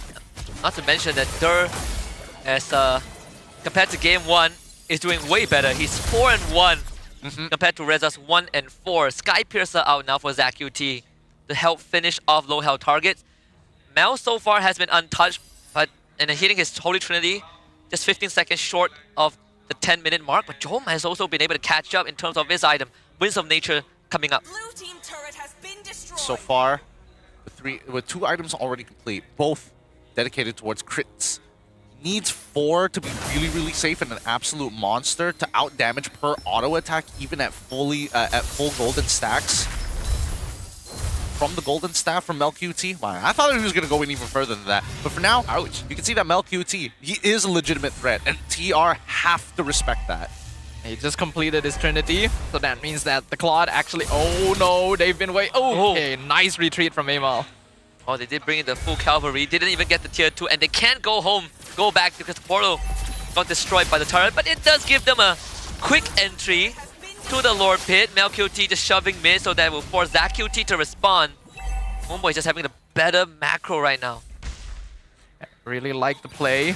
They know that the shortcut was just used, so they're trying to pull bodies over to mid lane. They all just press their ultimates. Dur able to escape. Amo on top of him. He's stuck in the shadow on the Dur, who escapes with a vengeance. Oh, Dur maneuvers this a bit too well. They keep Kaden in place. Dur dashes onto him with the vengeance. Just tanks up Amao. A solo kill for the jungler. But Team Ray won that fight. That was a little messy. Definitely a little messy. A lot of ultimates used. Not too many of them getting maximum benefit. Nova looking for Mel. And Mel, no BMI. That's a free kill for Joam. Shouldn't be there, shouldn't be there. They need to communicate ultimate timers at this point. They should know that Nova Escobar has a fleeting time already purchased. So he's going to get his ult back up every single time he gets an assist or a huge discount on that cooldown. So Nova is in a very good position, and this is where the composition really comes online for the side of Team Ray. My biggest problem right now, homeboys, they need to stop. Oh, hold on. Oh, RWM. No one dies? Okay, Nova does go down. All right, they need to stop engaging with Reza. If anybody needs to engage, it's Kaden. Reza must come second. Reza needs to save that penalty zone for the shortcut counter attack. That's the whole reason why you picked this Terizla in the first place. So Kaden needs to be willing to sacrifice there. Looks like he will go in on Zach. All right, one huge resource out. Dusk wants to finish him off, but even in the back, they're fighting. Okay, they still commit the final slash and take this fight. Dusk in the midst of things. They try to cut through all of them and was able to find one. But one is not enough. Dusk now looking to retreat. Izanami goes down. Dusk waiting for cooldown to come back up. But with MelQT there, it is just close to impossible to win this fight. Kaden gets his passive back up. Thorn rolls and double puncture. Dusk escapes. MelQT also somehow makes it out alive. Team Ray now needs to deal with the Lord. Good stuff. Good stuff. Great target acquisition coming in from Kaden.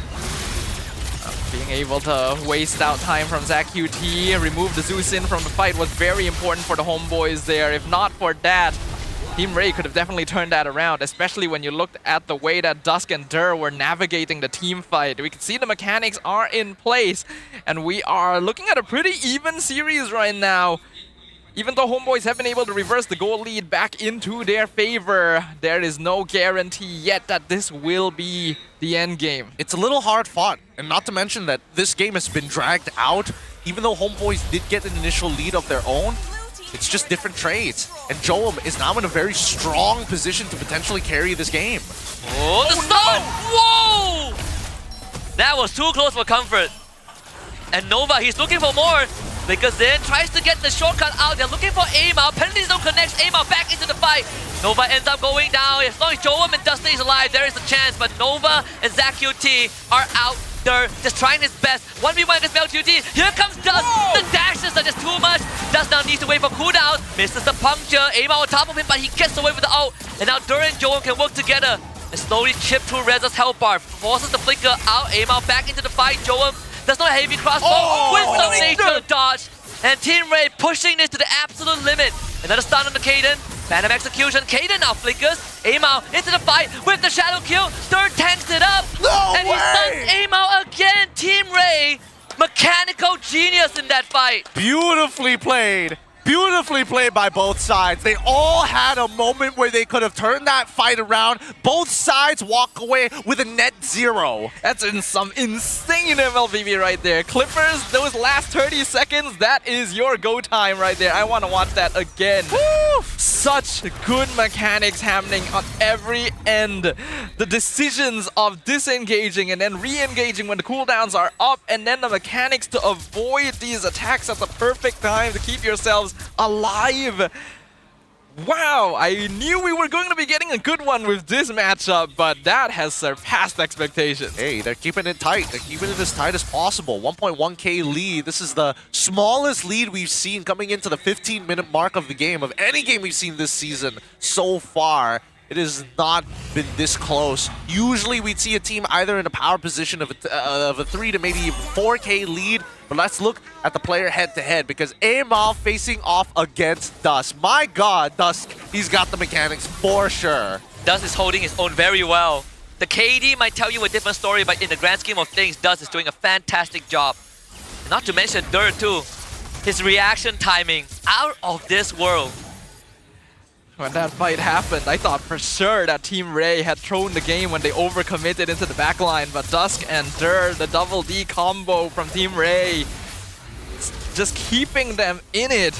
We could see that Novak Kobar waiting for a chance on the backline. Amal also seeing if he can find a potential pickoff, but both teams giving each other mutual respect. This is an important Lord. It really is. Look at the positions of everybody across the map. Right now, we see that Kaden, he needs to regroup with the squad, but he has a rough idea that Nova X Kobar is actually hiding in their territory. Nova could take the shortcut behind Izanami and go for a Hail Mary.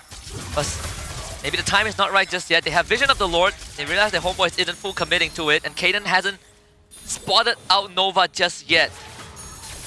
Amal and attempt on the ZQT. Shadow kill. ZQT forced to use the Crimson Beacon. And that is a crucial ability out. Nova X Kobar, there's a flicker forward. Right on the MelQT, and Doan blows him up. Amal looking to escape, but the Shadows is not going to get him out this time. Team Ray all over him.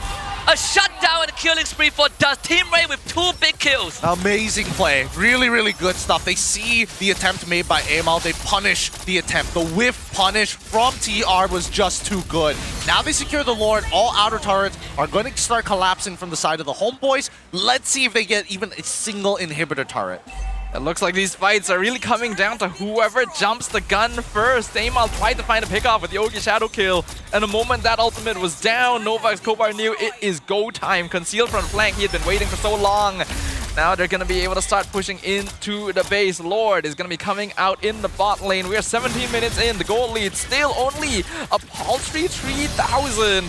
But Team Ray have finally found the breakthrough they've been waiting for. And ZQT didn't even need it to use his flicker. It's the best case scenario. If that roll went a bit better and Zusin went down, we would have had Homeboy's Lord almost guaranteed. Almost we say, but now it's time for the defense. Here it comes, the charge breaks through. Oh, Joam gone on. Wisdom Nation does get used. ZQT not able to track down Amal, so Homeboys mount a good defense. And this is where you caught it.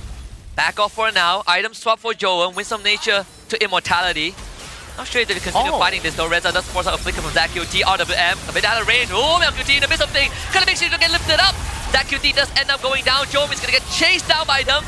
Just able to escape. Nova X Kobar so low. Kaden breaks the immortality. Joam is gonna come back to life, but Dur really doing his absolute darndest to hold the front. And for Dust to come back in and pick up the scraps. Thornrose missed benefit execution, dodged by Reza. Another iframe. But Amal makes sure that he goes down 4 for Homeboys. This is a great game. This is a great game to watch. It's really coming down to the wire. Every ability missed is another potential fight waiting to happen. Both sides playing into the very edge. Item swaps coming into play. Most importantly, immortalities. That gave TR an opportunity to try and close this fight out. These teams, these players had something special for breakfast today, that's for sure. They came in ready to brawl, and that is what we are seeing. We look at damage taken ranking, Dur at the very top, the healing from this Arlet, extending these fights so much longer than Homeboys expects them to, but MelQT was able to find the right angle, penalty zone, got the big catch. These fights are so neck and neck. The goal lead now is 0 once again, and it comes down to who can land the hits, because everyone is out mechanicking each other. Yeah, right now, I think Homeboys have tried many different iterations of instigating this war. They know they're the ones who want to be the first on that scene, but Dur has been such a problem, and they have no guaranteed way to one-shot him. So right now, they're just trying to hit positions, right? Figure out where Nova X Kobar is going to be, because we can't have Amal end up dying, because he's the only one who can get in and out of these fights safely. Not only that, even for Dust too, he has been really playing Lancelot to his absolute limit. You would think that we were looking at a playoffs match with lives on the line here, but no, it's only week 2 of season 16, and Team Ray and Homeboys putting on a show! And Reza finds Train with the penalty zone, RWM, all the big buttons pressed, but Dur, he's somehow surviving, and he stops his Tsunami! Goes into the Winter Crown, Joa brought through by the portal, trying to chase down the target, but you gotta pick someone to go on. Shadow stuck onto Joa, Wisdom Nation is forced out. Amal finally takes a Shadow in. MelQT though gets blasted. ZQT for 2, and it's worth it for Ray. This game is insane. so scary. So very scary. 4 flickers with Reza hitting 4 members by Tribrush on the north side of the map. Oh my god. Insane. You hit a 3-man penalty zone and you still lost the fight. Hit a 3-man penalty zone, still lost the fight, and I think a lot of it just comes down to can they get an effective RWM down. So far, the past 4 RWMs have done basically nothing. Either it doesn't have enough people, or they just missed the ball. Let's see if they can get it. Finally, the bush camp works out. And this should be the window for Homeboys to take Lord and look for a game-ending angle. Clean catch. We knew it was coming. They were just waiting for the perfect chance when both Dusk and Dur were stacked up on each other. So far, pickoffs have been so difficult to achieve, but Homeboys finally finds a clean one on 2 of the most important members of Team Ray at the same time. They'll be back for the Lord defense, but Homeboys just needs a chance to push into that base. Yeah, they just gotta max out the value of Izanami right now. He's the only person who can really turn this around. He's got the sustained damage that we're looking for. It's the right type of damage, and he's great at sieging. And they're gonna jump on Joam. Heavy crossbow is out. Joam is straight up gone. No Immortality, no Winds of Nature. 8 seconds for Dust. Dur is going to be back in a while too. But it will be a 4v5 scenario with an enhanced Lord coming down mid. I'm not sure how they will defend this.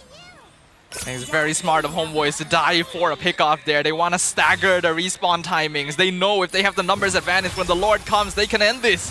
You can still use Nova. He's just going to try and stall out the Lord, but it's not going to be easy. Immortality will bring him back. Dur also trying to keep himself alive, but finally finished off by Reza. Nova the next to go down, and it's down to Dust to really hold the front. The rookie trying his best, but we see Immortality's out from the side of Homeboys. Zach QT playing distraction, but it's just too much. Homeboys with a 2-0 over Team Ray. Holy cow, what a game that was. That's gotta be the best one we've seen so far. Highly mechanical, highly technical, really a fighting game style of play. Easily the best showing from our players of the season so far. And we're only in week 2. Who knows what's more is in store. But one thing's for sure, the fans who bought tickets for this series got their money's worth indeed. Our season 15 runner-ups looking to be back in shape. A 2-0 clean sweep over Team Ray. Oh, dude, it's got to be a little sad for Team Ray because they're like, man, we really messed up in the draft in game number 1. But game number 2, even Joel, he's letting his boy know. It's like, all right, you got us this time. Next time, it won't be as easy. Still 100% win rate for Mel QT over Joam and Team Ray. It's a good record to hold. But I agree. Game 1 was sort of a wash. Game 2, man, Team Ray really had that chance. Like, Dust was pushed to his absolute limit. But we learned something new about the team. They have a lot more in store. They really are. I'm actually a lot more excited for Team Ray now, more than ever after that match. So much potential on both these teams. We need a break here, so we'll throw it over to Rose to do the interview on stage. We'll catch you in a bit. Kemenangan pertama untuk pasukan Homeboys. 2 berbalas kosong, 3 mata penuh. And nampaknya Homeboys sudah bangkit. First of all, congratulations, and Kaden, welcome to MPL Malaysia. How are you feeling? Feeling great. Yeah. Okay, now Kaden, Rose dengar cerita that actually di MAL musim kedua, you dengan Das pernah main sama-sama dalam satu team. Apa perasaan you dengan kawan you dah naik ke, big stage, the biggest stage? Rasa happy untuk saya dengan dia juga sebab dapat main MPL kan. Yeah, first season. So, you rasa itu adalah satu benefit ke untuk Kaden? Sebab Kaden mungkin tahu penggerakan dia, macam mana dia fikir, decision making dia. Ya, benefit sebab dapat belajar banyak dengan teammate aku, dengan coach semua. Ya. Dapat belajar banyak daripada siapa? Teammates lah. Teammate siapa paling ajar banyak? Tak, aku rasa coach lah. Coach paling ajar banyak. He changed his mind. Mel tak ajar ya, ke? Memang banyak. Ya ke? Ya. Apa dia ajar selalu?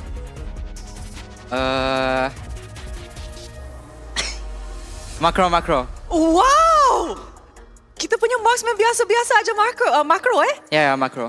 Okay, you know what, Kaden? Really good job on your match today. Congratulations. Thank you very much. Mungkin Rose nak tanya kepada Mel. Kaden guys malu-malu lagi. Kita bagi dia warm up dulu ya. Okay Mel, minggu lepas Rose pernah borak dengan Coach Jasmine di dalam satu post-match insight di mana dia cakap actually he is looking forward untuk patch ni. Walaupun minggu lepas korang hadap kekalahan yang 2 kali berturut-turut, tapi patch ni dia tengah look forward. So apa sebenarnya yang korang discuss dan prepare untuk patch baru ni? Mungkin dekat ni map yang baru ni dia banyak main dekat river jungle kan. So memang dekat goal lane dia banyak hero-hero baru lah. Itu kan. Suka ke patch baru? Suka. Nampak hasil lah diorang punya training dengan preparation. Okay, now going back to it. Macam mana korang dapat bangkit daripada kekalahan korang minggu lepas? Sebab actually kekalahan tu especially di minggu pertama 2 kali berturut-turut tu mungkin boleh affect korang punya momentum, korang punya mental. Apa yang terjadi? Macam mana korang bangkit? Sebenarnya tak bangkit pun. Memang kita memang macam ni. And sebab kita lawan tim Ray, so lebih confident lawan tim Ray. Lebih confident. And speaking about confident tu, kalau kita tengok track record Mel QT, dia tak pernah lagi kalah dengan Jom dan juga tim Ray. So adakah kemenangan hari ini memang disangkakan ataupun itu yang orang kata lucky je? Memang disangkakan. Disangkakan, expected. Apa sebenarnya yang buat you menang lawan Jom beberapa kali dah di gold lane? Walaupun apa yang buat you menang lawan Jom di gold lane walaupun ramai orang cakap Jom ni actually satu gold lane yang sangat-sangat padu? Mungkin sebab game Mobile Legends ni kan 5 lawan 5 kan. So kalau satu orang je power tak boleh kak. So kena ada 5-5 power kan. 5-5 power. So you tengah cakap Homeboys ni 5-5 power. Itu dia daripada marksman biasa-biasa kita. Now kita nampak game yang sangat-sangat sengit untuk kedua-dua game tu, tapi hanya seorang yang boleh jadi MVP of the game. And with that, mari kita tengok MVP of the game in 3, 2, 1. MVP of the game adalah Amal. Alright, Amal, come join us up on stage. Guys, tepuklah. Amal, congratulations. How are you? Good. Happy. Okay, ke depan sikit. Now, kita tengah cakap pasal patch sebab ramai orang tengah sesuaikan diri lagi dalam patch. Now, kita boleh nampak daripada 2 hari patch baru ni MPL, kita actually nampak banyak jungler tank di mana assassinnya kurang sedikit. As a jungler, in your opinion, actually assassin viable ke untuk patch ni? Assassin memang kurang, tapi kalau dapat you tengah cakap you ni jago ke? Biasa-biasa. Biasa-biasa. Kita ada marksman biasa-biasa dan juga jungler biasa-biasa. And of course, ramai orang kata Broken Wall sangat-sangat sesuai untuk hero utility. Tapi kenapa you masih lagi berani untuk ambil assassin tadi? Sebab favorite assassin. Comfort pick lah. So pick. dia lebih kepada comfort pick daripada meta. Betul. Okay. And of course, your next match selepas kemenangan ni, korang punya next match akan lawan Games My Kelantan. After this win, how confident are you guys moving forward untuk match yang seterusnya? 1% confident. 100% confidence. And I'm sure Flame Boys semua happy untuk dengar benda tu. Betul? Okay? Before I send you guys off, anything yang korang nak cakap kepada Flame Boys yang hadir ke venue hari ni? Keden. Thank you semua untuk datang hari ini. Sayang korang. Please keep support us. Thank you. Thank you very much and congratulations. Thank you boys. And with that, mari let's join back to the casters to analyse apa yang jadi dalam clean sweep match ini. Casters, back to you guys. Thank you very much, Rose. And the only way to analyze what just happened in game number 2 was peak MLBB. It really did come down to just the smallest plays, the smallest differences that allowed Homeboys to eke out that victory at the very end. But no one can deny that Amal popped off on this Hayabusa While he was having a slightly more difficult time in the early stages, he knew his timings once you got into that late game, finding the perfect pickoffs when he needed to. He was also weaving those shadows in between 3-4 people to try and get on some key targets, right? The reason why we are seeing Jushin or sometimes even Irithel just pop out of nowhere is because Amal just finds the angles. Yeah, as my 12-year-old cousin would say, in modern terms, it's absolute cinema. This game got me out of breath. It's got everyone out of breath. It got everybody out of breath for good reason as well. I love seeing the fact that these 22-minute and 21-second games, 23 to 24 kill score line overall. It's great because both sides understood exactly what needed to happen to win this game. And it comes down to very small factors, because even when we're talking about forced mistakes, there's no realistic way for homeboys to say, you know what, let's start split pushing against the Chip, you know? So it's so honest. You take away all the distractions. Chip says, we fight, you fight, let's just duke it out. There's no shortcut, there's no secret method, no easy path to victory here for either of these teams. Once you got into the halfway point, there was so much micro mechanics on display, so much respect happening for one another that they knew they had to take this seriously. It was a real lock-in mode for all 10 of these players, rookies included, by the way. Dusk and Kaden had an incredible showing this game, and Dusk himself being one of the only reasons that Team Ray even held on that long.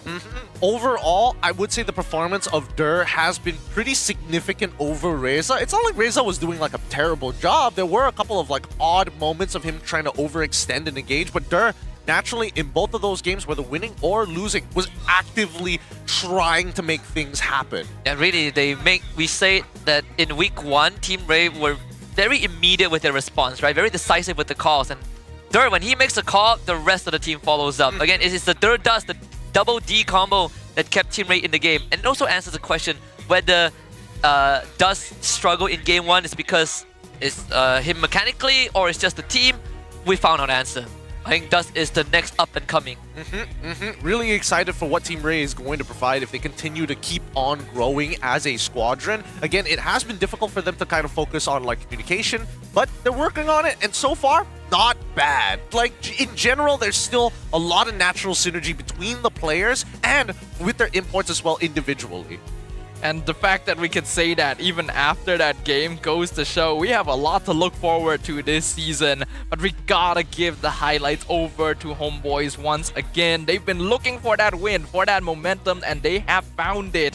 Amal going to be our rich guy at 849 GPM, doing over 100,000 damage in total, with Dura taking the most damage and Novak's Kobar as the best wingman. That's one of the best Arla performance I've seen, right? You go a semi-tank, you're really juggling with your Vengeance Seal, popping the marks, keeping track of crowd controls, and still able to land crucial crowd controls on impossible targets. Like the fact that he got an instant stun onto people like Amal, it's insane. Yeah. He's catching Amal and Mel QT. It's so good. It's such, oh man, really great game. Really great game for the EXP laners from both of the matches here. So much to look forward to. I wish game 1 was a little different so we can get a little bit more. But let's talk about the first sections of the game, right? Because the early stages of it is where we start to see Homeboys take a pretty early lead, right? Because Amal, he's able to find a kill on his own. But then we get into these moments where it's just instant response from Kaden, right? It comes down to how much value can you get from each one of your ultimates, and the one piece that Homeboys was missing was the RWM. They weren't getting maximum value out of it. Yeah, and you have Dur to thank for that. Even Nova, they just beeline towards Izanami, they take him out. And a lot of these fights, even those that got pushed to the limit, Dur, he is willing to go back into the fight, go into enemy lines, and just keep on providing those crowd control. I think what really made the difference though was Homeboys knowing when to cut their losses and when to really drive the nails in deeper. Because in the fights where they lost, they tended to not lose out quite as much as when Team Ray lost out big 5v5s. They were always able to keep some core members alive so they could keep the map pushed out and not really lose too many structures. And then in this last fight, when they already knew Team Ray had spent all their resources, that was the go time. That was the big commit. This is where you win the game. Reza played that so well. He played it so well, dodged everything. God, I could watch that all day. That was so sick from him. because his movements become there's how do I explain it? There's like a motion of the ocean that you do on the analog stick that kind of makes you a little unpredictable with the way that you move your character. In a logical space, if we slowed it down, I think Dusk probably could have adjusted, fine-tuned a little bit of the directions of where he throws his abilities, but man, just great stuff, great stuff. Even at the very end here in the base, we still see the players dodging things at the last second. This is literally reaction time, the movie, the game. That's basically how we can describe this, and it's so good. Really such a good game to watch. Hopefully you guys had a great time watching that game as well. Let's have a look at you guys' voting results from earlier, and ooh, very even split actually, 30% for every option. Dude, it changed so fast. they really spiced things up here. Oh. If we ignore game 2, I would have been okay with this. But after game 2, I think Dur needs to be on that list. Yep, Dur needs to be on. I think we need option D. That we need option D back. God, man, I wish this team played a little bit more. Man, I'm so invigorated after They better go playoffs, dude. This series deserves a best of 5. It really does. I don't know whether it's just like a today thing. We'll monitor the rest of their overall experience here in the MPL MY, but so far it's been looking good since week 1 and week 2. Yes, looks great, and I'm so happy. I think we're all very happy. We're all very satisfied and hoping that these teams will be able to perform even better with a little bit more time. We've got one more backstage interview for you guys though before we close out the second match of the day. So we'll go ahead and throw you over to what's happening back there. Selamat kembali ke Panas ke Tidak, tetapi kali ini dalam versi bahasa Inggeris, Post Match Insight. Dan bersama saya adalah Coach CJ. CJ pula. CJ ni dia pernah menjadi seorang coach dekat AP Brand dan juga tim Liquid. Banyak pengalaman yang dia bawa dan sekarang dia berada untuk Team Ray. So, Coach.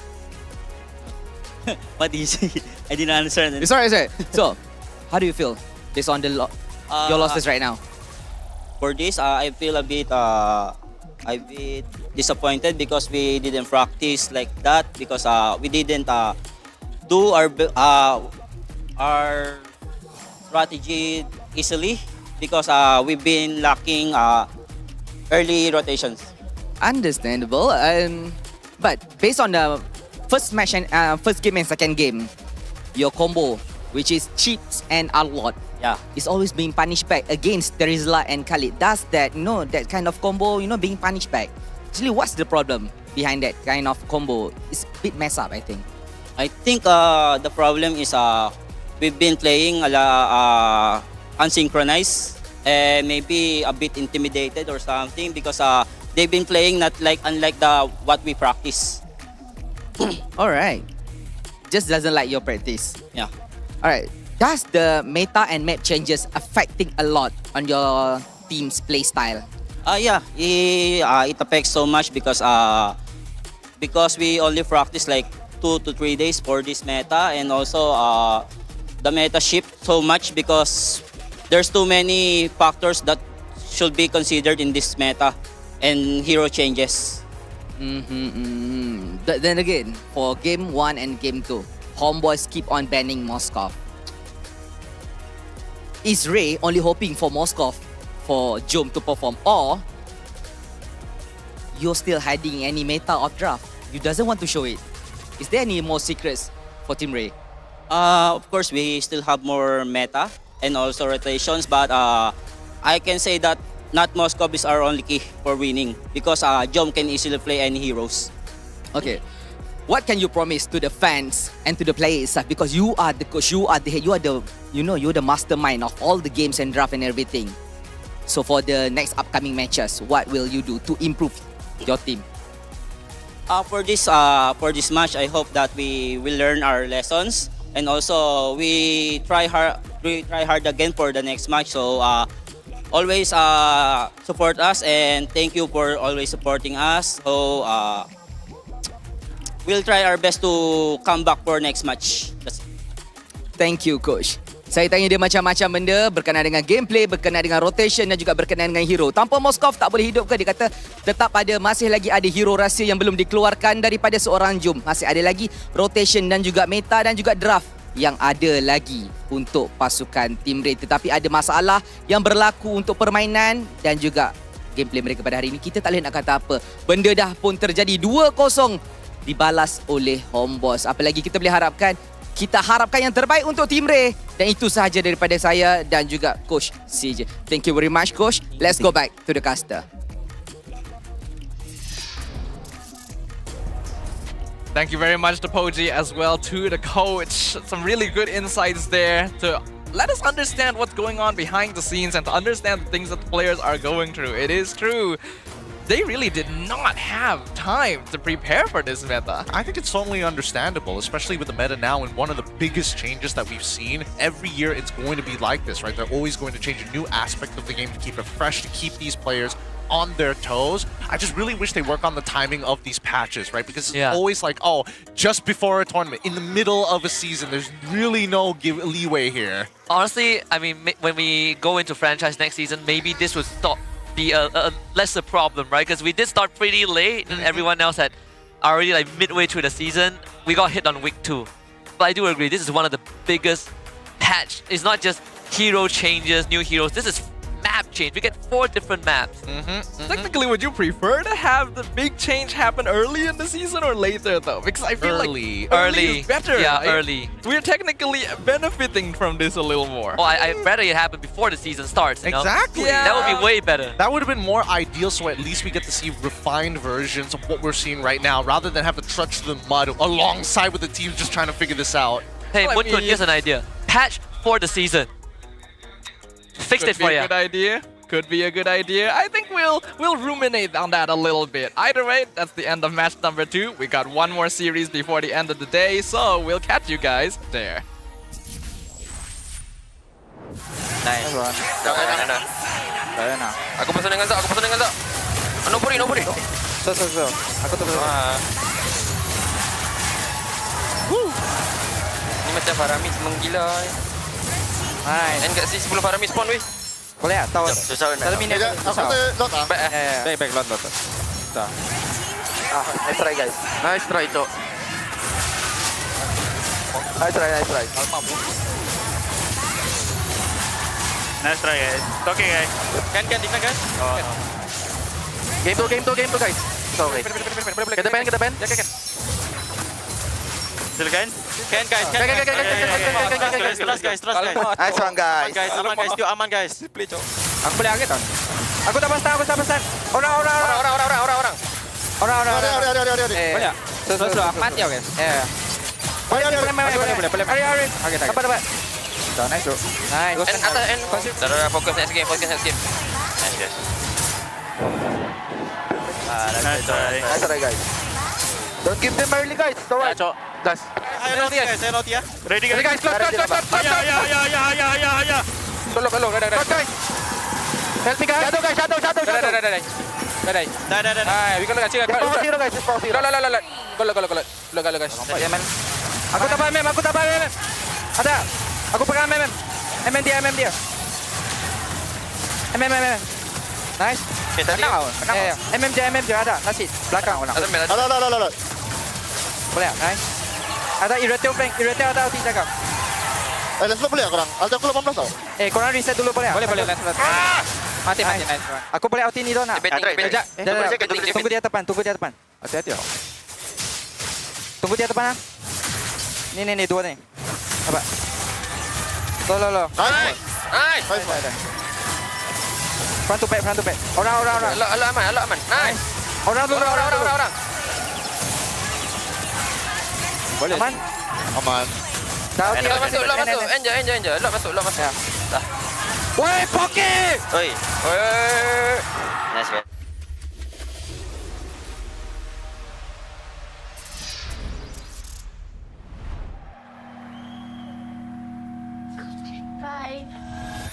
Saya boleh ni. Semangat nombor 1 ada dalam diri kita semua. Bukan atas usaha sendiri saja, tapi sokongan dan harapan yang dikongsi bersama. Sebab nombor 1 lebih daripada jadi yang terbaik. Ianya memikul impian mereka. Inilah semangat nombor 1. Inilah prepaid nombor 1.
everyone! Welcome to the Project Next Patch Preview. We've got a lot of great content to show everyone, so let's get into it. New hero, Obsidia. The Sovereign of the Abyss has risen from the ruins of a forgotten age.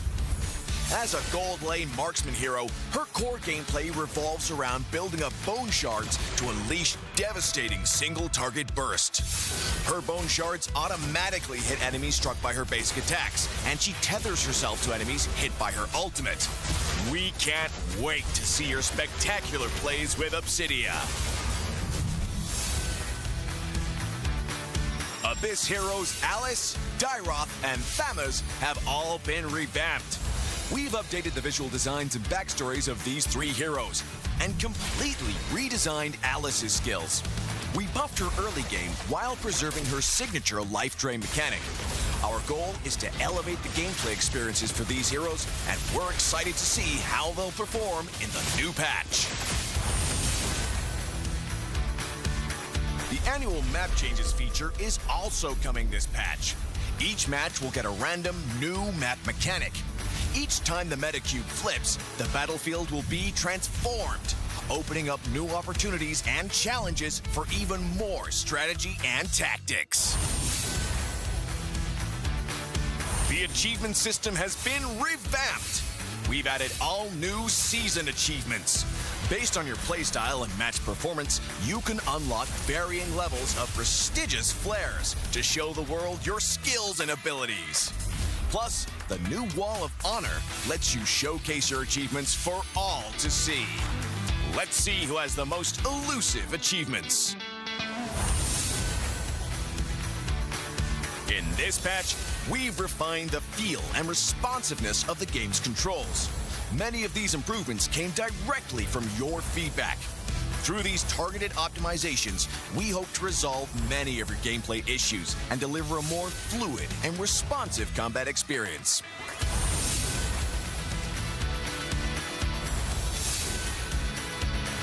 There are many more adjustments that you can read about in the upcoming patch notes.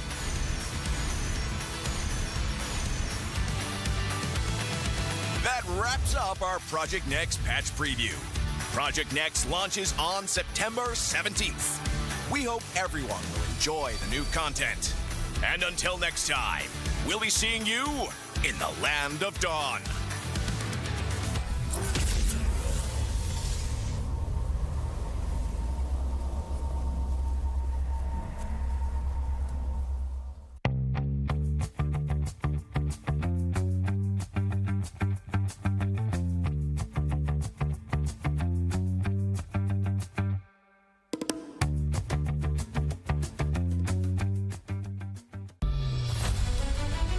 Everyone, and welcome to a special preview of our annual map change.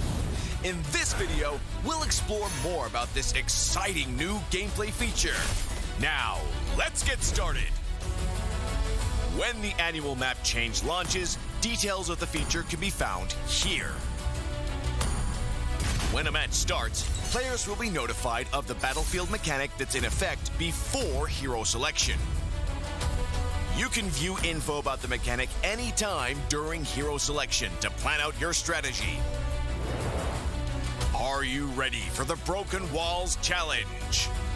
The old walls across the battlefield have crumbled, revealing new paths and giving heroes without blink a chance to shine.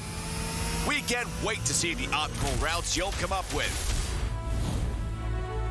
Danger lurks in every corner when dangerous grass is in play. The battlefield has been overgrown with bushes, so proceed with caution. Will you be the hunter or the hunted? You'll need new strategies to survive this deadly jungle. Have you ever dreamed of soaring over the battle like a cloud? With Flying Cloud, rideable clouds will spawn on the battlefield. Just hop on and take to the air for swift lane rotations, or plunge down for deadly ambushes. Come, ride the wind and own the skies. The river will bring you to victory with Expanding River. river currents will expand into the jungle areas, and new currents will appear when the Lord spawns and when it's defeated. Travel with the current for a massive movement speed boost. Master the flow of the currents and drag your enemies into a whirlpool of defeat. We hope these new battlefield mechanics will break stale metas and deliver new experiences and challenges to everyone. See you all on the new battlefield.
Hai guys, Raja Map Grand Final akan berlaku di Dewan Sri Putra pada 20 September 2025 jam 8.30 malam selepas third match MPL MY.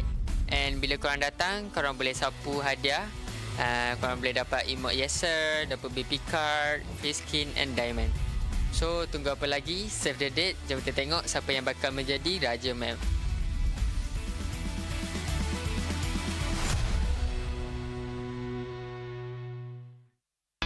Hai semua, selamat datang ke sedutan Patch Project Next. Kami ada banyak kandungan yang menarik untuk berkongsi dengan semua. Jadi, mari kita mulakan.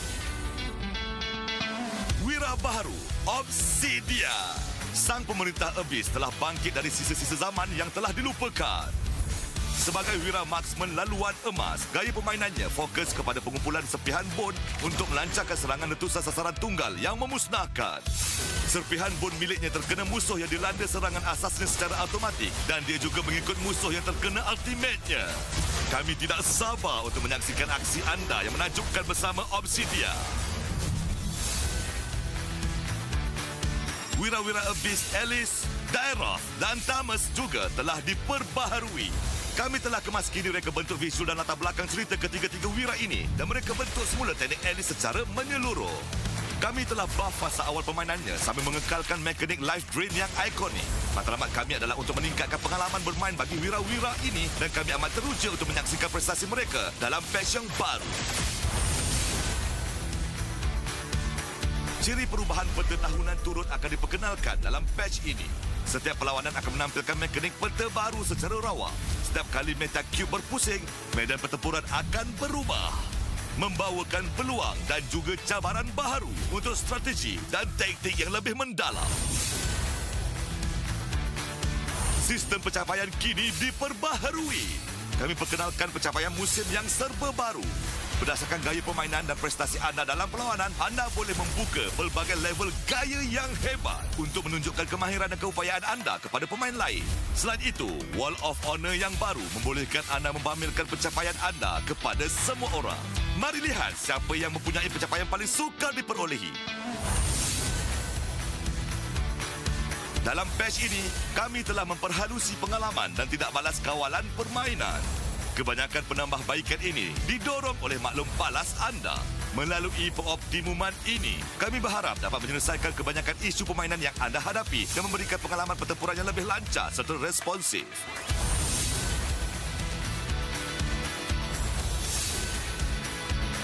Ada banyak lagi peningkatan menarik yang bakal anda temui dalam nota patch pada masa akan datang.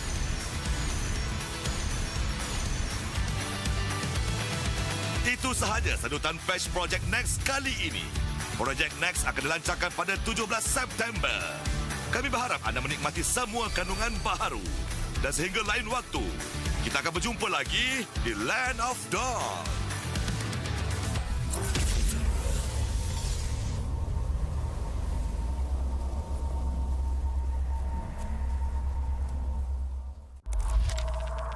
Tujuh tahun, 16 musim.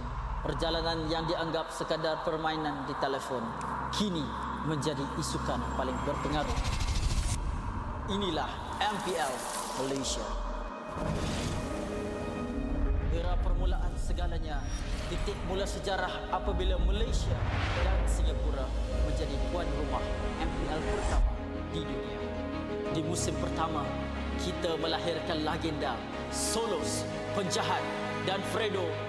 Dari musim ke musim, MPL NYSG menjadi pentas lahirnya pemain tersohor. Musim kedua mengukir cerita untuk pasukan yang tak disangka. Sayan Rebound, Noon bangkit dari kedudukan tercorot di tangga liga, mengharungi satu demi satu halangan hingga akhirnya menjulang piala pertama buat Malaysia. Musim ini menyaksikan kebangkitan luar biasa pasukan Todak. Ciku Guys dan Moon menggoncang pentas M1 World Championship, menamatkan saingan di tempat ketiga, mengharumkan nama negara. Momentum itu memuncak di musim ke-6, detik bersejarah apabila Todak menjulang trofi pertama mereka. Dari detik itu, bermulalah era kompetitif. Dari musim 7 hingga musim ke-12, setiap musim nama baharu diukir di trofi. Tiada pasukan yang kekal di takhta. Di sinilah Todak membina legasinya. Bersama Ciku Guys menjulang trofi sebanyak 3 kali. Puncak kegemilangan mereka hadir di SEA Games ke-32. Gabungan superstar team Ripo, Chibi, Zod, Ciku Guys, Izarami, Momo dan Gary menakluk pentas Asia Tenggara dan membawa pulang pingat perak. Satu detik bersejarah yang mengangkat nama Malaysia ke mercu isukan tertinggi di era ini akhirnya mencapai noktahnya apabila musim 12 Homeboy, pasukan yang sebelum ini tidak pernah menjulang trofi, mengangkat piala buat pertama kalinya dan membuka jalan untuk babak seterusnya.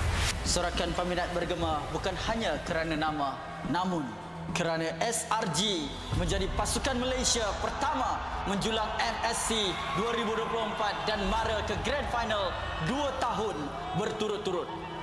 Sekaligus menyemarakkan api harapan baharu untuk MPL MY. Era ini diterajui oleh Cram, Stormy, Yums, Skies dan Innocent.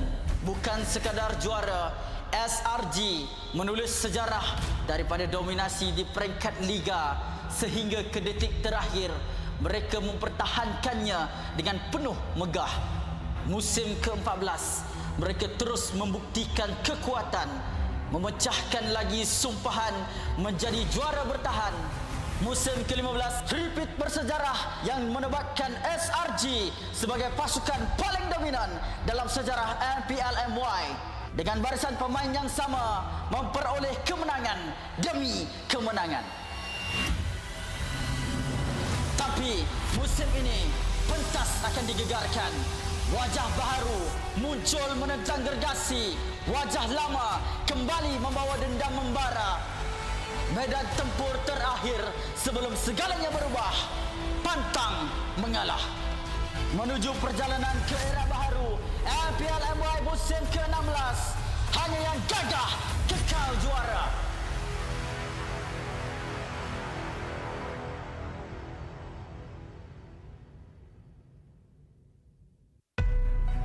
I see desperation. I come to crush my enemies. I reap the strong rise, the weak crumble. My will is absolute. The abyss shall me.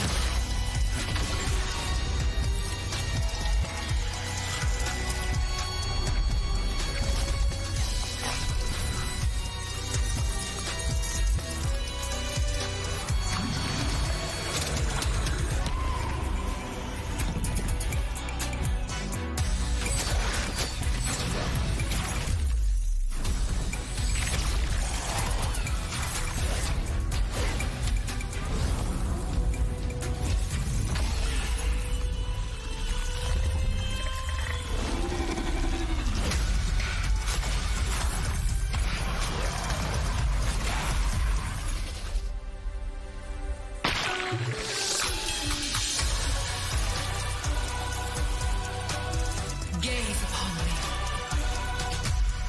Become me.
Hai semua, selamat datang ke sedutan istimewa perubahan peta tahunan kami.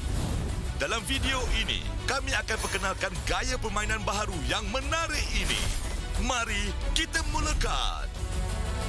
Apabila perubahan peta tahunan dilancarkan, anda boleh melihat butiran ciri ini di sini. Apabila perlawanan bermula, pemain akan dimaklumkan tentang mekanik medan pertempuran yang aktif sebelum pemilihan wira.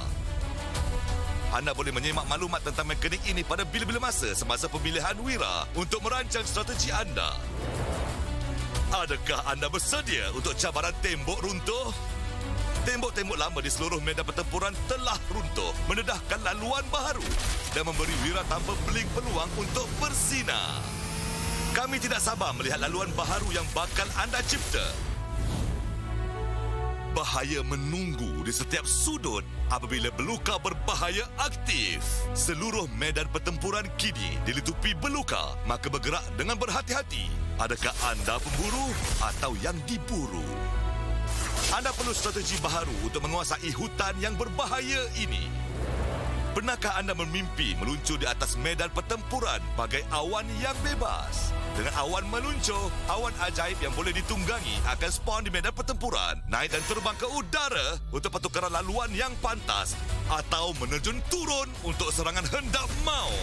Mari menunggang angin dan menguasai langit. Sungai akan membawa anda meraih kemenangan melalui sungai deras.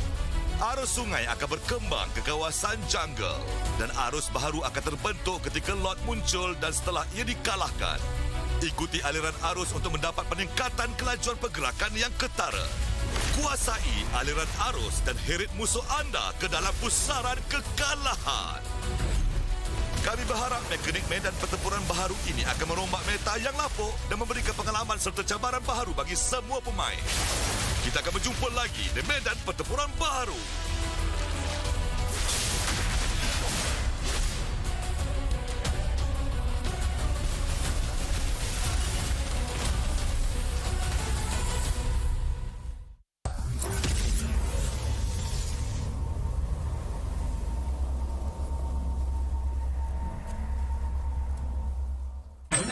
Dan 1099 Diamond masa final Raja Map disiaran langsung TikTok. Emote eksklusif kita ada. Yes sir.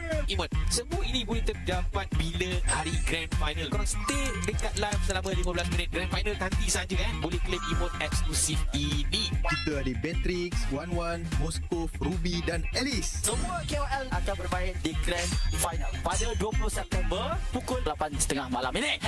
#Raja Map hari Sabtu ni. Korang kena jumpa korang dekat final Raja Map.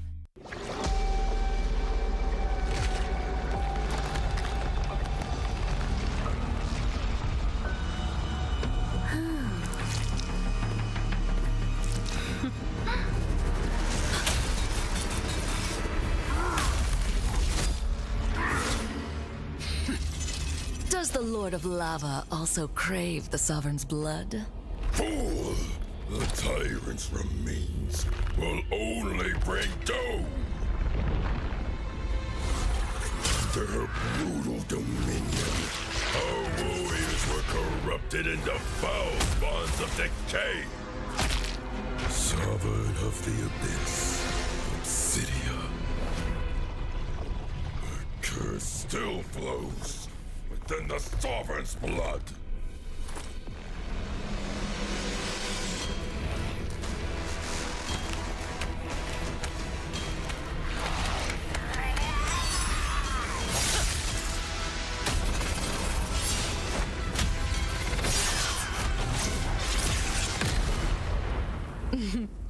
Such loyal little puppets, aren't you?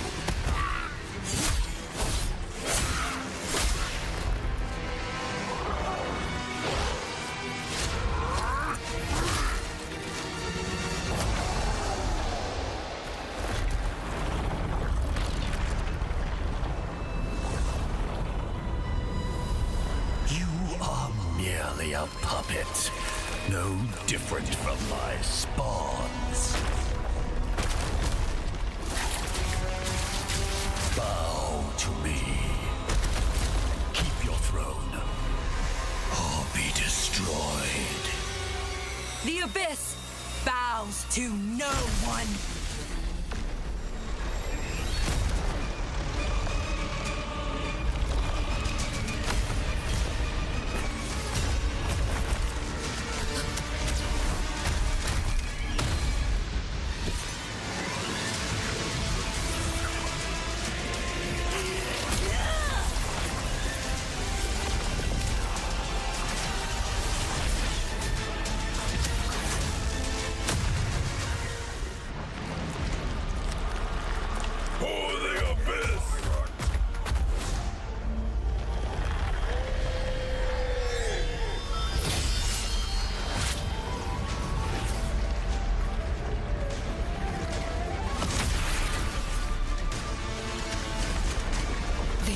wretched spawns reek of its corruption.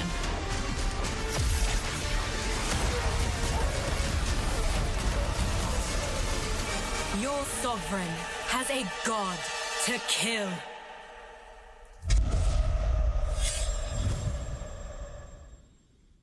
I don't like this one, guys. There's a lot of bush on my lane.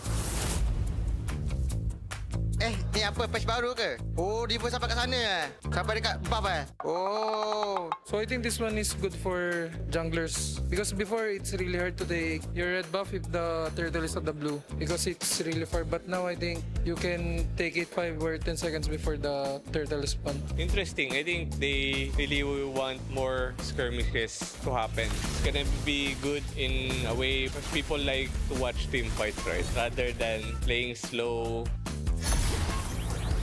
Teleport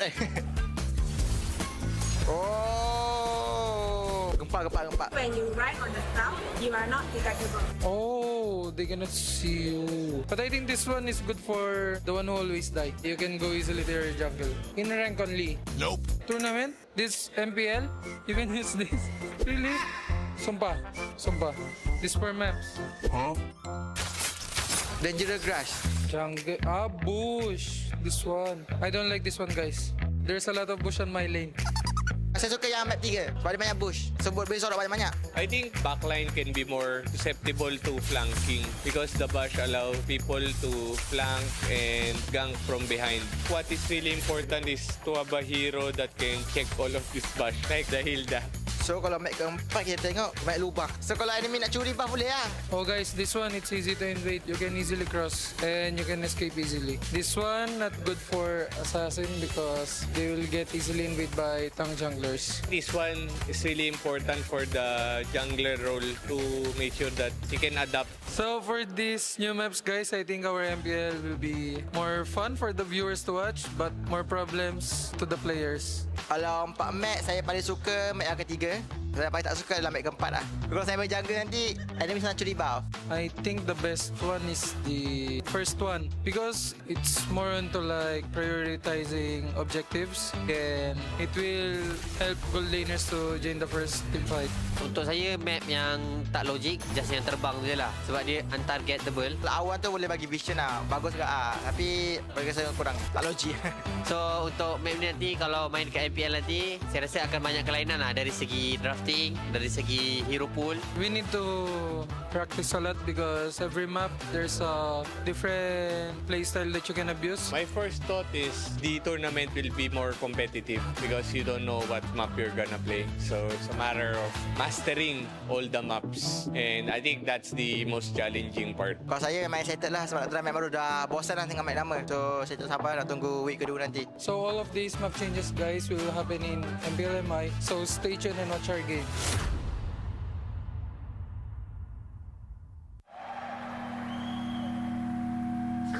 Bye. Saya boleh ni. Semangat nombor 1 ada dalam diri kita semua. Bukan atas usaha sendiri saja, tapi sokongan dan harapan yang dikongsi bersama. Sebab nombor 1 lebih daripada jadi yang terbaik. Ianya memikul impian mereka. Inilah semangat nombor 1. Inilah prepaid nombor 1.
everyone! Welcome to the Project Next patch preview. We've got a lot of great content to show everyone, so let's get into it. New hero, Obsidia. The Sovereign of the Abyss has risen from the ruins of a forgotten age. As a gold lane marksman hero, her core gameplay revolves around building up bone shards to unleash devastating single-target burst. Her bone shards automatically hit enemies struck by her basic attacks, and she tethers herself to enemies hit by her ultimate. We can't wait to see your spectacular plays with Obsidia. Abyss heroes Alice, Dyroth, and Thamuz have all been revamped. We've updated the visual designs and backstories of these three heroes and completely redesigned Alice's skills. We buffed her early game while preserving her signature life drain mechanic. Our goal is to elevate the gameplay experiences for these heroes, and we're excited to see how they'll perform in the new patch. The annual map changes feature is also coming this patch. Each match will get a random new map mechanic. Each time the meta cube flips, the battlefield will be transformed, opening up new opportunities and challenges for even more strategy and tactics. The achievement system has been revamped. We've added all new season achievements.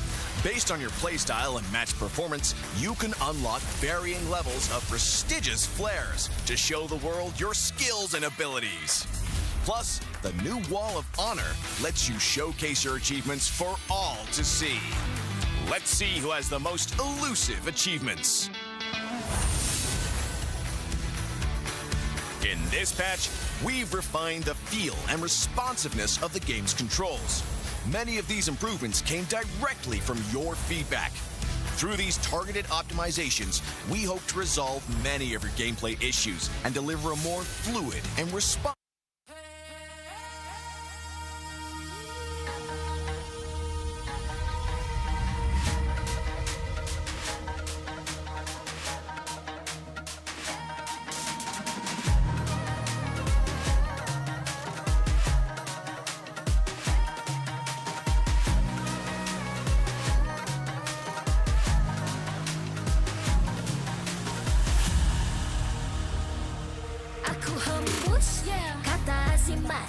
Bila terjatuh, aku beringat. Jalan dah jauh, cari titik bermula. Krak, krak, krak, krak. Jangan patah semangat. Semarak api bukan calang-calang. Biar apa menghalang, aku sambut datang. 1000 daya, 1000 alasan. Harungi semua sampai di akhir garisan. Eo, eo. Kami tak senang mengalah. Kami luar biasa. Semangat membara, harungi bersama. Langkahlah sama-sama langkah, bergema di kiri dan kanan. Tak berhenti marah ke hadapan, tak mengalah berdepan cabaran. Jaga, jaga, kita jaga. Jaga, jaga, kita jaga. Jadi ayo. See me, watch me, hype me, gotta give it all. Don't matter how many times I fall, gotta get back up. Yeah, yeah, gotta go. I can hear them calling, now I gotta serve. Now with my click, now you get what you deserve. We keep it tight, we keep it cool. They got me and I got them too. Tak rasa api tak kunjung padam. Marah ke hadapan kita sehaluan. Jangan simpan-simpan, kita anak Malaysia. Kami tak senang mengalah. Kami luar biasa. Semangat membara, harungi bersama. Jaga, jaga, kita jaga.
terjatuh, aku beringat.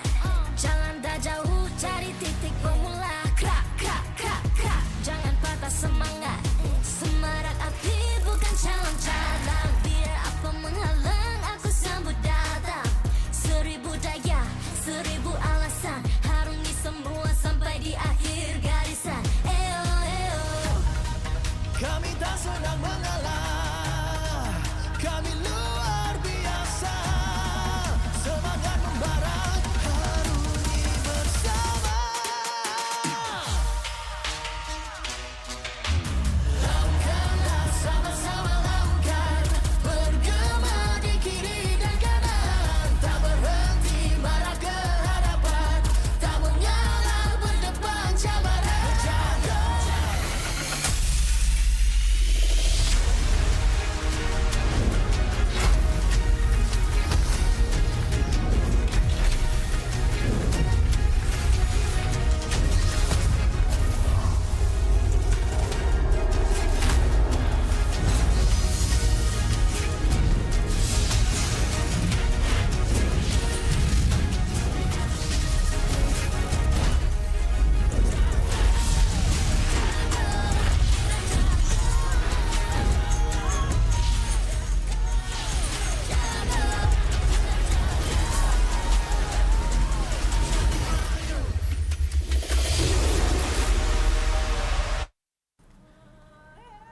MPL Malaysia Season 16 is powered by Moonton. Presented by Celcom DG. Stream, game, vibe on social media, and more to your heart's content without missing even a single moment. Power up with lightning-fast 5G speeds. Stream all day long with Celcom DG prepaid 5G. Our official sponsors. Official gaming smartphone Infinix GT30 just launched. Comes with a free magnetic cooler, even more affordable than the GT30 Pro. The only phone in its class with GT trigger, 1.5K display, and 144Hz refresh rate. Supports steady performance with 120 FPS in MLBB. Available in 2 exclusive colors for the GT30, green and blue. Perfect meals for gamers, Grab. Grab food for one. When eating alone, enjoy meals from 10 ringgit with just 1 ringgit delivery fee and no minimum spend. And group order. Get 15% off when eating in a group. Bigger gang, bigger savings.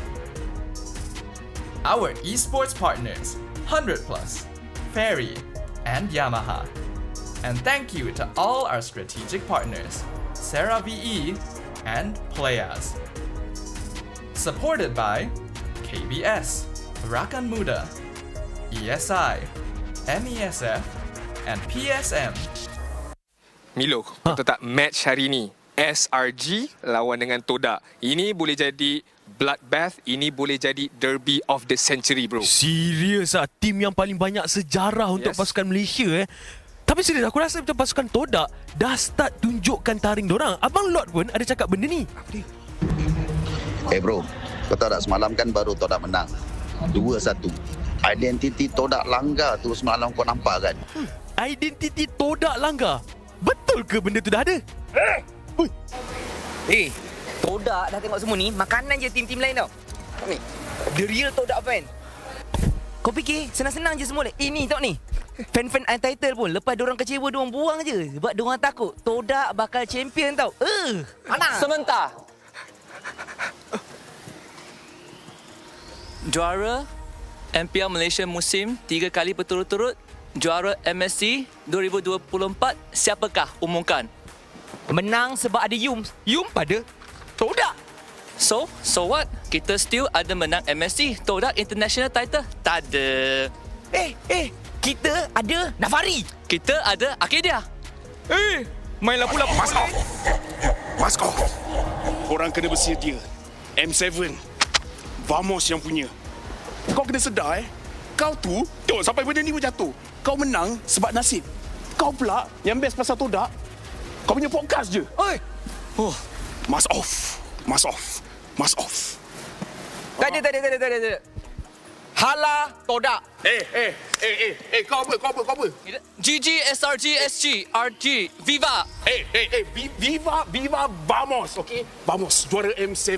Korang ni semua tempat kedua. SRG lah, SRG proud. SRG langgar. Once a SRG, always. Welcome back to MPL Malaysia musim yang ke-16. Dan anda sekarang bersama dengan saya Poji dan juga Mr. Simon dan juga Abang Lord. Apa khabar anda kedua-duanya? Sehat? Baik, sehat. Alhamdulillah, sehat. Baik. Hari ini kita tak satu perlawanan yang sungguh sengit. Kita buka yang pertama CG 2-0 dengan Ain Tata. Lepas tu Homeboys 2-0 dengan Tim Ray. Dan sekarang SRGOG bertemu dengan Todak. Pada pendapat anda sendirilah macam mana untuk game hari ini? Fight ke macam mana? Ataupun one-sided aja? Kita tahu SRG kuat. Kita dah nampak semalam cara Todak main. Kuat, very strong, very good in very creative juga dengan map. Adaptation app baru diorang sangat bagus. Kita takut juga kita goyang sikit lah. Dia down to earth. It's okay. Saya pun rasakan macam tu kan. Harapnya game ini bukan berakhir dengan 2-0. It's going to be a long game. 3 match. Let's go. Abang Lord cakap 3 match. Sebab semalam reverse sweep. Ya, betul. Comeback is real. So adakah dengan kebangkitan Todak tu Abang Lord yakin Todak langgar is back? Metanya sudah berada di sini. Kita dah faham dah SRG dah 3 season dah dominate. This time untuk era lama kembali menyala. Betul ke? Dengan update patch update yang baru, saya rasa sangat sesuai dengan gameplay yang ditunjukkan oleh player dan juga strategi ataupun game plan yang dibawa oleh coach. I think it's going to be very interesting match today.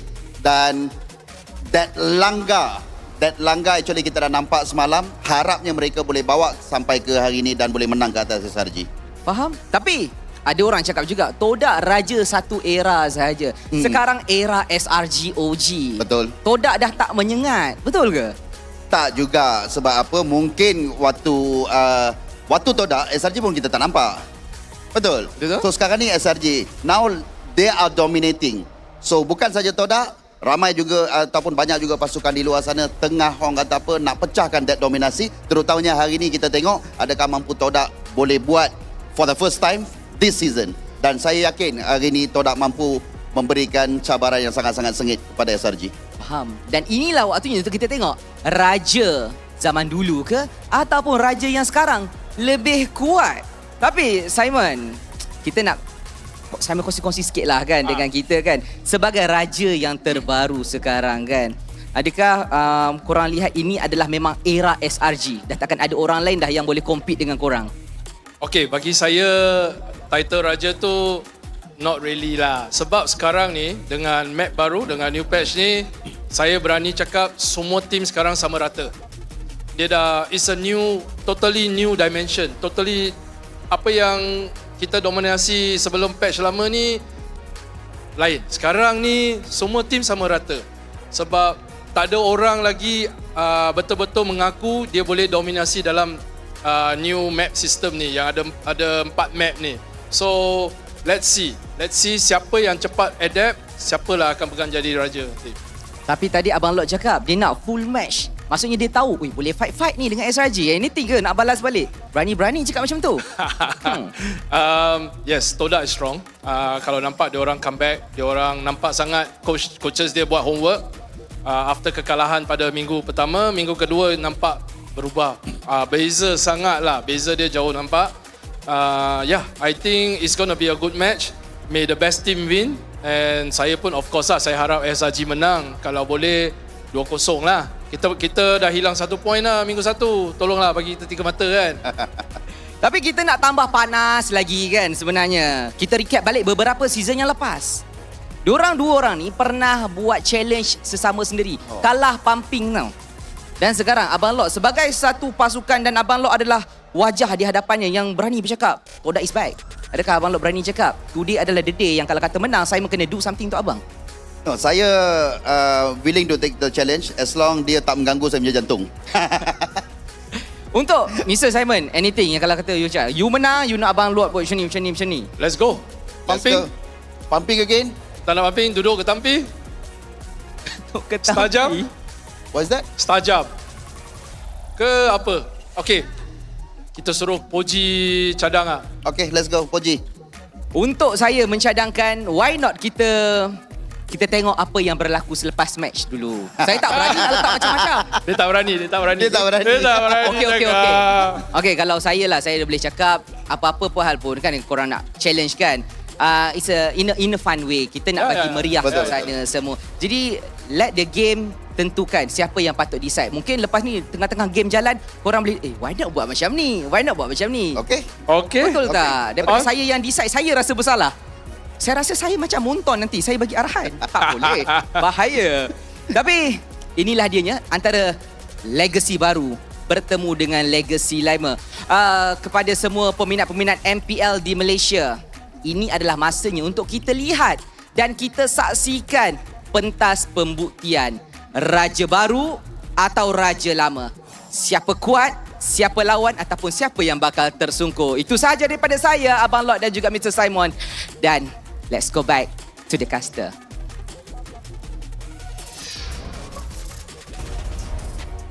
The kings and giants of the modern era of MPL Malaysia face off against the classic legacy, the throne of Todak, for the very final match of Week 2, Day 2 here at MPL MY Season 16. Welcome back to the English desk for our final match of the day. Once again, my name is Stafa, joined on the desk once more by Husky as well as Gideon. We got a clash of two giants right here. What are we hoping for? We're hoping that this goes the distance, right? We're hoping that Todak that we saw yesterday is going to come here against SRG OG Esports and really push them to their limits. Because at the end of the day, we know that SRG OG naturally has the chemistry, has the mechanics. It's really Todak who are the ones who have to prove themselves. Yeah, there's no denying that whichever team that goes up against SRG, you're looking to beat SRG, and SRG is the benchmark. If you can't get past SRG, you're not going anywhere beyond the local scene. Yeah, that is true. They've been the benchmark for a very long time. Their gameplay is stellar, top class, the highest quality, just like the Infinix GT30 right here. Just launched, now available on Infinix TikTok Malaysia. Comes with a free magnetic cooler as well. It's even more affordable than the GT30 Pro because it's priced below 1.1k ringgit. And it is the only phone in its price tier with GT trigger, 1.5k display, and 144Hz refresh rate. It also supports steady performance and 120 FPS in MLVV. That's not all as well. We've got two exclusive new colors, green and blue, added to the GT30 series. So make sure you guys check it out right now. Big shout out to Infinix. Once again, best equipment available for our athletes up on that stage. I'm very surprised that they got away with 144 Hz. Most people are trying to push it up to it, but most are like 120 or like really awkward numbers like 111 Hz. What? 144 is where it's at. 120 FPS in ML? That's crazy. That means we get usual 60 frames per second. That is already what we're used to, but 120? Can you imagine the mechanical, the details that you get to see? Every nitty-gritty detail. And that means that you can observe everything you need to see when you're playing in the land of Dawn. But without further ado, let us introduce our contenders for our third match of the day, starting off with those that need no introduction. The Slangmore Red Giants OG Esports, consisting of Innocent, Yums, Stormy, Skies, and Cram. Now, on the very first week, we did see this team experiment a little. They did drop a point, unfortunately, even though they wanted to keep it 2-0s all the way through and repeat their streaks. But I think that the team is understanding that currently the patch is a completely new environment. Last season, their biggest problem was adapting to the patch, and that saw them actually dip down in overall performance. Yeah, and when you see them get comfortable with the patch, they are just a cut above everyone else, right? They had the whole goal in Season 15 to not drop a single series, and they fulfilled that. Coming into this, there's definitely some variables when you're up against a team like Todak. Yeah, and Todak, they are coming off of some momentum right here. A team that started off the season a little shaky, but are coming into this match after a reverse sweep. We've got Lolil, Dreams, Zaim Senpoi, and Zayed alongside Vondir. I think that this team has potential, right? The question is, I'm not sure where it's going to come from. Naturally, we've seen that Dreams with the Franco was able to have a game changer landing an Iron Hook. how many of those can they do? How many lanes can Fondir actually win if they play towards his side of the map? Yeah, even yesterday there were some viewers that brought up a very good point. The Franco is like a desperate pick when he was back in EVOS. Let's see if he can pull it off today. Well, let's see what the players have prepared for us because we got a catch of their ping test mic check right before they started off.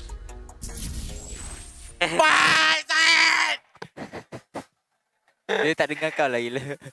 Zaid.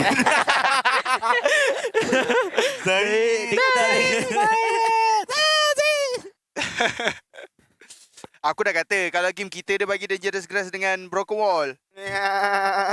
Asal suara kau slow, duit? Mana Khalid kau ni? Tak, aku tak cakap kuat lah. Dah kuat belum? Bang, saya nak kuatkan suara semua orang boleh? Ini confirm meriah ni. Saya nak abang buat paling max. Tapi turunkan 10%. Bapak terang mat. Dia nak betul. Ni betul-betul beam ni. Tolong. Yang aku drive nampak macam ni. Very active, very fun. The players having a good time, which is good. You gotta get your mood up before an intense match like this. Lalil's so focused that his camera wasn't. And it was great to see all of these players doing as well as they could before their face-off in the Land of Dawn. There's some interesting interactions happening here because we have to remember Yums used to be on the Todak roster, actually won a couple of champion titles with the Todak roster. On the opposite side as well, Lalil has had the chance to play with the SRG players too, so we got some dynamics here. It's weird because SRG and as well SRG OG Esports alongside with Todak have some intertwined history to like a certain degree because of where some of their players have gone and have played together in other tournaments, because both sides are kings in their own rights. Two legacies that, as they are being established, continue to grow. A battle of the kings, some may say. Two eras of champions finally collide. And throughout their whole history, ever since SRG OG joined the MPL League up till now, Todak has only taken one best of 3 off of SRG. The rest, in regular season, they lost to SRG, and SRG even knocked them out of the season 13 playoffs, actually 14 playoffs as well. So overall, for SRG OG, it's very evident that their record over Todak is in a very, very good note. And Todak, they're looking to repeat, right, to be the only team to take a series off SRG just like they did 2 seasons ago. I mean, they can try, but so far, I mean, based on their history, right, 3 trophies for both of these sides. The big difference is the numbers of which they received their trophies. Season 6, Season 9, and Season 11 for Todak. 13, 14, and 15 coming in from SRG. So you can see how hot the streak still is for SRG OG side. Only 3P champion in history. The only team from Malaysia to have achieved grand finals in MSC 2 years in a row, and the absolute giants of MPL Malaysia. But that doesn't mean that they're completely untoppable, because while it's true that Todak has only won 1 game, they're one of only 2 teams that have taken a series off of SRG ever since they started hitting that power spike. And I think a lot of that can be attributed to this man on camera right now, Yums, the roamer of SRG OG. Yums is considered one of the best roamers in the world with multiple international top 3 finishes. He also holds 5 MPL MY titles, might I add. And for most Malaysian players, this is like a honest to God, a miracle to some degree. We were considered the weakest region until finally joining SRG, and now he has consecutively won not only Todak but SRG multiple trophy titles locally and abroad. Yeah, and not only that, right, he almost only stopped at 2 trophy wins because he was thinking of really stopping this entire journey until he got convinced to join, to give SRG OG a shot, and the rest is history. Every tournament that he's entered under the Moontun League, MSC, M Series, MPL, MY, he has only seen top 3 finishes, with 4 of them being first place finish. And we can see here from his quote, he wants to make his mother proud. He wants to continue the journey to bring even more trophies back to Malaysia, to be among the best that has represented us, to become an inspiration for generations anew. We can see his achievements listed out here. 5 champion titles across 5 MPL seasons, many of them sequential, under 2 different banners. This some may say call him soft-spoken because he's shy around people, but when he's in his own skin, when he's comfortable, and when he turned his grief into power, he now looks to play on the highest stages possible. Plenty of achievements, plenty of accolades. Losing a father figure is tough, but better yet, not only did he watch his little siblings grow up, but he continues to play at the highest level. He's truly min-maxing every aspect of his life. Yeah, he's played at the biggest stage, he's won the biggest tournaments, and now the only trophy eluding him is an M-Series trophy. And he could complete that trophy case by the end of this year. That would be the best case scenario. Not to mention that this season might be the one where he truly gets to shine, not just as a support, as a roam player, but as someone who genuinely creates the most impact on the map. The roam changes have allowed a lot of our roam players to really pop off, to finally show the stage that, hey, we're not just here to eat damage and start plays, we're here to finish them as well. And I think that Yums is going to be very happy with the changes as well. Well, we'll see. We'll see how much he's going to considerably adapt to what the patch demands of him right now. But I do want to see whether these teams have discovered any other exploits that we're unaware of. We're aware of the early level 2s that a lot of supports can actually reach, and that affects the draft. But generally speaking, we didn't get to see much afterwards, right? Even the maps, we didn't see any big exploits just yet. A lot of teams still aren't willing to start innovating from this point onwards. Yeah, I think the most we saw was probably from the broken walls, just because of how you can maneuver around the jungle, and the Lord dances are a bit more sketchy because you can go from two sides. But aside from that, I think the map with the least impact is still Flying Clouds, right? We haven't really seen teams utilize it to pull off any insane flanks. Most games end with a landslide, so that still is up for questioning. Yeah, it is funny that the only 2 times we've gotten Flying Cloud have been very landslide victories, as you put it. So never really got to witness how the Clouds might be used to make a comeback happen. But hey, you never know. This could be the match to do it. Everyone has had their eye on the Selangor Red Giants OG Esports ever since the patch dropped as the team that everyone's expecting to adapt the quickest. But this is going to be their first game ever since that patch drop in the first place. Who knows? Maybe the others have already gotten a leg up through learning from outside sources. Potentially. I mean, at least Sora got a bit of a warm-up before actually going through. SRG, this is the first time they're playing here in week 2. Alright, yeah, it is. It is. Well, I'm really excited because I do believe both teams are ready to walk up onto the stage for a historic matchup here in Season 16. So without further ado, SROG and Todak, come on up!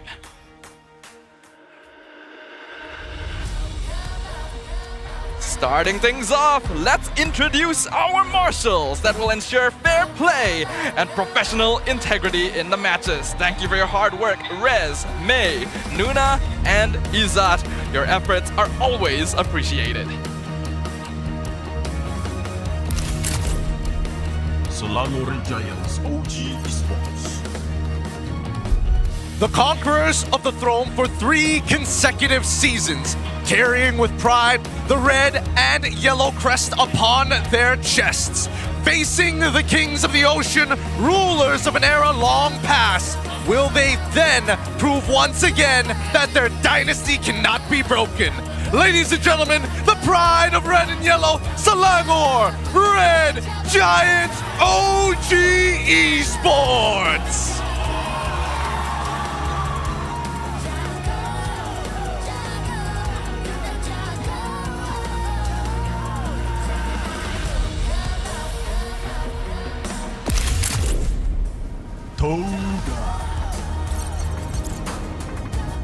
Returning today with the momentum of their first victory, rising once more to defend the pride and history of their team.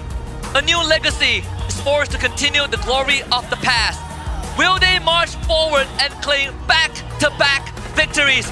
Patriots, make some noise for the king of the oceans, Toda!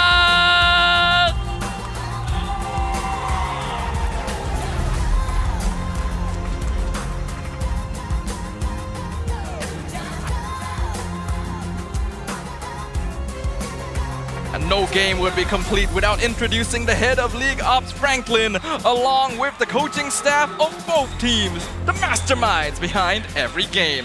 From SRG OG, we got Coach Arcadia and Ozora Vecchi. And for Todak, we have Coach NFR alongside Link. And now it's time to keep it going with fist bumps between the teams, a true sign of professionalism. This is how we roll. This is Malaysian sportsmanship. This is a battle between two kings, two legacies, but only a single throne. Oh, those fist bumps, Zion going in with the back, behind the back fist bump with Stormy before sitting him back down to get things real excited for this game.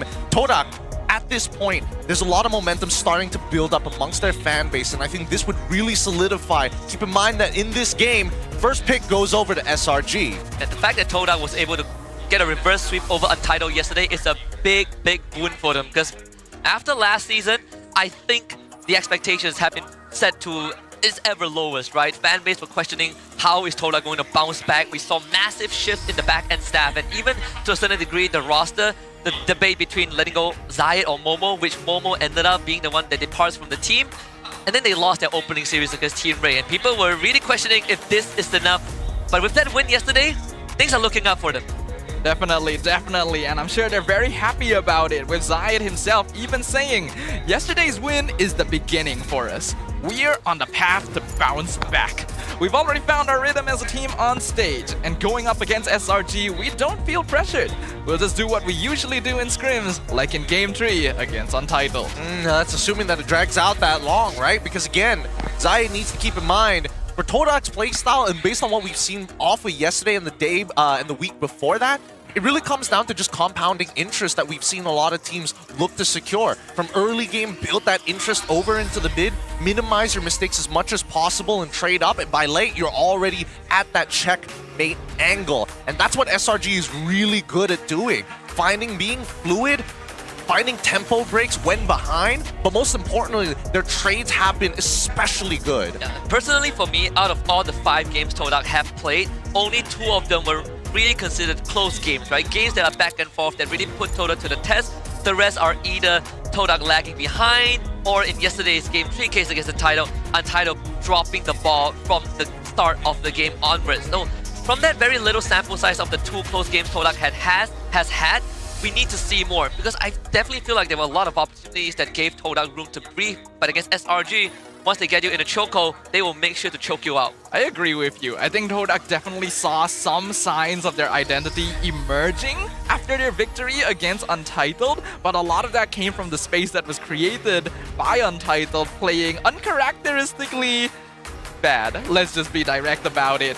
Todak, they are a solid team. They have the potential. Their drafts have already been proven to be very solid. Coach NFR has a good head on his shoulders, and he knows what his players need. All it comes down to is whether or not they can execute that in the Land of Dawn against a team like SRGOG. They've got the different ingredients, and during the laning phase, things don't actually go too bad for Todak. It looks like very similar Todak to last season, where they play it kind of slow, look for the advantages when opportunities present themselves. But I do want to see Todak being proactive across the map, especially when you're up against SRG, right? Playing passive is totally fine, but in this drafting phase, maybe we'll get a little bit of a note, or at least for the annual map change, random map draw, that could affect the draft as well. Yeah. The most active we've seen Todak was definitely the Game 3 with Matilda yesterday, but that's also based off of the compounding interest where that is impossible for Untitled to come back.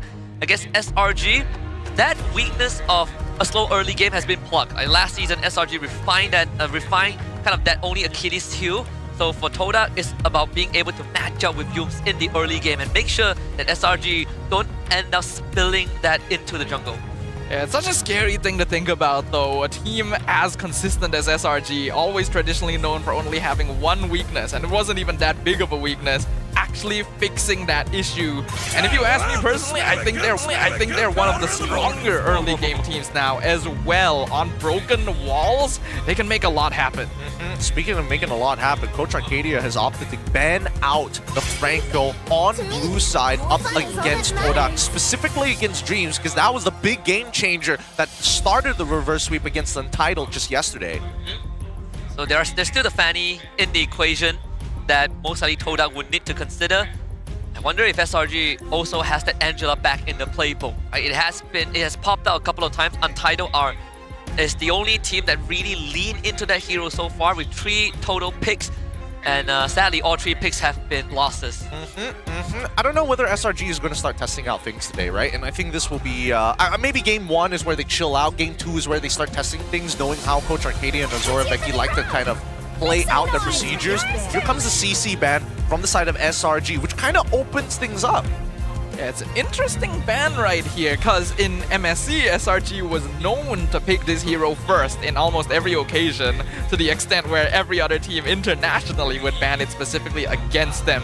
If they're choosing to remove it, it means that they're leaning into the other EXP lane picks instead. Things like the Lapu Lapu, the Esmeralda, who traditionally may not have the best matchups.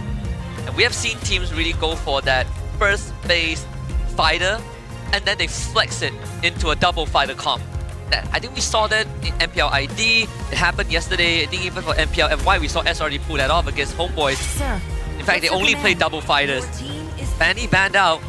Okay, all right. This draft is open. So here's the thing, right? I think that if Yishinchin shows up as their first pick, you're totally right on the double fighters, and I think they're trying to set up a potential trade. One of the trades is Phobius, the fact that it hasn't been touched this time round. Now, last week, we saw a good amount of blue side Phobius bans, and red side, depending on the team, plus or minus on that Phobius. But I think here, SRG understands, even if Phobius is given away and we decide to play a heavy dash composition, we still have Esmeralda in our back pocket to manage it while maintaining Ruby on the opposite end. Yeah, Phobius has dropped a lot in priority because of the availability of heroes like this. Besides Yisun Shin, SRG could also go Kalea first, but instead, they go for the Baxia, another hero who's been gaining a massive prio after the patch. Yeah. Another choice is also the Grog, who is slowly coming back in popularity. Players who have naturally been proficient with Grog are picking it again. You know, we saw Rasi, Balance, and Yums is also one of those Grog architects. Let's see here, next 2 picks Angela alongside with Harith. It looks like they really want to lean into Lolios this time round as their Game 1 opener. The Angela, hit or miss for sure. We don't know if it's going to go into the hands of Zyme Senpoi. He's played it before. Dreams, I feel like he's less inclined to play it, but there are arguments for it at the same time. Yeah, I feel like it's a pretty solid Zyme Senpoi hero though. He does like this kind of utility. SRG gonna lock in the Kalea, also the Lunox. This definitely cements this as a potential meta pick if a team like the Red Giants are locking in this early. Yeah, just a little strange. We finally see the Lapu Lapu get locked in for the side of Todak. I think that's what they're worried about. Now that their EXP has been shown for the side of Todak, this gives a lot more flexibility for SRG to think, because at the end of the day, Lapu Lapu usually messes with the mid laner. With Lunox, you just go into Brilliance and just laugh. Yeah. And you destroy tanks, right? Like the game goes late, you basically just chew through whatever defenses the enemy has. Esmeralda banned out. Want to give Lapu a decent matchup. And for SRG, the last 2 picks are guaranteed core picks, so it again gives them so much more flexibility. But the fact that they're on blue side means they get to come up with just the pairing after seeing Red 4. If you're SRG, who do you? It's tough because you don't know where the Angela is going to be. We know this what the 2 side lanes are going to look like. So even if it feels a little bad to target supports at this point of time, but I feel it might be necessary, right? Getting rid of the Gato is probably like a good starting point, but it really doesn't give you much of a direction. You could also focus more on the jungle picks if you're a little bit more concerned about that, but they're gonna start by banning out the Cho, which is fairly interesting, because that's not where I would have assumed the direction to go in. Not only that, Broken Walls also give you some innate advantage, especially when you are using pick-off heroes like Cho. Lesser chance of getting a kick-off and having your target end up into a wall, right? You can actually now get the full distance kick, which is going to be good for Todak if they opt for something like a pick-off comp. But I think this Cho ban also shows Arcadia's read into the draft. Maybe they are just confident enough that Dreams is going to play a more traditional type of roamer. Possibly. I think then Khalid should also come into the mixture as well. Moskov banned, so it looks like the positioning for Assassins on the side of Todak. Hayabusa still available. Lancelot still... Oh wait, no, Lancelot's already banned, so that just leaves Hayabusa as the main assassin. Oh man. SRG still has a Beatrix left that they can pick if they want to keep it simple and direct. Yeah, they do. Ooh. Besides that, Innocent also was starting to play quite a lot of Bruno, especially when they wanted lane priority, which is something that SRG has generally been leaning towards. The more lanes they win, the more effectively they can rotate in the early game and the more easily they can snowball. That tends to be the idea when it comes down to Coach Arcadia's drafting. In terms of junglers, if we're looking at tanks, there is still Fredrin. I thought they might leave it open just because they can deal with it with Baxia Kalea, but looks like they don't want the Angela Fred combo. I think they just want to force the assassin jungle out of Zayed, right? I think that makes the most amount of sense when you've already got a tank jungler of your own on top of having Kalea just in case. Hayabusa, there's the Joy if they want to go down that route, but then the damage profile would be leaning more towards Magic, so they take the Gatot first, cementing this Angela as a mid pick. So they know for sure last pick is going to be the jungle. They know for a fact that it has to be an assassin at this point because they're unless they go for Akai, but then you're really putting all of the eggs into one basket, and that's very scary to do, especially since we know for a fact that this Angela is going mid. Do you take like, I mean, I want to say Hilda XP, but that has been out of... Wait, there is still the glue. I don't think glue is bad. I think Hilda is pretty decent as well as just the raw EXP laner as well. It all makes sense. Still the glue too. That, what else? Yeah, there actually is no one that can take down the glue, even in the jungle pool. Whoa, wait! Whoa! Paquito! Is that Paquito EXP? Even the strongest I'll be... No! No way! Is that a Bane gold? That's a Bane gold, right? That's a Bane gold. Oh boy, that's he something did get interesting buffed. here. Yeah, he did get buffed. Harith should probably never get hit by the... should never get hit by his second skill. What, the Blunderbusters? Oh, we do have a fun fact apparently, though a not so fun fact for Gatot. Out of 8 picks this season, Gatot has not won any of them. Even Yums cannot save Gatot's win rate. And I'll give you an extra fact on top of that. If Toda loses this game, Angela will go 0-4. Yep, they be testing the waters right here. Let's see what the final pick is going to be. Whoa! Martis Jungle. Okay. The first time they picked it was yesterday against Untitled, and that was the only game that they lost. Because Zai couldn't get a snowball going, but hey, Martis Angela is a good old classic. Yeah, it's a very classic combination, and it at least gives him some form of counterplay against the Kalea, the Bane, arguably the Paquito is on top of the Baxia, which is great because now you have somebody who, other than Gato Kacha, who can kind of peel for each other, right? They just interchange places as they slowly move backwards along with their cooldowns. But the Bane peel is actually quite insane because when you lay down the Zaman Force and he puts his deadly catch out, you have to leave the Zaman Force. This is going to be an interesting one. Selangor Red Giants already were experimenting with things in week 1. We got Paquito EXP with Bane Gold and Todak attempting to break the 0% win rate on 3 heroes in their first draft against the Red Giants. The walls have broken down within the Land of Dawn, creating brand new avenues. But will this be the path for the old legacy to take over?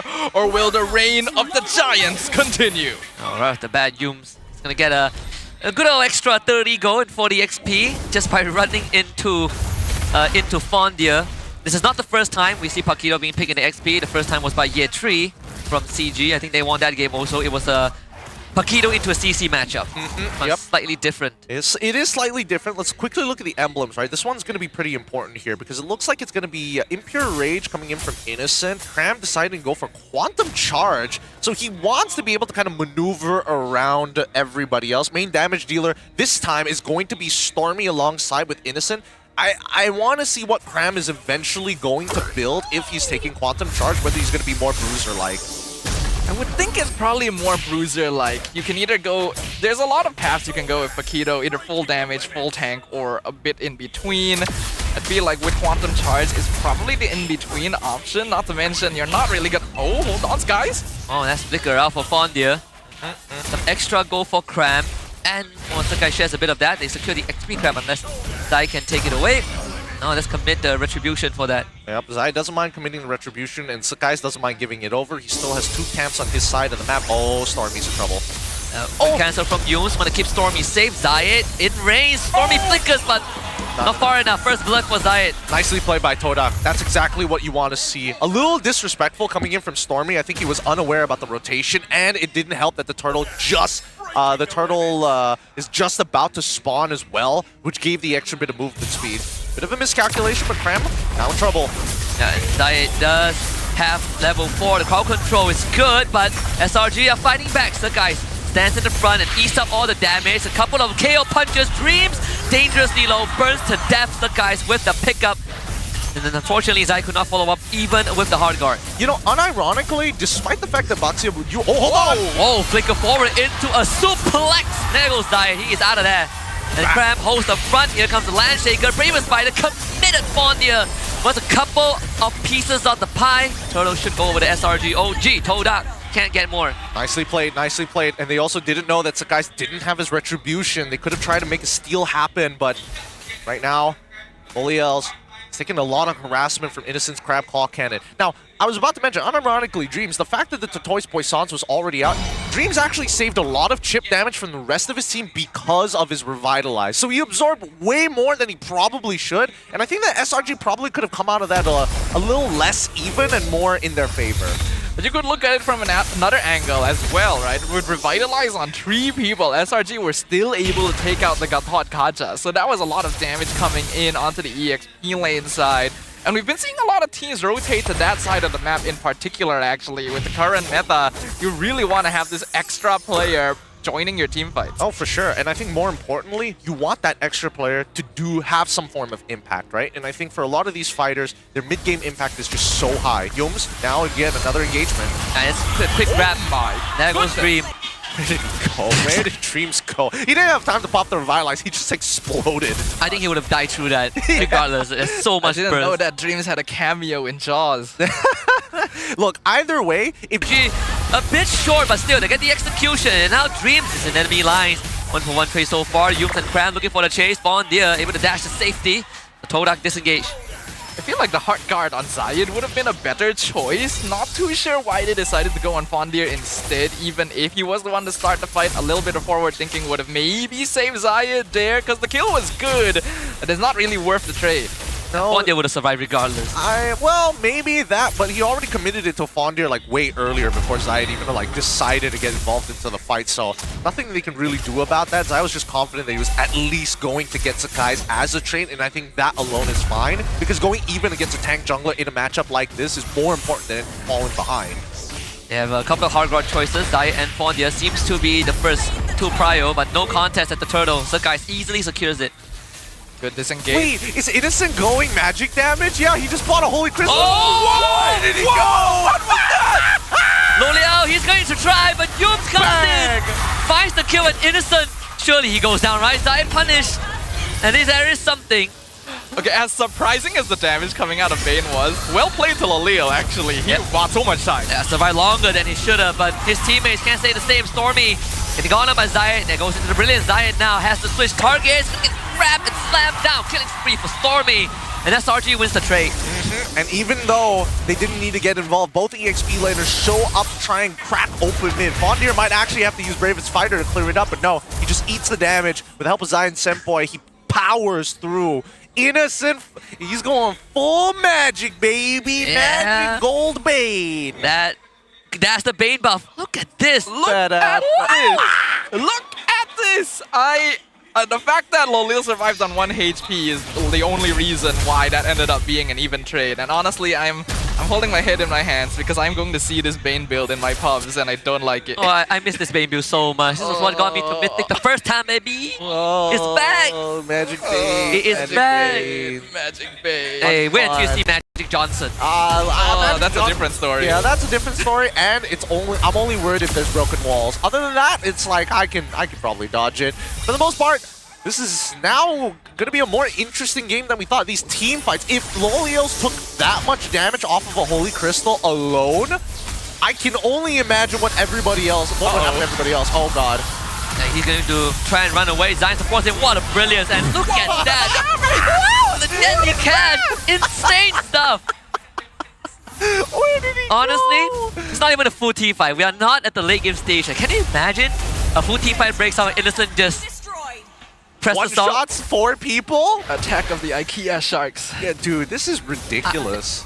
Through the heart guard. Like, obviously it's not a GG call yet, but how is Toda gonna deal with Innocent if they don't blow him up in one go?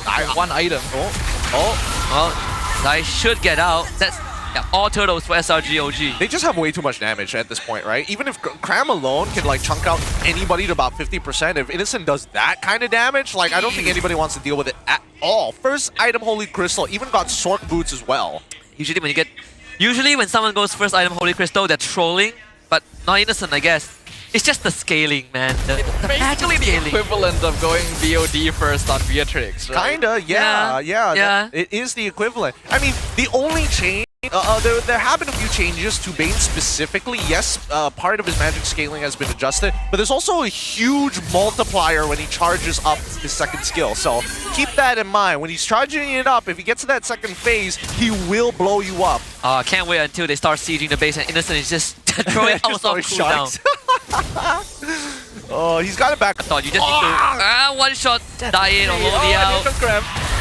And attempt on the Zai's life. Now they're gonna turn on to him with the hard guard. Cram still waiting on cooldown. Finally uses the flicker, gets out of range. They even commit the conceal Cram. No way he gets out of this, right? Because they lost low Liao's in the bottom lane and Cram doesn't even die. SRG has a chance to turn this if Toda commits, so they decide to back off. Really good diversion coming in from SRG's side. And I think right now, Toda, they don't have much of a plan, right? It's just, can we break Innocent apart? And then who do we go on? Stormy, he goes invulnerable. Cram, he's got a lot of mobility. I think Cram is probably their best bet, but he never shows on the map first. So, like, Todak's draft certainly can work. They've been able to get some kills here and there. Unfortunately, their main early game snowballer on this Marte side has basically been trading 1 for 1 every time he goes for a kill. He hasn't been able to find those stacks as necessary. And now SRG is really hitting a power spike. Yeah, they're finding their stride. They've already have an exposed holy shielding on that top side. As that wave is slowly building up in SRG's favor, I think right now, Todak need to make a couple of decisions, right?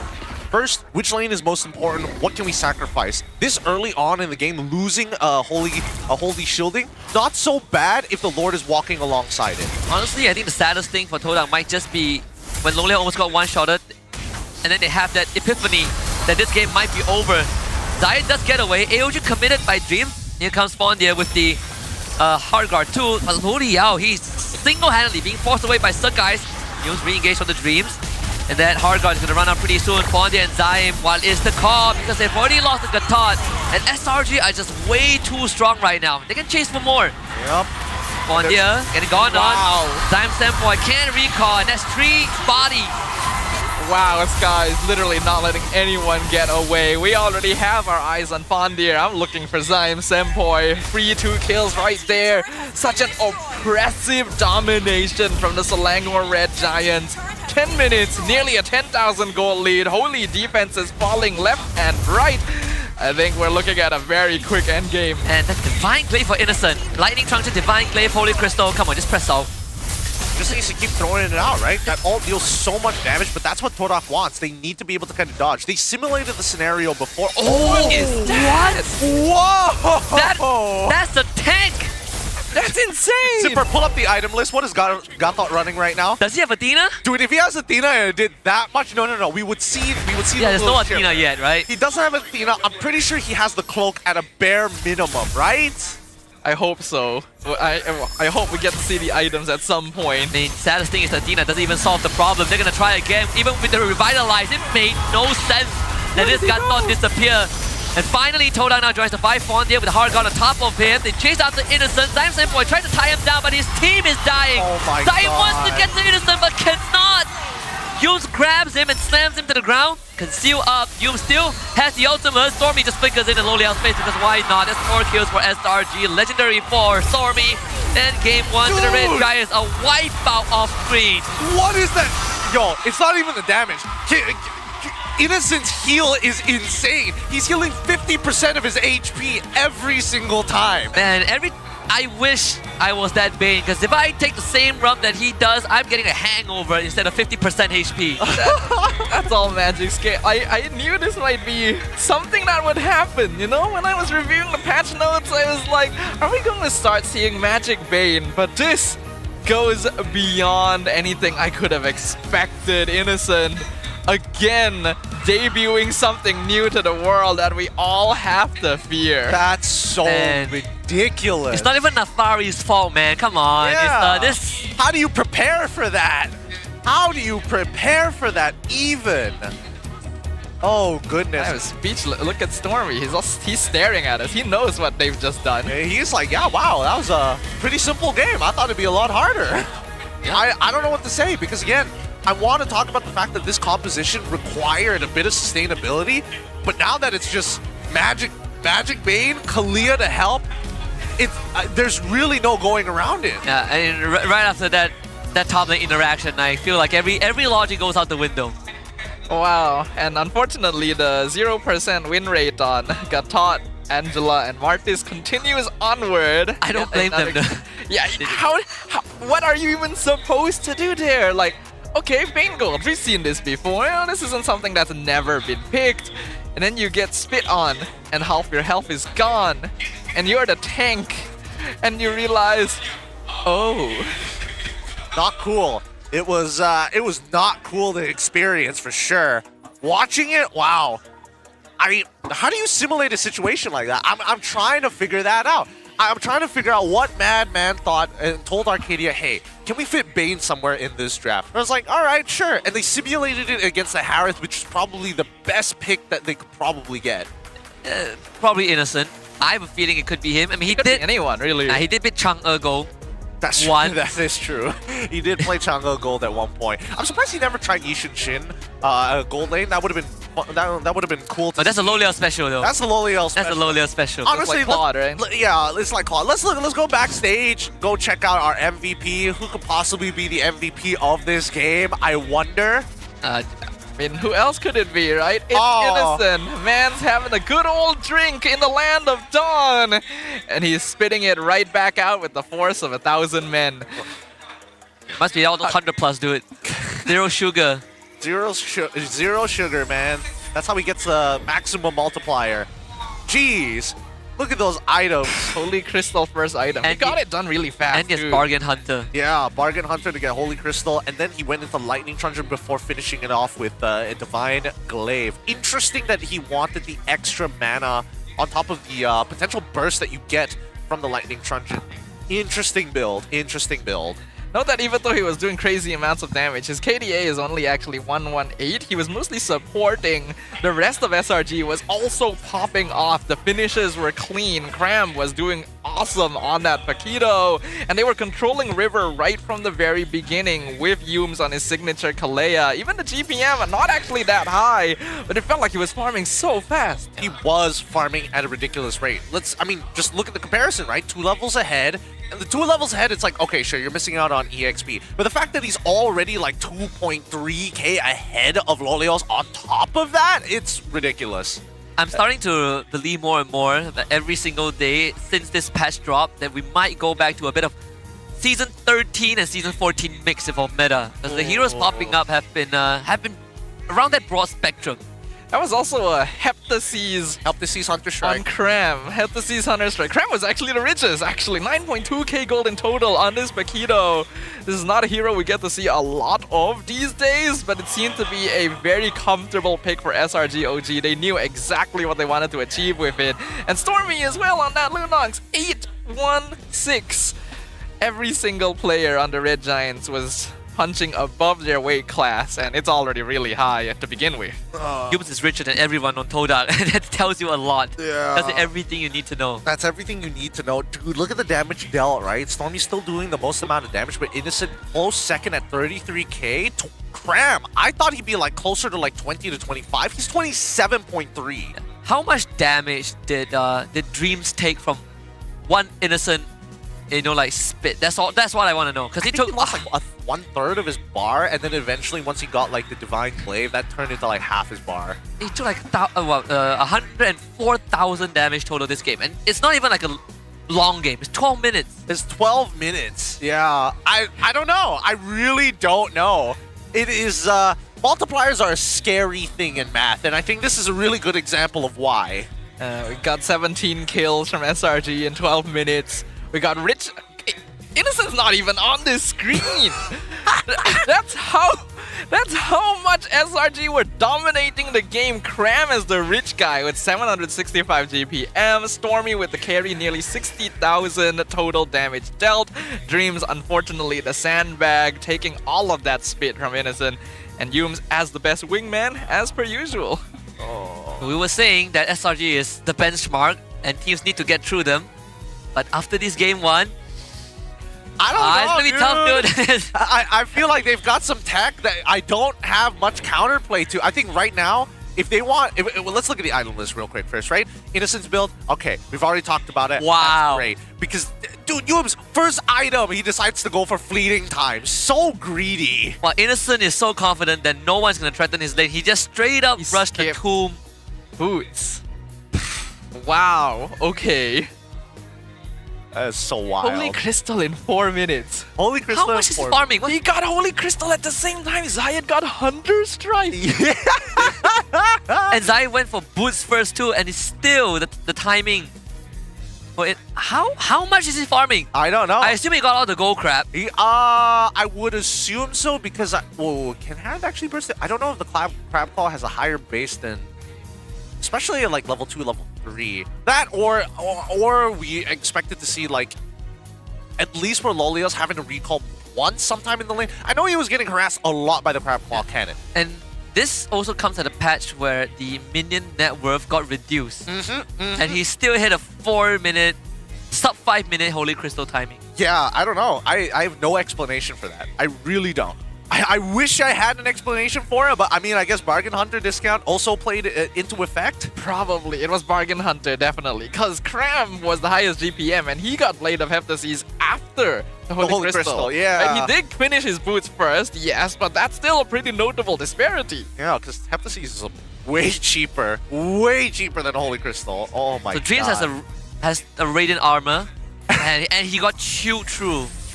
He probably should have bought like a Twilight or at least an Athena's or something. Yeah, honestly, no one would have thought of a Twilight like as your first item in. Yeah, you normally would have needed that quickly. Dude, it's so ridiculous. Muntun, I think you need to revert the upcoming potential changes for tank items because this is not okay. I think the items need to stay the way they are, or there will be zero counterplay to burst. And we can see in the highlights, initially the pickoff on Stormy was good. Todak got to play fairly aggressively, and Zayed actually was able to pick up some solid kills. Unfortunately, you were not really able to turn that into a proper snowball since he would often lose his life in exchange. Cram also creating a very high impact. And then this happens. I don't think Innocent has his full boost built yet, right? Because I think if he had, that would have been a one-shot. He was probably on his normal boost, but still, man. It's unfair. It's really, really unfair. Because again, Lolios positioned himself where he thought that he was just out of the range, but it's still clipped. Okay. And the Crab Claw Cannon. And the Crab Claw Cannon. Hey guys, keep in mind, you want more MPL MY action, all these crazy wacky picks for week 4 and week 5. The ticketing is open on the 21st of September, 12 p.m. So scan that QR code while you still can. Tickets are selling fast, especially for the matches with the big teams with very interesting matchups. So if you guys want to make sure you are able to come by Dewan Sri Putra during the latter half of MPL Malaysia Season 16, keep an eye on this particular timing. Set an alarm for yourself because that is when you can grab the tickets as soon as possible. I don't know what to expect. Next game is like, right? Damn. What happens next? Pain. I don't know if this is healthy for the game, to be perfectly honest. I don't my solo queue is looking really bad now. Hayabusa on the sushi chef skin to turn Bane into takoyaki. That would be like extra 10% damage on Bane against Bane. Extra damage against fish. Alright, what do you guys think SRG is going to do after this as well? To adapt to this new patch, ladies and gentlemen watching right now, scan this QR code and tell us, do you think it's going to be unconventional picks? Do you think it's going to be unexpected style of gameplay, or do you think they're just gonna enhance their usual rotation? This question should have came out like before the first game. Right? That's what I'm thinking. It's not aging well. It is not aging well. And we set these questions before the show, so it's like, wow, what do you mean? What do you mean? It's a self-fulfilling prophecy. Okay. It's a self-fulfilling I'm gonna go out on a limb. I think they will just bolster their rotation. They're gonna play it safe, you know. It's SRG. They're not gonna do anything crazy. They picked Matilda Bane so they can deliver the sharks in front of I could see them doing that. Or I have a greater idea. Bane and Grok. And you lock them in and then you... first pick going over to Todak for the second part of this best of 3. Hopefully they even it 1-1. I don't know whether they have to ban Bane. Yeah, is it worth banning Bane? That's I was the just thing. about to ask you. I don't think you should, but you might have to. Unless you've got a direct answer to it, I don't know how. Because again, the laning phase is super safe for Bane because of that crab claw. Who did SRG scrim against to get that Bane pick? That's what I want to know. Someone was traumatized in scrims. Let's talk to Simon and see what he had to say before this. He said, I hope other teams can defeat SRG because I want my coach and players to learn more. We need pressure and challenges to be better prepared at the international stage. And for me, every team is strong this season. Most teams are making impactful changes. Hey, Simon says they want team to beat SRG, but after the game 1, I think I'm a lot more pressured than him. This quote also did not age as well. What's the method to the madness? There's gotta be truly a method to the madness. I mean, at the end of the day, Simon can say what he wants. It's up to Arcadian as well as Zoravecki to like prep their squadron. Man, I have a feeling Simon was watching. He gave the quote, then he watched that game 1, and he's like, I hope they don't broadcast my quote. Facts, you know? I was right all along. No one gets to escape, not even you, Simon. Nobody escapes from this. But the adaptations are going to be so important because there's multiple issues at hand. Number one, it's not even the draft composition that was the issue. It was more so the order of which it happened because there's no way to predict it to come out in that specific way. And that's blue side too. And that's blue side some more. It's like what? Paquito Bane 4-5. Wow. How do you prep for that? That's not something that you do normally. It's not normal behavior. And you also have to prep for the map, right? That's true. That's true. Let's see what map is going to be next. It's the same map. Okay. Which means shark attack. Okay, they banned like Kalea. That's step 1. All right. It is a strong enabler. What's your command? Your team is banning. Okay, what are the chances that Toda considers stealing the Bane? I don't know. Does Nolia want to play Bane? I don't think he'll say no.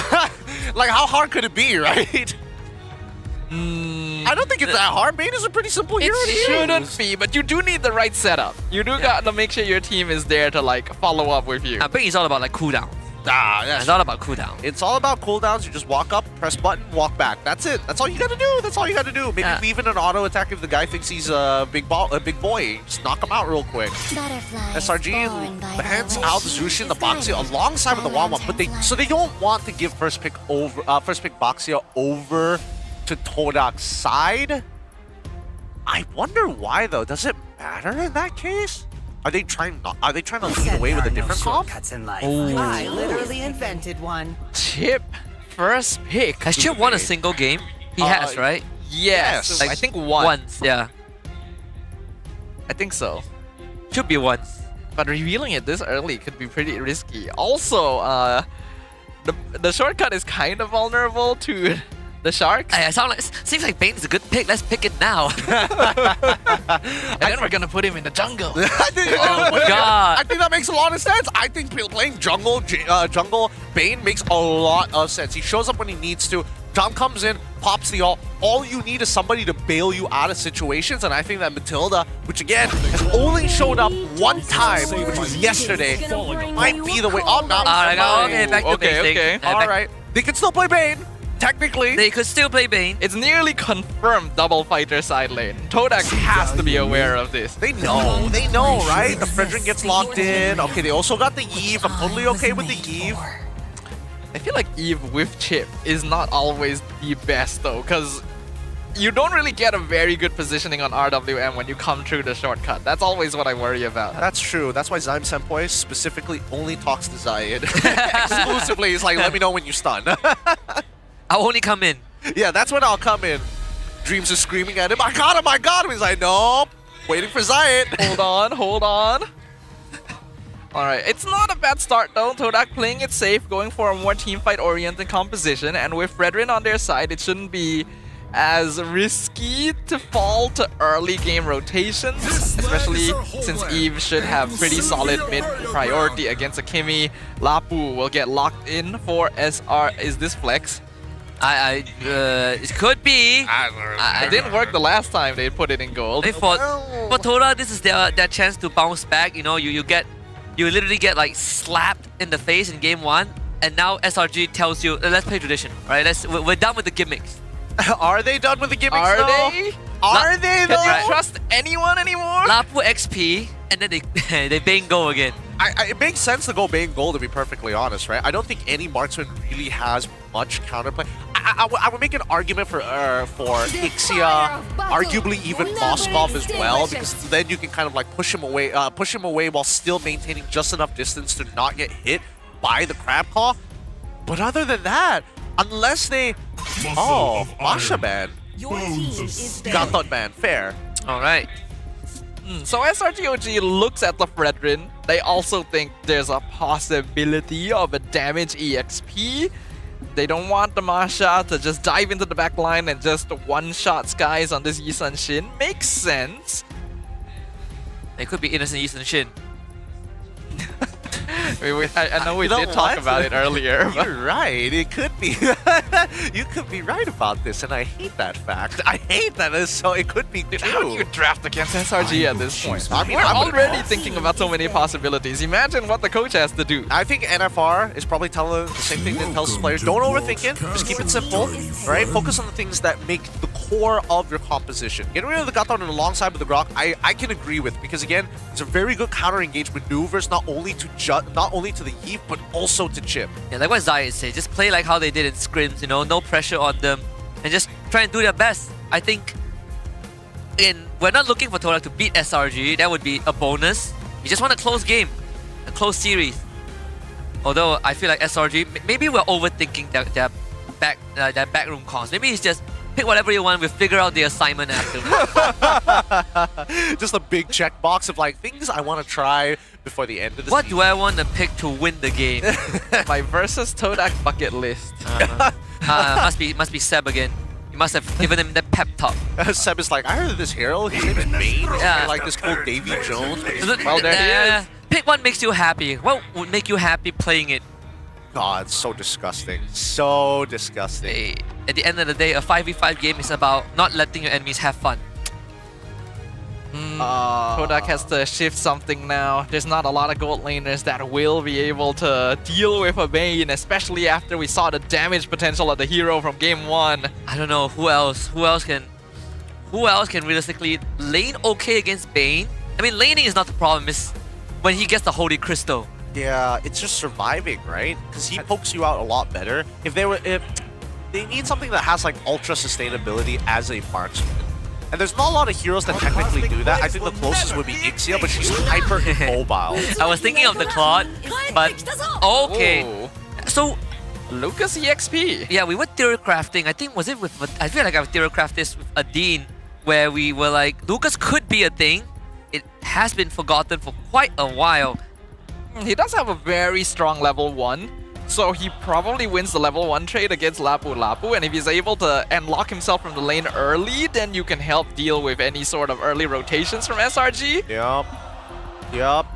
No, I can see that. I can definitely see Lucas entering this composition, because again, it's about kind of breaking down the lines, kind of, what do they call it? Tenderizing SRG for the most part, because they still have a relatively squishy comp, right? As much as Bane was able to heal, he was taking a good amount of damage from basically anything and losing 50% of his bar, as much as he earns 50% of his bar. So keep in mind, even Masha was banned out for this exact purpose. We have a pretty squishy lineup. Let's just try and chill out and get our items. And we go back to the Badang roam. Surprisingly, it's been a while since we've seen Badang roam here, even though he is still a very, very solid pick and usually used as a counter to the chip as well. Yumes going back to classics. And Innocent once again on this Bane. I guess if the game goes late enough, then Todak will have a great chance with the Claude, but it's getting to that point. And even then, you are not completely safe from getting flickered on by Innocent Bane. Yep. That just deletes you from the fight. Yeah, so it's going to come down to whether Todak, and especially for Lolials, to either move away in time with the BMI. And depending on his battle spell, did he take Flicker this time? Yes, he did take Flicker to get out of the way. So it's really going to test the force swing animation from Bane's side. But these 5v5s are looking pretty difficult to win, especially if SRG are the ones who are the defenders, not the aggressors. As we return to the land of Dawn, Todak, the swordfishes, once again find themselves on the opposite end of a shark attack. Will they be able to emerge as the strongest fishes in the school? Or will the red giants tremble the earth once more? Let's go, ladies and gentlemen, it's game number 2. Can't believe Yoon's almost hit level 2. When he show up on Zai's screen, he's one, discovery away from 2. There it is. That's so fast. Yeah. No, these changes are important, I think, for a lot of supports, because there's so many times where your level 1s were just so weak that it only made sense for them to kind of rush you into this level 2 position, right? Because once from level 2 onwards, then it becomes like a very standard pace of the game. Does kind of change up the way you want to approach that level 1 lane approach as well, because it means you want your roamer to be walking in front first before your mid lane shows up, so that they can be the ones to reveal your opponent. Yeah. As long as they're out of vision for 5 seconds and they pop back up, you get that extra go and XP. Although, this Claw with the BMI actually is doing a way better job than anticipated, even the laning stage. You keep a safe distance, and then your holograph also can trade for you. Yeah. No, the Battle Mirror image is a very powerful tool here for Lolials, right? As soon as he has it up, he can kind of mitigate these big trades against Innocent. Ouch. Okay, never mind. I mean, he missed. Damage at level 2. Yeah, it does. Multipliers are good, but Dreams does spawn him out. In terms of emblems, wow, even Master Assassin for Lolials. Oh, if only Innocent hit that. If he hit that claw cannon, I think Lolial was straight up dead. Oh yeah, he was going to die. He was on the brink of death. That was close though. I mean, you gotta give props to Lolial. He definitely picked the Claude with the intention of challenging the 1v1 to poke as much as possible. He even went Master Assassin just to try and slow down Innocent. Speaking of slowing down, first turtle is already here. Bondir is already level 4, and I think this is where they have their first innate advantage, right? While this Bane isn't part of the fight. Bondir does have the ultimate ready too, so can transform when called upon. Cram deep into the pit, does get taunted up, so the combo gets delayed a little bit. He flickers away as Zai gets the turtle. Shockwave comes through RWM on top of Gyums, who's trying to get out but gets taunted back. First blood for Zai. Cram back into the thick of things with the help of Stormy and Sir Guys. The flash combo is just not enough. Bondir gets slammed on by Cram. And in a 1v3, Cram still holds his ground. With Stormy and Sir Guys back into the fight, Dreams has to disengage and the burn kills Zayed. Ooh, just at the tips as well. I thought Zayed was about to get out of there scot-free, and that would have been honestly really good for Todak's side. But now SRG, they punch upwards, turning this unfavorable matchup back into their corner. You can see that at least for Lolials, he's got bigger fish to deal with right now, but he just wants to make sure that Innocent doesn't really leave this lane. That the longer Innocent stays in lane without being disrupted, the quicker he gets that Holy Crystal as well. So it's a very delicate balancing act that Todak will have to play around. I do like the damage that was coming out of the Lucas. It was definitely doing a great job of controlling the fight and zoning away the squishier members of SRG. But Cram showing why Lapu has been gaining stocks. Not only that, if you leave Innocent in the lane alone, a Bane, and then you go elsewhere, you blink and your structure is gone. I mean, the problem right now is just wave management, right? Because every single time, you're expecting SRG to be the first ones to move out of their lanes. But if Todak can kind of manage those expectations, Cram, I think he's the most contestable person so far in the most volatile lane. Oh my god, They bring the cavalry in, Yum sacrificed again. Todak can go, the portal actually gets destroyed, so it does allow Cram to... He tried to enter the portal. I was like, what is he behind the tier 1? Could have been slightly different result. Shot gets used. Innocent really wants that goal. And I think no reason for him not to throw it out for free, because again, he just as long as there's no wave, he can't possibly be dived upon. I think with the Deadly Catch at least gives him a very, very safe means to deal with Lolials if things get dangerous. Yeah, it's a very solid disengage tool, and that's why we can see that Innocent basically being left alone on an island. SRG knows that if he does get jumped on, he does have a way of getting a way to safety.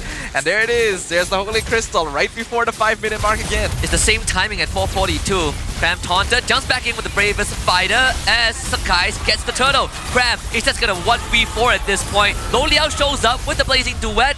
The flash combo from Fondia does end up missing. Flicker from Yums to get the counter engage. Fondia goes down, 2 for SRG. A nice punchback coming in from SRG's side. Todak almost able to walk away from it. Cram now becoming a legitimate problem in these 5v5s. Ice and Boy's positions always get disrupted, and worse yet, that anti-CC allows him to kind of bulldoze right past Zayed. Yeah, Zyme Senpai is needing to wait a while before he really drops the RWM so that he can get the best angle possible. But by then, SRG has already escaped from the confines of the box and they're still invading. They actually steal the purple from Zayed. And what made it worse was Zayed also pressed his retribution. Just didn't have the levels to beat Sakai. 2 levels down now. Todak will at least get the bottom tier 1 for Lo Liao, who throughout all of the games we've witnessed from Todak, I say is the most consistent player on the team so far. In terms of items, in terms of raw gold, see that the majority lead actually in the hands of a Cram. Interesting. He's only 0.9 ahead, and the next second highest would be Sakai's, but he's been power farming despite giving the turtle away over to one of the turtles over to Todak's side. Generally, pretty even in terms of objectives. Oh, and Innocent instantly. Deadly catch, he's like, I'm out of here. I don't want to deal with that right is now. such a feels bad. You press the conceal, your heart rate goes up. It's like, all right, it's time. Adrenaline's pumping. Sharks come at you, and you just have to walk away, you know? I don't know. It feels so bad. Sharks do get my heart rate up more than when I want to jump someone. He did get the fleeting time at that moment. A little greedy, I'm not going to lie, but this game is not like snowballing out of control as hard as it did in game number 1, right? Yeah. It's only a 2.7k, it's very manageable for Todak's side. They just need one good team fight, but the item power spikes might not collide in time for that to happen, right?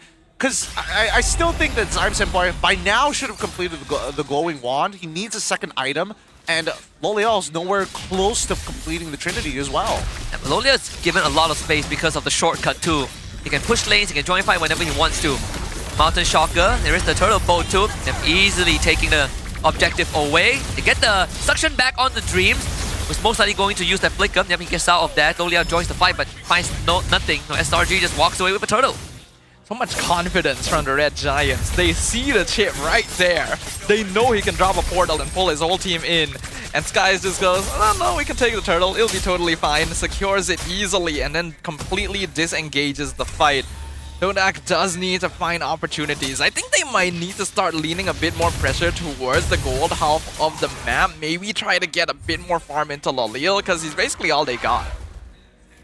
Yeah, they need something a little more to kind of crack this game wide open. Sakai's second item already purchased. That War Axe is going to keep him pretty sustained. Currently at level 12. Okay, that's going to be pretty important for him as they go over as 70 more seconds until the Lord actually spawns. And this is what I wanted to see, right? Mountain Shocker and then instant mid-siege. It was the RWM, the shock damage. Considerably not as insane as what we saw from game 1 when he collided with Zai, but they do keep the mid-tier 1 up, and Todak, thanks to Lo Liao's efforts, will get a top tier 1 for themselves. Okay, we can start seeing a path forward for Todak here. With Lo Liao on this Claude, he will be able to create a lot of macro space while getting farm for himself. He has already outpaced Innocent, who has been roaming around more with the rest of his team to get fights going. Oh, they want to go into Innocent. He instantly flickers away. Lo Liao comes in with the Blazing Duet. As they secure Stormy first, Yums also gets jumped on. The flash combo all thrown in, but here comes Innocent with the deadliest catch. Alongside with the wall built by Yums, it's 2 for SRG OG. A good last shake from Crab, double kill for Sakai. And Todak initiating the fight by losing it. Ooh, it was a good initiation too. Dreams found a really good target to jump that shortcut on. But Innocent's reaction timing got him out of danger, and then a re-engage from Yums, throwing his life away to get that setup. Got the perfect angle for Innocent's ultimate combo onto Zayed and Fondir. With no front line, Todak just has to back it off. That's what we call four-swing diff, right?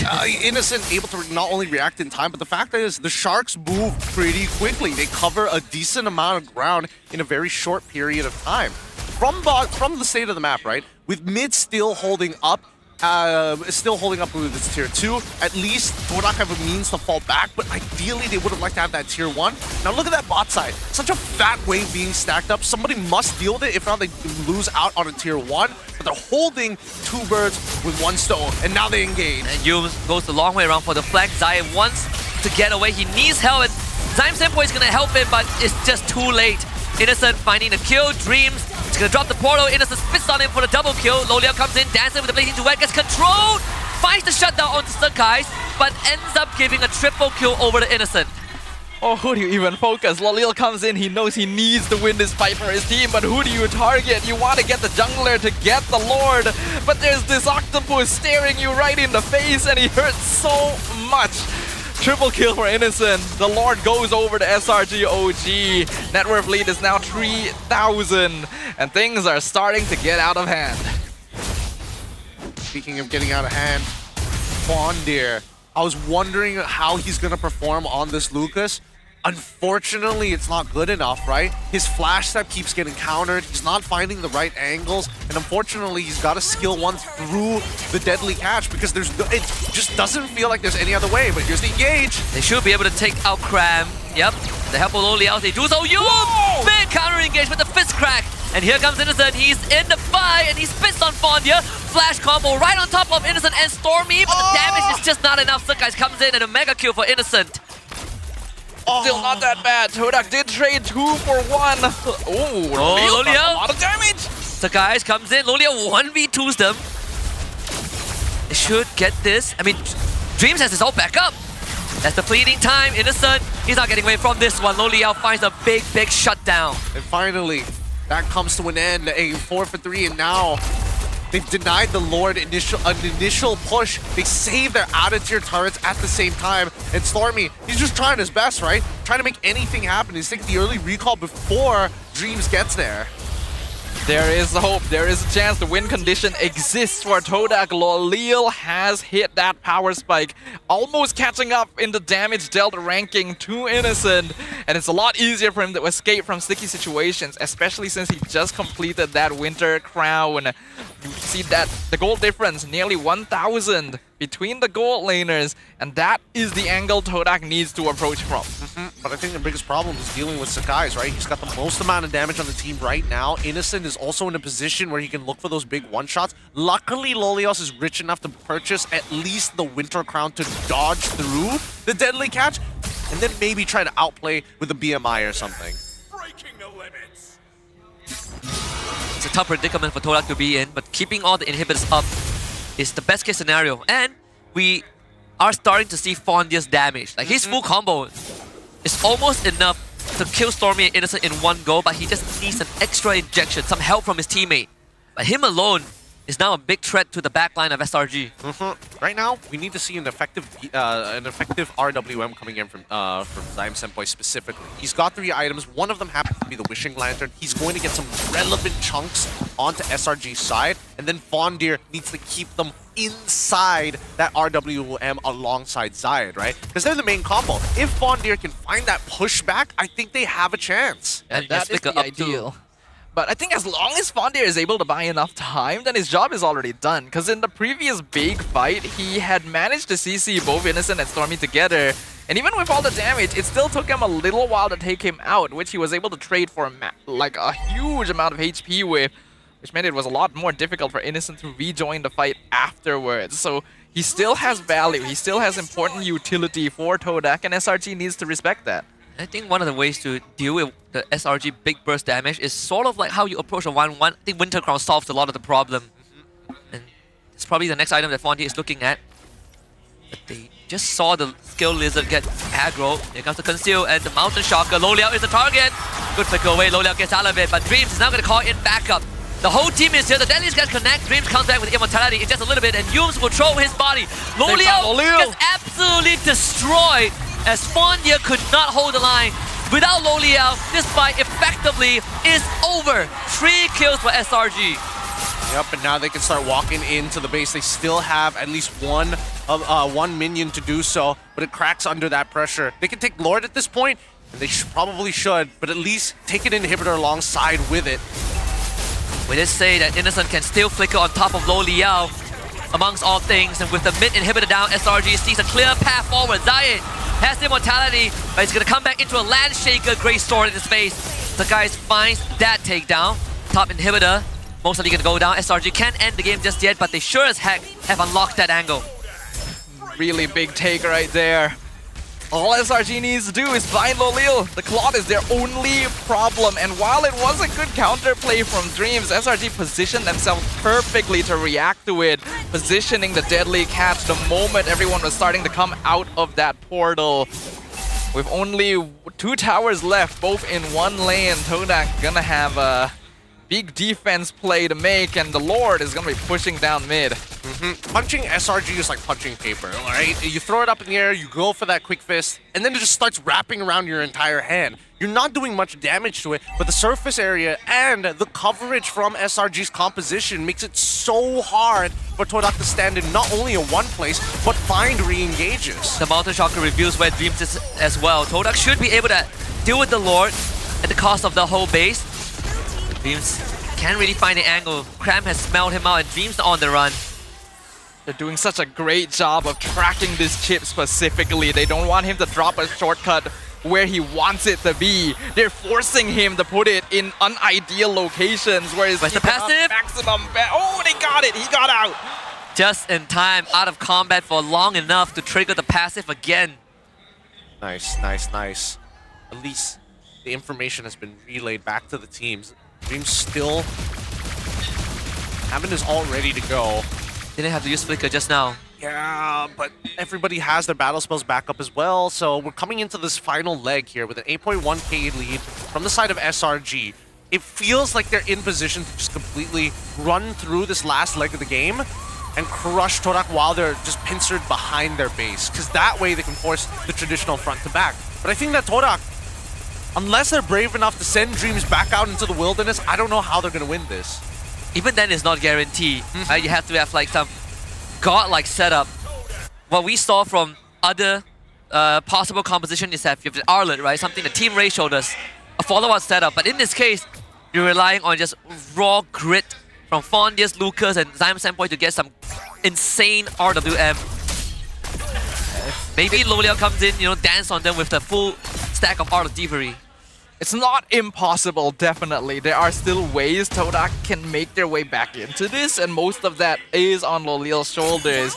But everyone else needs to play perfectly as well. They gotta perfectly trade HP, get the control, get the space in.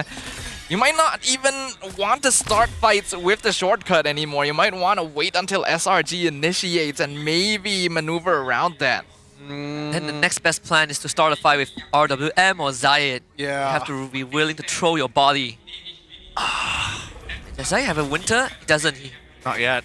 Not yet, he doesn't. But even so, it looks like he's building other items, right? He's got components. I think he's thinking about the Guardian Helm so he can stay out a little bit longer, but Light Armor and Guardian Helm, probably the last 2 items that he can go for. Yeah. The Blade Armor, sure. I guess it makes sense, especially against Stormy specifically. And he's comboing it. That's what Flicker out. Uh-oh. No, it's okay, it's okay. They get 1 out for free.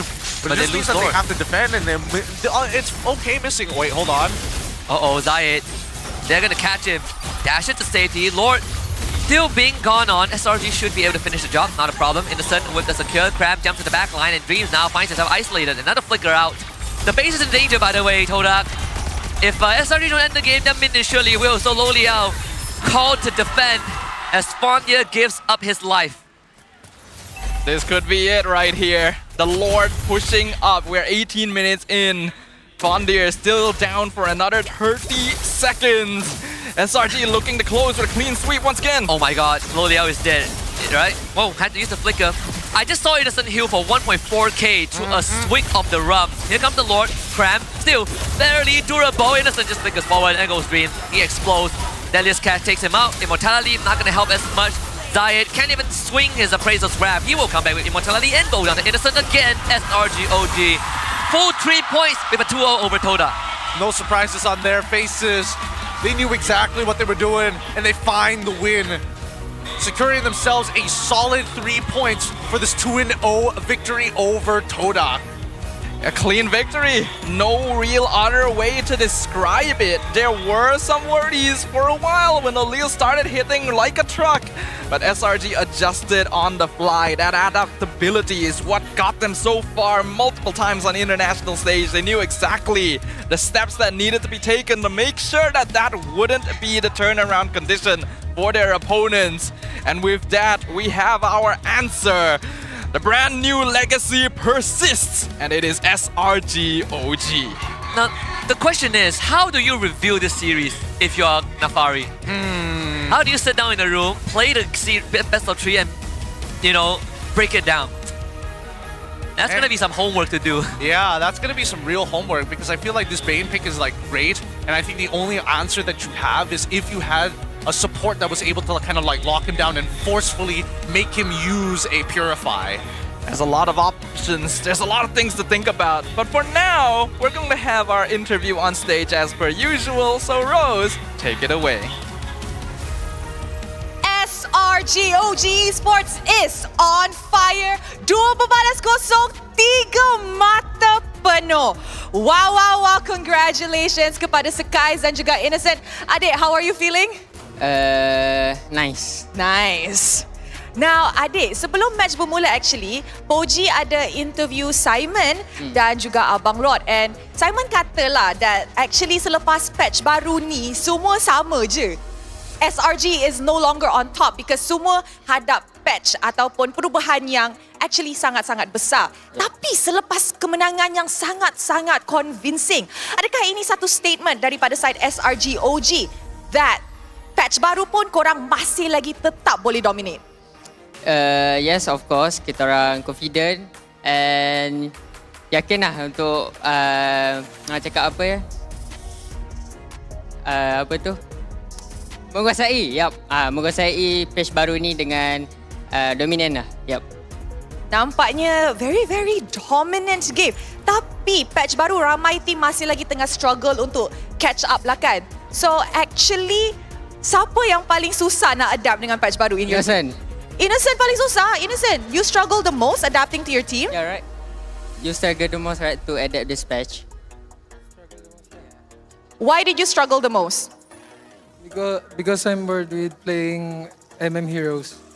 Okay, we'll talk about that later. And of course, adik, hari ini kita nampak ramai orang ataupun ramai team main Broken Walls punya map, betul tak? And ramai orang kata untuk Broken Walls ni sepatutnya kena main lebih kepada utility heroes. Apa pendapat adik tentang benda tu? You rasa assassin pun boleh ke just ikut player macam mana ke apa? I think for the jungler hero, not much different to compare last patch. I think it's still the same. Still versatile kind of gameplay can bring to the Land of Dawn lah. Okay, semua benda boleh terjadi di dalam Land of Dawn. Betul tu, and I agree. Tengok sampai Bane pun jadi good laner tadi. Tapi sebelum tu, korang rasa agak-agak siapa yang MVP? Lagi kuat? Mari kita tengok sama-sama. MVP of the game in 3, 2, 1. MVP of the game jatuh kepada Cram! Alright, Cram, come up on stage. Yay! Tepuk tangan lah, guys. Itu dia, Cram. Come up on stage. Hi, Cram. How are you? Good. Start dah nervous mereka ni di atas pentas. Closer. Are you scared? A bit. But you played like you're not scared just now. Siap recall dekat mid tu 10 saat. Why were you recalling in the mid lane? On front. Why were you recalling in the mid lane for so long? For fun. Memang funny pun nak tengok. Okay, now let's talk a little bit about the game. Now, many players, like Gorgeous, mentioned that this new patch EXP actually struggles a lot. You guys farm very slow. You guys are usually very poor. But in game 1, you're the rich guy. So do you think the EXP lane is actually affected a lot in this new patch or 2 skill issue only? For me, I think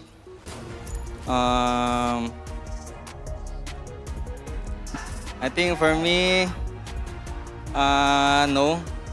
I think he cannot adapt the meta. Huh? You cannot adapt to the meta? Dia. Oh, Gorgeous cannot adapt to the meta. That's why he said like that. Oh my. So, you're saying that actually EXP lane is not really that affected? No. No. Okay, so maybe it's the other EXP laners that cannot adapt to the meta yet. We shall see in the upcoming matches. Thank you very much, Cram. Innocent. Wow. What made you play Bane Gold today? I'm practicing to use his ultimate and flicker, but I cannot do it. You cannot do More it? practice. More practice.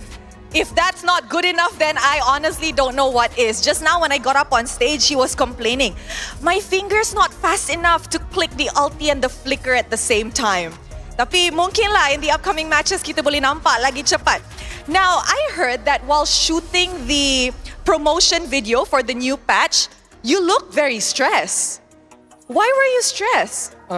Because of the dangerous grass. Because there's a lot of new grass in side lanes. Did you feel more pressured? But after practicing the new map, I think can already play now. Okay. So now you're okay already. It was just scary in the beginning. Yes. And you have already adapted to it. Now my question would be, you actually brought multiple fighter MM in both of your matches this season. Are we never gonna see you play marksman ever again? Because I'm already bored with playing marksman, so I'm just using fighter. As long as we're winning, I think I'm going to use fighters. Are you so it means you're looking for a new challenge? Yes. New meta. New meta. So no more marksman or just until you're bored of fighter? Depends. Okay, now, is there anything you want to say to the fans? Look at that. Full house today at Dewan Sri Putra.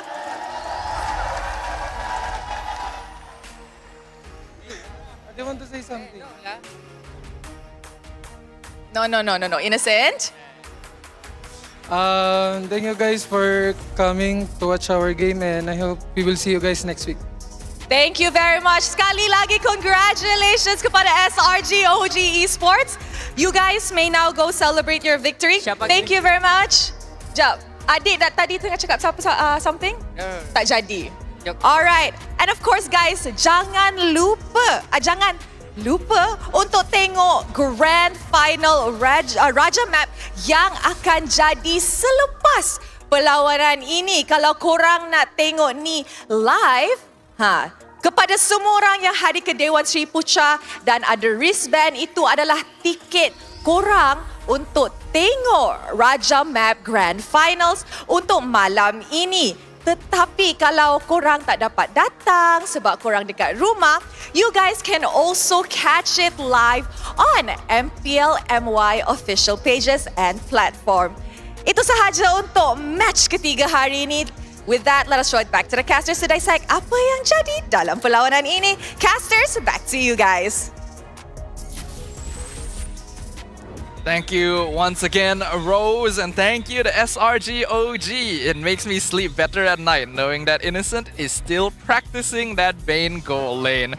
And of course, Cram as our MVP of game number 2, getting those setups, surviving in the front line for way longer than he should have, which is becoming common on this Lapu Lapu, and this generally being a threat that Todak had difficulty removing. Yep, true difficulties. I mean, look at this in-game equipment, right? This is the good old traditional fighter EXP lane that has been missing for years. Literal years. This used to be the default build.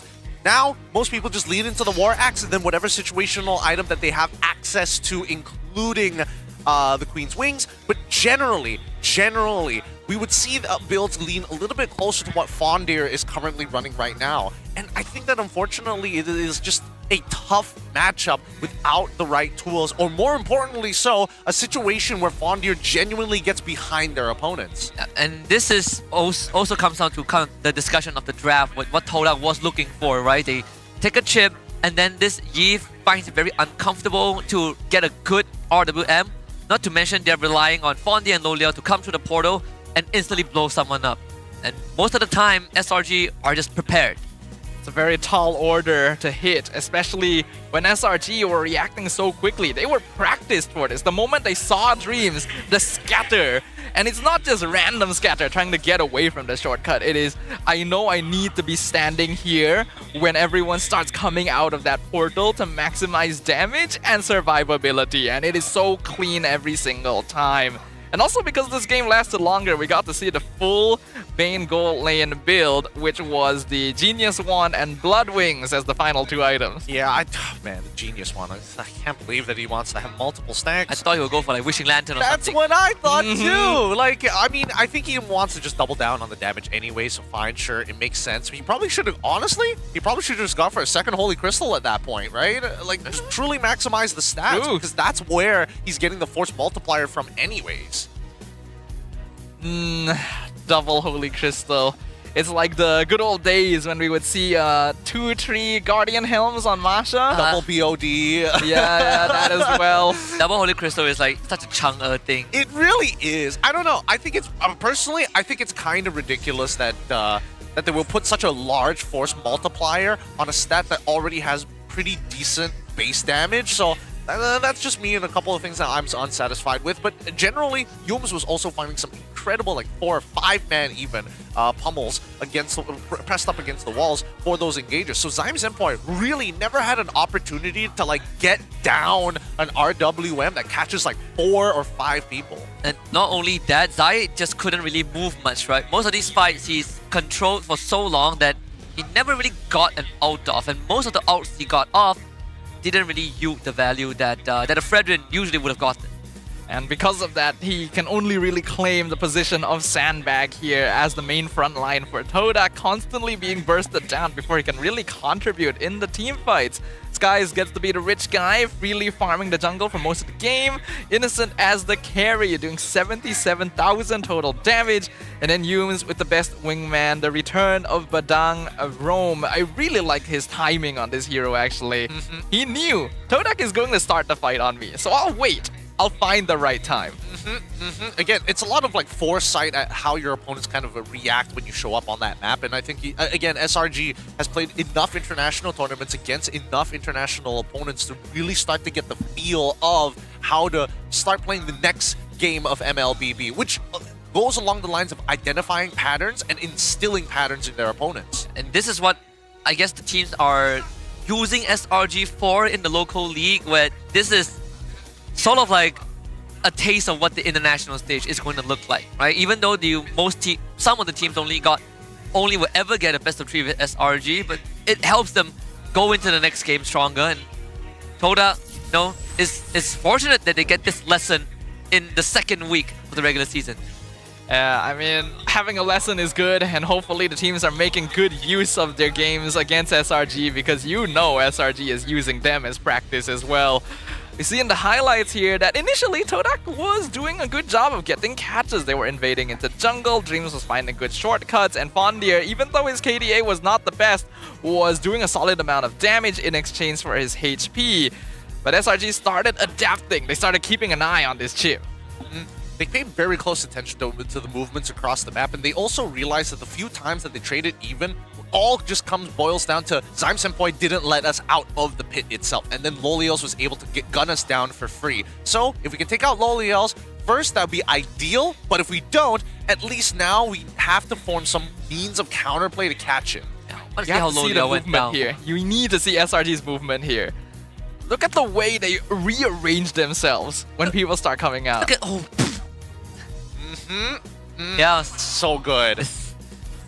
It's so good. You blink and you'll miss it. Yeah, you blink and you will miss it, because again, it's one of the... This is like drone technology, right? It's how they organize themselves, and then we ask them to scatter, they just fly in every direction and then reorganize themselves once more. It's so hard to deal with. Todak tried. They tried to hold. Lolil had the damage. They just couldn't get the setup. Unfortunately, their tanks just couldn't hold on long enough. And SRG OG remains as the top pick. They do. Guys, we did this yesterday. We're doing it one more time. Put the 2-minute timer on the clock. It's time for some hot takes, because right now, the meta is in a really awkward spot, and based on what you've seen so far, not everybody knows what they should be doing at certain places of time. Different hero picks have come up and down in the meta so far. The question is, are these picks overpowered? And I've been hearing a lot of chitter-chatter about Angela. Is she good? Guess what? She doesn't. She sucks. She's not as good as she used to be. Her scaling isn't as great as it used to be. She used to be able to protect one person extremely well. Now she's an ambulance to protect everybody, and mildly so by doing a half job at best, a quarter job based on the scaling that they have changed prior to that. Then we ask the question, which map is going to be the best in this patch? Personally, for me, I would say that the broken walls are probably my favorite because it allows you to utilize the pits a little differently, rotate in more safe manners, especially if we're thinking about expanding river, but that's a whole different story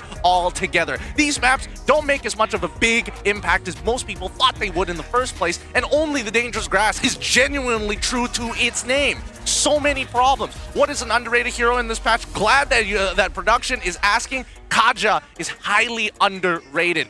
Being able to have access to high-level CC while still hitting level 2 at a ridiculous pace, that was Kaja's biggest problem. Her level 1 sucked. And now that you can hit level 2 almost as fast as your mid laner, if not faster, there's no reason for you not to pick up this hero right now. Thamos, another one that's also pretty good. Something that you would consider. Vengeance is a very powerful spell, but the worst part about it is dealing with how many heroes aren't touched by the mid lane. Mid lane needs some love. Mid lane needs some help.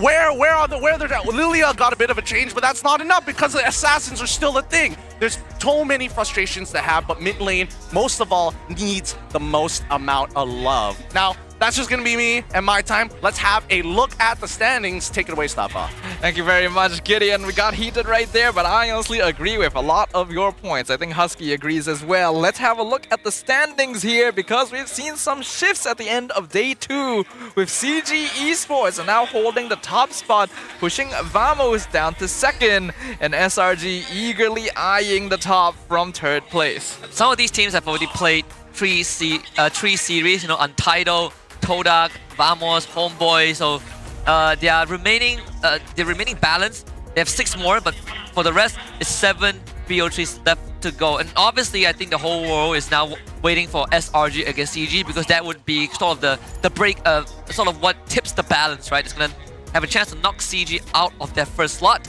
GMSK last, not too big of a surprise. Aero is going to play tomorrow. Untitled is the one that I think is a big shocker. Even though they have 4 points, but the match win-loss is not looking good for them. I'm telling you, that's why a lot of these teams and most people tend to forget that once we're back into the MPLs, man, winning two games in that series is so important because those points really matter, especially for MPL MY where we have a shorter league in general, not a double round robin. Yeah, that 1 point is literally the difference between SRG being in 3rd or being in 1st. There's also some teams we've only seen play 1 match so far this entire season, but we'll get to bear witness to them tomorrow. Those would be Monster Vicious and Aero Esports. Tomorrow's schedule, the final day of week 2, will start off with GMXK versus Team Ray, followed by CG Esports versus Monster Vicious, and close out with Aero Esports versus Team Vamos. Right, so it's a bit of a cushion for Team Ray. They get to recollect themselves tomorrow against GMXK. MV against CG, I think, is my highlight. It was between them and Aero Vamos, but I want to see how far can CG push this, right? They've already overcome Untitled, and if they can take down MV, and again, I think CG is going to be one of the contenders for top 3. Absolutely. I think that CG so far is looking good, but this is the first time we're seeing MV actually play on this patch itself. And I mean, they left one hell of impression on day number 1. Yeah, the thing is though, even though these teams made a good impression, they haven't played in a while, right? They've only had 1 match this entire season, MV and Aero, and now jumping into a whole new patch after a little while. Sure, they may have been able to study from the rest, but there's no substitute for practical experience. I mean, even for Aero Vamos, right? Oh, Hazel Chibi, that's a spicy one too. Well, let's see what you guys had to say. Is it spicy or not? It's pretty split, but generally most of you guys watching think that SRG's unexpected style of gameplay is going to be what they're doing to adapt to this new patch. Question: who's the 28% who thought that just enhancing their usual type of rotation was part of it? Like, are they on the bit or are they not in on the bit? Thank you very much for voting that one. I mean, it is part of it. You know? I guess. I mean, I was fooling around, but 28% of people believed me. 28% people believed you compared to the 26 who said the unconventional pick. 2% difference. How much sway do you have in these votes? How is unconventional pick the lowest when we just saw 2 games of Bane goal lane as well? They were probably like, I'm shocked in game number 1. Not so shocked in game number 2. No, that's normal. Like, that's not unconventional at all. And probably were like, no way they pick Bane again, you know? Well, we've got a lot to think about after this, but that's the end of week 2, day 2 right here. Thank you everyone for catching us on the English desk. We've got 3 more matches tomorrow to close out the week, so we'll see you guys tomorrow. Kevin send River going top. I can top also. Revive man mid Slow Aman. They're going top fast Boleh jom. Oh, aman. Go dah jadi flash ya. Ya. Ni hati aku, tak apa, hati aku cek je kan. Lihat, ni ada bawah. Ada kali bawah. Backup flick kali ya. Kali boleh. Ambil. Nobody. Boleh lah po. Jalan. Boleh kedot. Angela di sana. Ada. Mana Angela? Agak Angela. Mana tu? Alah, comelnya. Jauh lampu bang. Lampu dulu. Lampu. Aman. Aman. Tarik no damage shot. Aman sen ada heal. Let's go sen. Apa ini? Apa ini? I go Angela, you guys go ni. Let's go there. Aku sini deh. Okay. Kanan tong sen. Kanan dulu. Wait. Oh wait. You can recall. Nah. Aman sen. Bisa sini. Ya, bisa. Gue cek 2 orang tuh. Mati tuh. Kimi. Naik. Flickernya 2 orang ya, perang lagi ya. Guys, coba. Barang lu. Baju ke belakang, guys. Gue cek barang. Barang flicker. Ulti gua 11 ya, guys. Hati ya. Baju ke belakang. Aku stun. Aman. Ada.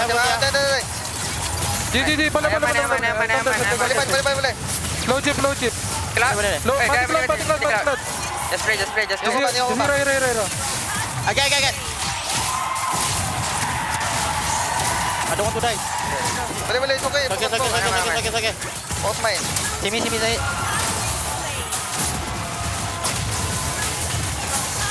Almost combo sen.